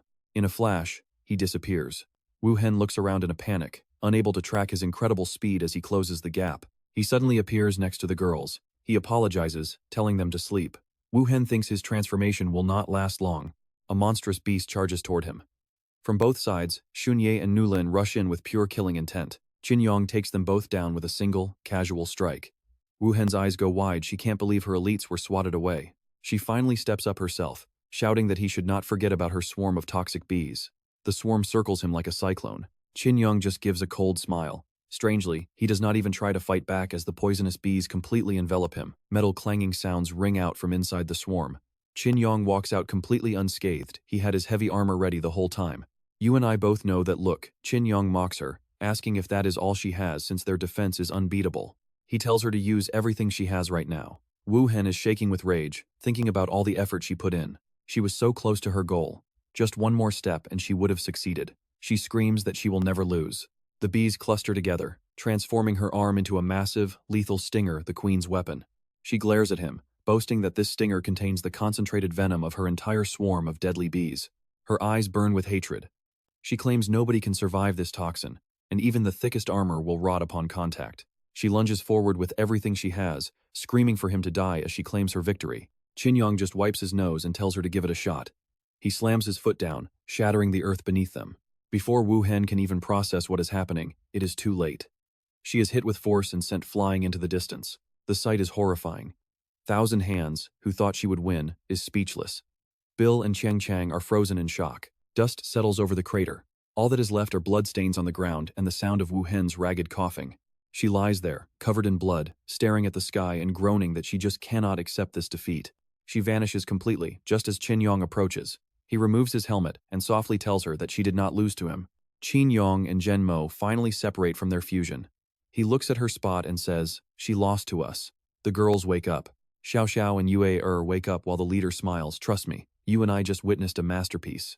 All right, you and I are about to see who truly reigns supreme as the judge declares the winner. Ho-Tu, you take the victory." Even though he is covered in wounds, the old man is beaming with pride. As Tandung and Tran Mak share a quiet victory smile, their shadows fade into the evening glow. Next up, the grand finals. Hu-Tu wastes no time, ordering her flower spirit to cast a massive group heal on the entire team right now. Soft blue light wraps around them instantly. Hu-Tu checks on Tran Mak, asking if her empress feels better, even though their spiritual energy is dangerously low. Recovering physical health is one thing, but getting their spent mana back in time for the next fight, that is a whole different story. Suddenly, Tandung freezes. Blocking their path are none other than Kwang and Uncle Bill. Tandung smirks, taunting them that they better not choke before the final round. Kwang just gives him a relaxed smile. "You guys were so buried in your match that you clearly have no idea what just happened, do you? Now, here is the part you and I need to watch closely."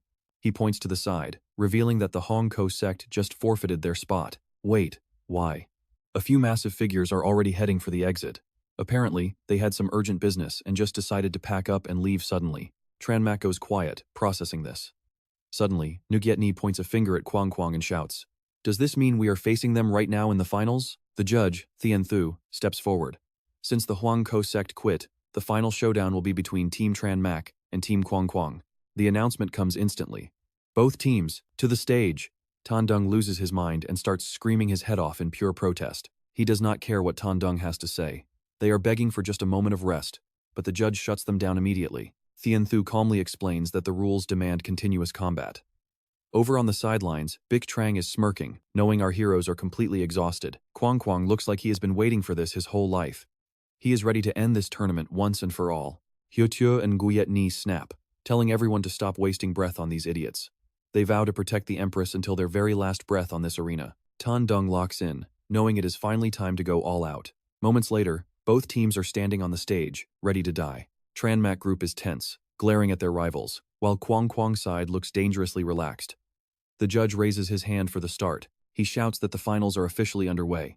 The crowd erupts into a massive roar, feeling the hype for this final showdown. Kwang tells Uncle Bill to hit them with everything he has. Bill just grunts, saying a bounty hunter would never let his prize money slip away. He immediately summons the great sword Mad Lion.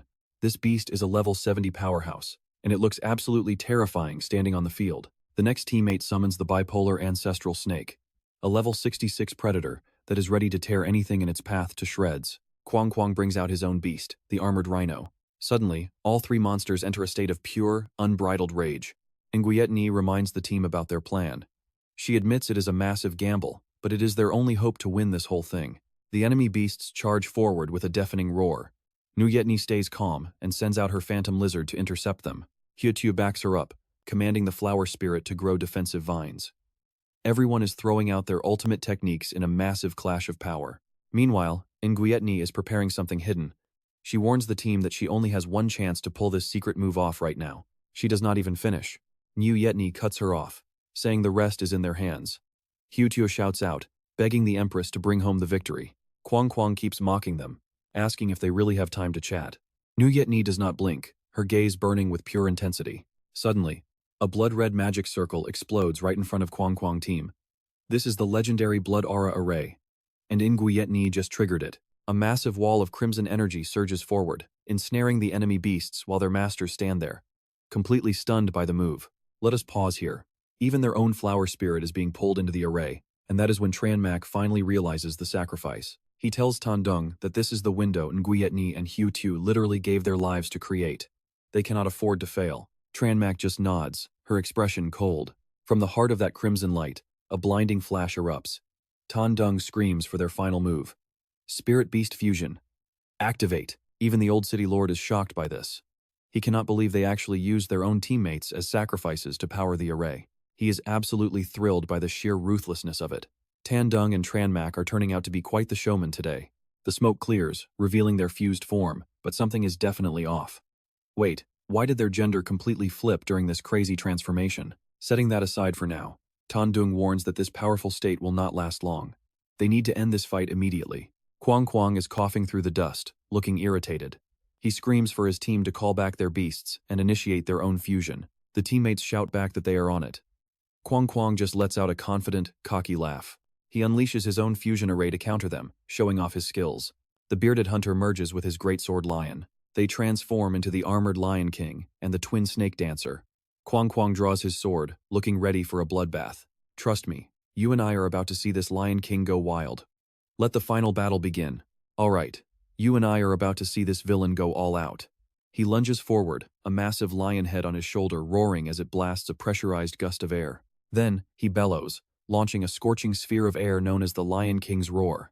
This flaming projectile tears through the sky with deadly precision. It zooms toward Qin Yong, living up to its reputation as a perfect hit technique. The boy takes the massive explosion head-on, sending rocks and dust flying everywhere. The destructive force is immense. But as the smoke clears, Qin Yong is still standing tall. The Lion King freezes like stone, unable to believe his eyes. On the other side, she steps up with pure arrogance. She sneers that the real fight is only just beginning as she prepares her move. Two massive serpents on her head open their jaws wide, activating a powerful barrier technique. Suddenly, a haunting purple light flashes from the eyes of each snake. A new domain expands, swallowing everyone inside its dark grip. This is the bipolar domain, a twisted space where the rules of reality no longer apply. Everything turns pitch black, save for two eerie spotlights shining down on our hero. It is cold, oppressive, and completely void of any escape routes. Qin Yong stays calm, trying to analyze the situation. She lets out a wicked laugh, explaining that in this world, yin and yang are reversed. She tells him he is now in a soul state. Qin Yong looks down, shocked to see his entire body glowing with a strange, spiritual energy. The Lion King mocks him, explaining that his earlier roar was just to weaken Qin Yong's soul and drag him into this spirit world. Every previous attack relied on his physical body, but here, those buffs are useless. Qin Yong just stares back, acting like he cannot even hear them. Outside the arena, the crowd panics as the fighters disappear from the screens. A massive black sphere has materialized, hiding everything happening inside the domain. Now, watch closely, because things are about to take a very dark turn. Inside the void, Qin Yong remains composed, searching for a way out. He breaks into a full sprint, betting that even a powerful barrier must have a limit. He just needs to find the edge of this darkness. But Gangqiang swoops in from behind, mocking him. He asks if Qin Yong really thinks they would ever give him a chance to escape. Furious, Qin Yong glares back as Gangqiang swings his sword down with crushing force.